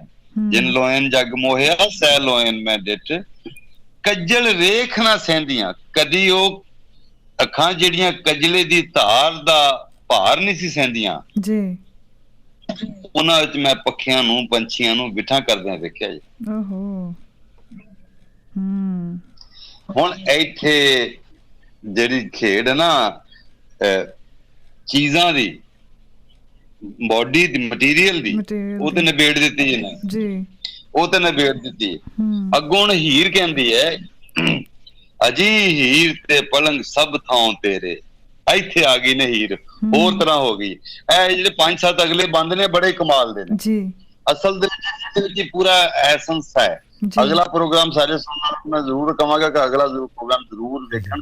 ਅੰਟਿਲ ਕਿ ਜਿਸ ਵੇਲੇ ਤੱਕ ਉਹ ਰਾਂਝਾ ਹੀਰ ਰਾਂਝੇ ਨੂੰ ਲੈ ਕੇ ਆਪਣੇ ਬਾਪ ਦੇ ਘਰ ਆਪਣੇ ਘਰ ਲੈ ਜਾਂਦੀ, ਨੌਕਰ ਕਿਉਂ ਚਾਕਰੀ ਤੇ ਨਹੀਂ ਰਖਵਾਉਂਦੀ, ਮੱਝਾਂ ਚਾਰਨ ਤੱਕ ਦਾ ਕੰਮ ਜਿਹੜਾ ਨਾ ਉਹ ਉਹਨੂੰ ਉਸ ਪਾਸੇ ਲੈ ਕੇ ਜਾਂਦੀ। ਉਸ ਤੋਂ ਪਹਿਲੇ ਅਗਲੇ ਜਿਹੜੇ 5-6 ਬੰਦ ਨੇ ਨਾ, ਉਹ ਹੀਰ ਰਾਂਝੇ ਦੇ ਆਪਸੀ ਕਲਾਮ ਨੇ ਪਹਿਲੇ, ਔਰ ਉਹ ਸਾਰਾ ਪੂਰਾ ਇੱਕ ਤਰ੍ਹਾਂ ਦੋਵਾਂ ਦੀ ਫਿਕਰ, ਸੁਰਤ, ਸਾਰ, ਸਮਝ, ਇਸ਼ਕ, ਲਗਨ, ਸਰੰਡਰ, ਸਾਰਾ ਕੁਝ ਰਚਨਾ ਮਿਸਣਾ, ਜ਼ਿੰਦਗੀ ਦੀ ਅੰਦਰ ਬਾਹਰ ਦੀ ਸਾਰੀ ਹਕੀਕਤ ਜਿਹੜੀ ਨਾ ਉਹ ਇੱਥੇ ਖੁੱਲਦੀ ਹੈ। ਉਹ ਕਹਿੰਦੀ ਹੈ ਜੀ ਹੀਰ ਤੇ ਪਲੰਗ ਸਭ ਥਾਂ ਤੇਰੇ, ਘੋਲ ਕੱਤੀਆਂ ਜੀਵੜਾ ਵਾਰਿਆ ਈ, ਨਾਹੀਂ ਗਾਲ ਕੱਢੀ ਹੱਥ ਜੋੜਨੀਆਂ, ਹੱਥ ਲਾ ਨਾਹੀਂ ਤੈਨੂੰ ਮਾਰਿਆ ਈ, ਅਸੀਂ ਮਿੰਨਤਾਂ ਕਰਾਂ ਤੇ ਪੈਰ ਪਕੜਾਂ, ਤੈਥੋਂ ਘੋਲਿਆ ਕੋਲਮਾ ਸਾਰੇ ਆਈ, ਅਸਾਂ ਹੱਸ ਕੇ ਆਨ ਸਲਾਮ ਕੀਤਾ, ਆਖ ਕਾਸ ਨੂੰ ਮਗਰ ਪਸਾਰਿਆ ਈ, ਸਣੇ ਪਰੇ ਪਰੇ ਹੈ ਤ੍ਰਿੰਜਣੀ ਚੈਨ ਨਹੀਂ, ਸੁਨਨੇ ਪਰੇ ਹੈ, ਸੁਨਨੇ ਪਰੇ ਹੈ ਤ੍ਰਿੰਜਣੀ ਚੈਨ ਨਹੀਂ, ਅੱਲਾ ਵਾਲਿਆ ਹੋਰ ਸਾਨੂੰ ਤਾਰਿਆ ਈ। ਹੁਣ ਹੀਰ ਉਹਨੂੰ ਕਹਿ ਰਹੀ ਹੈ ਅਜੀ ਹੀਰ ਤੇ ਪਲੰਗ ਸਭ ਥਾਂ ਤੇਰੇ, ਮਤਲਬ ਹੀਰ ਰਾਂਝੇ ਨੂੰ ਜਵਾਬ ਦਿੰਦੀ ਹੈ ਕਿ ਹੀਰ ਤੇ ਉਹਦਾ ਪਲੰਗ ਸਭ ਕੁਝ ਤੇਰਾ ਹੈ। ਘੋਲ ਕੱਤੀਆਂ ਜੀਵੜਾ ਵਾਰਿਆ ਈ, ਕਿਉਂ ਤੇਰੇ ਉੱਤੋਂ ਮੈਂ ਦਿਲ ਵਾਰ ਦਿੱਤਾ ਹੈ, ਤੇ ਨਾ ਮੈਂ ਤੈਨੂੰ ਕੋਈ ਗਾਲ ਕੱਢੀ, ਨਾ ਹੀ ਗਾਲ ਕੱਢੀ ਹੱਥ ਜੋੜਨੀਆਂ, ਹੱਥ ਲਾ ਨਾ ਹੀ ਤੈਨੂੰ ਮਾਰਿਆ ਈ, ਮੈਂ ਹੱਥ ਲਾ ਕੇ ਤੈਨੂੰ ਮਾਰਿਆ ਵੀ ਨਹੀਂ ਆ, ਤੇਰੀਆਂ ਮਿੰਨਤਾਂ ਵੀ ਕਰਦੀਆਂ, ਪੈਰ ਹੀ ਪੈ ਰਹੀਆਂ, ਮੈਂ ਤੇਰੇ ਉੱਤੋਂ ਸਾਰਾ ਟੱਬਰ ਕਬੀਲਾ ਕੁਰਬਾਨ ਕਰ ਦਿੱਤਾ ਹੈ, ਅਸੀਂ ਤੇ ਤੈਨੂੰ ਬਸ ਹੱਸ ਕੇ ਸਲਾਮ ਹੀ ਕੀਤਾ ਹੈ, ਤੇ ਤੂੰ ਅੱਗੋਂ ਐਡਾ ਫਰੇਬ ਬਣਾ ਲਿਆ ਇਹ ਗੱਲ ਦਾ, ਅਸੀਂ ਹੱਸ ਕੇ ਆਨ ਸਲਾਮ ਕੀਤਾ, ਆਖ ਕਾਸ਼ ਨੂੰ ਮਗਰ ਪਸਾਰਿਆ ਹੀ। ਇਸ ਅੱਗੋਂ ਕਹਿੰਦੀ ਹੈ ਕਿ ਅਸਾਂ ਸੁਣਨੇ ਪਰੇ ਹੈ ਤ੍ਰਿੰਜਣੀ ਚੈਨ ਨਹੀਂ, ਅੱਗੋਂ ਕਹਿੰਦਾ ਹੈ ਕਿ ਮੈਨੂੰ ਤ੍ਰਿੰਜਣਾ ਵਿੱਚ ਚੈਨ ਨਹੀਂ ਪੈਂਦਾ, ਤੂੰ ਅੱਲਾ ਵਾਲਾ ਸਾਡਾ, ਅੱਲਾ ਵਾਲਿਆ ਤੂੰ ਸਾਡਾ ਬੇੜਾ, ਮੇਰਾ ਬੇੜਾ ਪਾਰ ਲਾ ਦਿੱਤਾ ਹੈ, ਕਿਉਂਕਿ ਸੁੰਜੀ ਜਿਹੜੀ ਪਰੇ ਸੀ ਤੇ ਇੱਥੇ ਦੁਨੀਆ, ਇਹ ਤੂੰ ਮਤਲਬ ਅੱਲਾ ਵਾਲਿਆ ਉਹ ਸਾਨੂੰ ਉਤਾਰਿਆ ਈ, ਇਹ ਤੂੰ ਮਤਲਬ ਇੰਜ ਲੱਗਦਾ ਕਿ ਕੋਈ ਅੱਲਾ ਵਾਲਿਆ ਤੂੰ ਸਾਡਾ ਬੇੜਾ ਪਾਰ ਲਾ ਦਿੱਤਾ ਹੈ ਜੀ। ਤੇ ਉਹ ਮਤਲਬ ਉਸ ਨਾਲ ਕੋਈ ਕੀ ਵੰਡ ਜਾਂ ਵੈਰ ਕਰ ਸਕਦਾ ਹੈ ਜਿਸ ਦਾ ਕੰਮ ਰੱਬ ਨੇ ਆਪ ਕਰ ਦਿੱਤਾ ਹੋਵੇ। ਇੱਥੇ ਹੁਣ ਅੱਲਾ ਨੂੰ ਵਿੱਚ ਲੈ ਕੇ, ਕੁਦਰਤ ਨੂੰ ਲੈ ਕੇ ਆਏ ਹੈ। ਹੁਣ ਰਾਂਝੇ ਦੇ ਖਰਵੇ ਤੇ ਹੀਰ ਦੇ ਮਤਲਬ ਪੂਰੀ ਹੀਰ ਦੀ ਹੋਂਦ ਨੂੰ ਹਲਾਉਣ ਵਾਲੀਆਂ ਗੱਲਾਂ ਜੀ ਉਹਦੇ ਜਵਾਬ ਵਿੱਚ ਹੀਰ ਆਪਣਾ ਸਭ ਕੁਝ ਦੇਣ ਤੇ ਵਾਰਨ ਦੀ ਗੱਲ ਵੀ ਕਰ ਰਹੀ ਹੈ। ਔਰ ਉਹ ਇਸ ਗੱਲ ਤੇ ਵੀ ਹੈਰਾਨ ਹੈ ਜੋ ਨਾ ਮੈਂ ਕੋਈ ਗਾਲ ਕੱਢੀ, ਨਾ ਮੈਂ ਮਾਰਿਆ, ਮੈਂ ਮਿੰਨਤਾਂ ਵੀ ਕਰ ਰਹੀ ਹਾਂ, ਪੈਰੀ ਵੀ ਪੈ ਰਹੀ ਹਾਂ, ਸਿਰਫ ਹੱਸ ਕੇ ਸਲਾਮ ਕਰਨ ਤੇ ਰਾਂਝਾ ਐਡੀਆਂ ਗੱਲਾਂ ਕਿਉਂ ਬਣਾ ਰਿਹਾ। ਹੀਰ ਅਜੇ ਇਸ ਗੱਲ ਨੂੰ ਸਮਝੀ ਨਹੀਂ ਜੋ ਰਾਂਝਾ ਉਸ ਨੂੰ ਆਪਣੇ ਨਾਲ ਵਰਤਾਰੇ ਦੀ ਗੱਲ ਨਹੀਂ ਸੀ ਦੱਸ ਰਿਹਾ ਜੀ। ਉਹ ਤੇ ਜਹਾਨ ਨਾਲ ਵਰਤਾਰਾ, ਜ਼ਿੰਦਗੀ ਨਾਲ ਵਰਤਾਰਾ ਜਿਹੜਾ ਸੀ ਹੀਰ ਦਾ, ਜਾਂ ਹਯਾਤੀ ਦਾ ਜੀਵਨ ਗੁਜ਼ਾਰਨ ਦਾ ਜਿਹੜਾ ਢੰਗ ਹੈ ਉਹਦੇ ਬਾਰੇ ਗੱਲ ਕਰ ਰਿਹਾ। ਉਸਨੂੰ ਦੱਸ ਰਿਹਾ ਸੀ ਕਿ ਤੇਰਾ ਸਮਾਜ ਦੇ ਨਾਲ, ਖਲਕਤ ਦੇ ਨਾਲ ਤੇਰਾ ਜਿਹੜਾ ਰਿਸ਼ਤਾ ਹੈ, ਇਹ ਜਿਹੜੀ ਹਾਕਮੀ ਵਾਲਾ, ਮਾਲਕੀ ਵਾਲਾ, ਰਾਠਾਂ ਵਾਲਾ, ਸੋਹਣੀ ਸ਼ਕਲ ਵਾਲਾ ਇਹ ਜਿਹੜਾ ਬਣਿਆ ਖਲੋਤਾ ਹੈ, ਇਹ ਕੋਈ ਇਨਸਾਨੀ ਰਿਸ਼ਤਾ ਨਹੀਂ ਹੈ ਤੇ ਜੇ ਉਸ ਇਨਸਾਨੀ ਰਿਸ਼ਤਿਆਂ ਵਿੱਚ ਆਉਣਾ ਹੈ ਤੇ ਉਸ ਨੂੰ ਆਪਣੇ ਹੁਸਨ ਦਾ ਮਾਣ ਗੁਮਾਨ ਇਹ ਛੱਡ ਕੇ ਨਿਮਾਣਿਆਂ ਦੀ, ਮਾੜਿਆਂ ਦੀ, ਮੁਸਾਫਰਾਂ ਦੀ ਸੇਵਾ ਕਰਨੀ ਪੈਣੀ ਹੈ ਜੀ। ਅੱਗੋਂ ਹੁਣ ਪੰਜਵਾਂ ਜਿਹੜਾ ਮਿਸਰਾ ਇਹਦਾ ਜਿਹੜਾ ਸੁਨਨੇ ਪਰੇ ਹੈ ਤ੍ਰਿੰਜਣੀ ਚੈਨ ਨਹੀਂ, ਅੱਲਾ ਵਾਲਿਆ ਉਹ ਸਾਨੂੰ ਤਾਰਿਆ ਹੀ। ਇਹ ਬੇਸਿਕ ਗੱਲ ਹੈ ਜਿਹੜੀ ਉਹ ਨਾ ਸੁੰਨੀ ਸੇਜ ਨਖਸਮੜੀ ਸੁਣੀਆਂ ਹੀ ਗੱਲਾਂ ਜੀ। ਹੁਣ ਇੱਥੇ ਵੀ ਉਹੀ ਆ ਗਈ ਹੈ। ਉਹਨੇ ਕਿਹਾ ਚਾਹ ਦੇ ਕੱਪ ਵਾਲੀ ਗੱਲ ਵੀ ਇੱਥੇ ਉਹੀ ਆਉਂਦੀ ਹੈ ਵੀ ਚਾਹ ਦਾ ਕੱਪ ਵੀ ਨਹੀਂ ਸੀ ਚੰਗਾ ਲੱਗਦਾ ਪਹਿਲਾਂ। ਹਾਂ ਹਾਏ ਹਾਏ। ਹੁਣ ਉਹਦੇ ਕਹਿੰਦੇ ਕਿ ਹੀਰ ਆਪ ਹੀ ਮੰਨਦੀ ਹੈ ਕਿ ਉਹਦਾ ਕੋਈ ਇਨਸਾਨੀ ਰਿਸ਼ਤਾ ਨਹੀਂ ਸੀ, ਇਸ ਲਈ ਉਸਦੀ ਪਰਿਆ ਜਿਹੜੀ ਸੀ, ਉਹਦੀ ਪੰਚਾਇਤ ਜਿਹੜੀ ਸੀ, ਉਹਦੀ ਜਿਹੜੀ ਸੰਗਤ ਸੀ, ਉਹਦਾ ਜਿਹੜਾ ਤ੍ਰਿੰਜਣ ਸੀ, ਉਹਦੀਆਂ ਜਿਹੜੀਆਂ ਸਹੇਲੀਆਂ ਜਿੱਥੇ ਉਹ ਖੇਡਦੀ ਸੀ, ਉਹ ਸਾਰਾ ਕੁਝ ਸੁੰਝਾ ਸੀ। ਉਹਦੇ ਵਿੱਚ ਉਹਦੀ ਕਲਾਪਾ, ਉਹਦੀ ਤਨਹਾਈ ਉਸਨੂੰ ਚੱਟਦੀ ਸੀ, ਉਸਨੂੰ ਚੈਨ ਨਹੀਂ ਸੀ ਆਉਂਦਾ। ਮਤਲਬ ਹੁਣ ਪਹਿਲੇ ਤੇ ਦੇਖਿਆ ਸੀ ਨਾ ਕਿ ਲੈ ਕੇ 60 ਸਹੇਲੀਆਂ ਨਾਲ ਆਈ ਹੀਰ ਮਤੜੀ ਰੂਪ ਗਮਾਨ ਦੀ ਜੀ ਹੁਣ ਕਿੰਨੀ ਉਹ ਰੁੱਝੀ ਹੋਈ ਸੀ, ਪਰ ਫਿਰ ਵੀ ਉਹਦੇ ਅੰਦਰ ਇੱਕ ਵੀਰਾਨਾ ਸੀ, ਬੇਚੈਨੀ ਸੀ। ਹੁਣ ਅਸੀਂ ਦੂਰੋਂ, ਪਹਿਲੇ ਤੇ ਵਾਰਿਸ ਸ਼ਾਹ ਦੂਰੋਂ ਚੀਜ਼ਾਂ ਦੀ ਚਮਕ ਵਿਖਾਉਂਦਾ ਹੈ ਤੇ ਫਿਰ ਉਹਦੇ ਅੰਦਰ ਲੈ ਜਾਂਦਾ ਹੈ।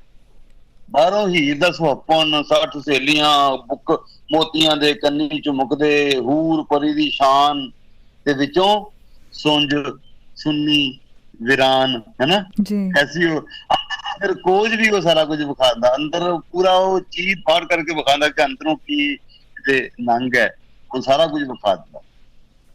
ਜਿਵੇਂ ਉਹਦੇ ਵਿੱਚ ਤਖਤ ਹਜ਼ਾਰੇ ਦੀ ਗੱਲ ਨਹੀਂ ਸੀ ਪਹਿਲੇ ਹੋਈ ਕਿ ਉਹ ਬਹਿਸ਼ਤ ਗੋਇਆ, ਬਹਿਸ਼ਤ ਜ਼ਮੀਨ ਤੇ ਆਇਆ ਸੀ ਤੇ ਜਿਸਲੇ ਉਹ ਅੰਦਰ ਵੜਦਾ ਹੈ ਤੇ ਇੰਜ ਹੀ ਉਹ ਉੱਥੇ ਪਿੰਡ ਦੇ ਵਿੱਚ ਵੱਡੀ ਲੈ ਰਹੇ ਨੇ, ਭਰਾ ਉਹਦੇ ਨਾਲ, ਭਰਜਾਈਆਂ ਉਹਦੇ ਨਾਲ ਕੀ ਕਰ ਰਹੀਆਂ ਨੇ, ਉਹ ਜੰਨਤ ਦੇ ਅੰਦਰ ਦੋਜ਼ਖ ਬਣੀ ਹੋਈ ਹੈ। ਇੰਜ ਹੀ ਉਹ ਮੌਲਵੀ ਦੀ ਗੱਲ, ਮੌਲਵੀ ਬਾਹਰੋਂ ਬੜਾ ਉਹਨੇ ਆੜੀ ਛਾੜੀ ਤੇ ਪੂਰਾ ਨੇ ਬਣਾਇਆ ਹੈ ਧਾਰਮਿਕ ਜਿਹਾ ਇੱਕ ਪਰਸੋਨਾ ਜਿਹਾ ਹੈ ਨਾ ਜੀ, ਤੇ ਅੰਦਰੋਂ ਲਿਖਿਆ ਕਿ ਹੁਜਰਿਆਂ ਦੇ ਵਿੱਚ ਫੇਲ ਕਰਦੇ ਕਿ ਉਹ ਨਾਲ ਉਹ ਆਪਣੇ ਉਹਨਾਂ ਦੇ ਅੰਦਰ ਦਾ ਗੰਦ ਵੀ ਵਿਖਾ ਰਿਹਾ। ਸੋ ਇਹ ਅੰਦਰ ਔਰ ਬਾਹਰ ਦੀ ਪੂਰੀ ਕੱਥ ਜਿਹੜੀ ਹੈ ਵਾਰਿਸ ਸ਼ਾਹ ਨਾਲੋਂ ਨਾਲ ਵਿਖਾ ਰਿਹਾ। ਉਹ ਸ਼ੀਸ਼ਾ ਹੈ, ਪੂਰੀ ਕਹਾਣੀ ਜਿਹੜੀ ਨਾ ਇਹ ਸ਼ੀਸ਼ੇ ਵਾਂਗ ਹੈ ਜੀ।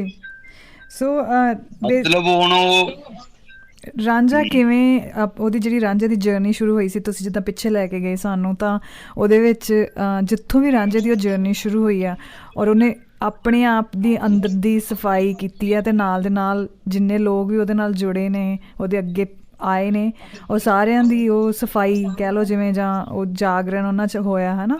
ਔਰ ਜਿਵੇਂ ਆਹ ਗੱਲ ਉਹਨੇ ਕਹੀ ਹੈ ਕਿ ਰਾਂਝਾ ਆਖਦਾ ਇਸ ਜਹਾਨ ਸੁਫਨਾ, ਤਾਂ ਗੁਰਬਾਣੀ ਵਿੱਚ ਪੰਕਤੀ ਹੈ ਸੁਪਨ ਜਿਉ ਸੰਸਾਰ, ਕਹੋ ਨਾਨਕ ਥਿਰ ਕਿਛ ਨਹੀਂ ਸੁਪਨ ਜਿਉ ਸੰਸਾਰ। ਔਰ ਇੱਕ ਮੇਰੀ ਬਹੁਤ ਫੇਵਰੇਟ ਪੋਇਮ ਆ ਐਡਗਰ ਐਲਨ ਪੋ ਦੀ, ਉਹ ਹੈਗੀ ਆ ਕਿ all that we see or seem, ਜੋ ਵੀ ਅਸੀਂ ਦੇਖਦੇ ਹਾਂ ਜਾਂ ਜੋ ਸਾਨੂੰ ਦਿਖਦਾ ਆ, is a dream within a dream, ਸੁਪਨੇ ਦੇ ਵਿੱਚ ਇੱਕ ਸੁਪਨਾ ਆ। ਕੀ ਇਹ ਸੁਪਨੇ ਦੇ ਵਿੱਚ ਇੱਕ ਸੁਪਨਾ ਹੈ? ਸੋ ਤੇਰੀ ਰੂਹ ਬੜੀ ਸੋਹਣੀ ਆਇਆ ਹੈ, ਮੈਂ ਬੜਾ ਖੁਸ਼ ਹੋਇਆ। ਤੂੰ 2 ਰੈਫਰੈਂਸ ਆਇਆ ਅੱਜ ਕਮਾਲ ਦੇ, ਔਰ ਇਹ ਗੱਲ ਕਿੰਨੀ ਵੱਡੀ ਬਣਾਤੀ ਸਾਡੀ। ਨਹੀਂ ਇਹ ਐਕਚੁਅਲੀ ਦੋਵੇਂ ਮੈਂ ਕਈ ਵਾਰੀ ਰਾਤ ਨੂੰ ਜਦੋਂ ਮੈਡੀਟੇਸ਼ਨ ਕਰਦੀ ਹਾਂ ਤਾਂ ਮੈਂ ਉਹ ਰੋਜ਼ ਪੜ੍ਹਦੀ ਹਾਂ ਸੁਪਨ ਜਿਉ ਸੰਸਾਰ। I think it's a good reminder to us ਕਿ ਸਭ ਕੁਛ ਇੱਕ ਦਿਨ ਉਹੀ ਬਿਜ਼ਨਸ ਜਾਣਾ ਆ, ਸਾਰਾ ਕੁਛ। ਜੀ ਹਾਂ, ਮੈਂ ਭੇਜਾਂਗੀ ਜ਼ਰੂਰ। ਔਰ ਐਡਗਰ ਐਲਨ ਪੋ ਦੀ ਉਹ ਜਿਹੜੀ ਪੋਇਮ ਆ ਉਹ ਤਾਂ ਮੈਂ ਆਪਣੇ ਸਰੀਰ ਉੱਪਰ ਖੁਦਵਾਉਣ ਬਾਰੇ ਸੋਚ ਰਹੀ ਹਾਂ, because again it's a great reminder ਕਿ it's a dream within a dream. ਜਿੱਦਾਂ ਆਪਾਂ ਸੌਣ ਦੀ ਗੱਲ ਕਰਦੇ ਹਾਂ ਕਿ ਅਸੀਂ ਸੁੱਤੇ ਹੋਏ ਇਨਸਾਨ ਹੈ, ਅਸੀਂ ਇੱਕ ਆਈਡੈਂਟਿਟੀ ਜੀਂਦੇ ਰਹਿੰਦੇ ਹਾਂ, ਔਰ ਜਦੋਂ ਤੱਕ ਉਹ ਜਾਗਰਣ ਨਹੀਂ ਹੁੰਦਾ ਅਸੀਂ ਉਹ ਡਰੀਮ ਵਿੱਚ ਹੀ ਫਸੇ ਰਹਿੰਦੇ ਹਾਂ। ਤਾਂ ਉਹ ਇੱਕ ਸੁਪਨੇ ਦੇ ਵਿੱਚ ਵੀ ਇੱਕ ਸੁਪਨਾ ਅਸੀਂ ਦੇਖਦੇ ਹਾਂ, ਔਰ ਜਦੋਂ ਤੱਕ ਉਹ ਜਾਗਰਣ ਨਹੀਂ ਹੁੰਦਾ ਸਾਨੂੰ ਸਮਝ ਨਹੀਂ ਆਉਂਦੀ ਹੈ ਕਿ ਅਸੀਂ ਅਸਲ 'ਚ ਹੈ ਕੀ ਹਾਂ। ਅਤੇ ਤੁਸੀਂ ਜਿੰਨੀਆਂ ਵੀ ਪਿੱਛੇ ਗੱਲਾਂ ਕੀਤੀਆਂ ਕਿ ਚਾਹੇ ਉਹਦੇ ਸਾਹਮਣੇ ਮੌਲਵੀ ਆਇਆ ਸੀ ਜਾਂ ਉਹਦੇ ਸਾਹਮਣੇ ਉਹ ਪਿੰਡ ਦੀਆਂ ਜਨਾਨੀਆਂ ਜਾਂ ਬੰਦੇ ਆਏ ਸੀ ਜਿਹੜੇ ਉਹਦੇ ਕੋਲ ਆਣ ਕੇ ਉਹਦੀ ਵੰਜਲੀ ਸੁਣਦੇ ਸੀਗੇ, ਉਹਦਾ ਗੀਤ ਸੁਣਦੇ ਸੀਗੇ। I think it was all that clash of systems, ਜਿੱਦਾਂ ਤੁਸੀਂ ਗੱਲ ਕਰ ਰਹੇ ਕਿ ਜਦੋਂ ਉਹਨਾਂ ਦੇ ਅੱਖਾਂ ਰਲੀਆਂ ਨੇ, ਘਮਸਾਨ ਹੋਈ ਆ। So it's a clash of those systems which is needed, ਕਿਉਂਕਿ ਉਹਨੇ ਆਪਣੇ ਨਾਲੋਂ ਉਹ ਸਾਰੇ ਲੇਬਲਸ ਉਤਾਰ ਕੇ ਸਿੱਟ ਦਿੱਤੇ ਸੀ ਰਾਂਝੇ ਨੇ। ਚਾਹੇ ਉਹ ਆਪਣੇ ਨੂੰ ਫਕੀਰ ਵੀ ਕਹਿਣ ਲੱਗ ਗਿਆ ਸੀ, ਪਰ ਉਹ ਫਕੀਰੀ ਦਾ ਵੀ ਕੋਈ ਲੇਬਲ ਨਹੀਂ ਆ। ਫਕੀਰੀ ਉਹ ਅਵਸਥਾ ਆ ਜਿੱਥੇ ਸਾਰੇ ਲੇਬਲਸ ਲੱਥ ਜਾਂਦੇ ਨੇ ਤੁਹਾਡੇ ਤੋਂ। ਤਾਂ ਉਸ ਅਵਸਥਾ ਵਿੱਚ ਪਹੁੰਚ ਕੇ ਜਦ ਰਾਂਝੇ ਨੇ ਹੀਰ ਨੂੰ ਮਿਲਣਾ, ਔਰ ਫਿਰ ਹੀਰ ਦਾ ਇੱਕਦਮ ਜਿਹੜਾ ਇੱਥੇ ਇਹ ਗੱਲ ਉਹ ਹੀਰ ਪਛਾਣਦੀ ਕਿਵੇਂ ਹੈ? ਅੱਲਾਹ ਵਾਲਿਆ ਉਹ ਸਾਨੂੰ ਤਾਰਿਆ ਹੀ ਜੀ। ਇੱਥੇ ਫਕੀਰ ਅੱਲਾਹ ਵਾਲਾ ਫਕੀਰ ਹੁੰਦਾ ਨਾ ਜੀ, ਬਿਲਕੁਲ ਜਾਣਨ ਕਰਦਾ ਹੈ।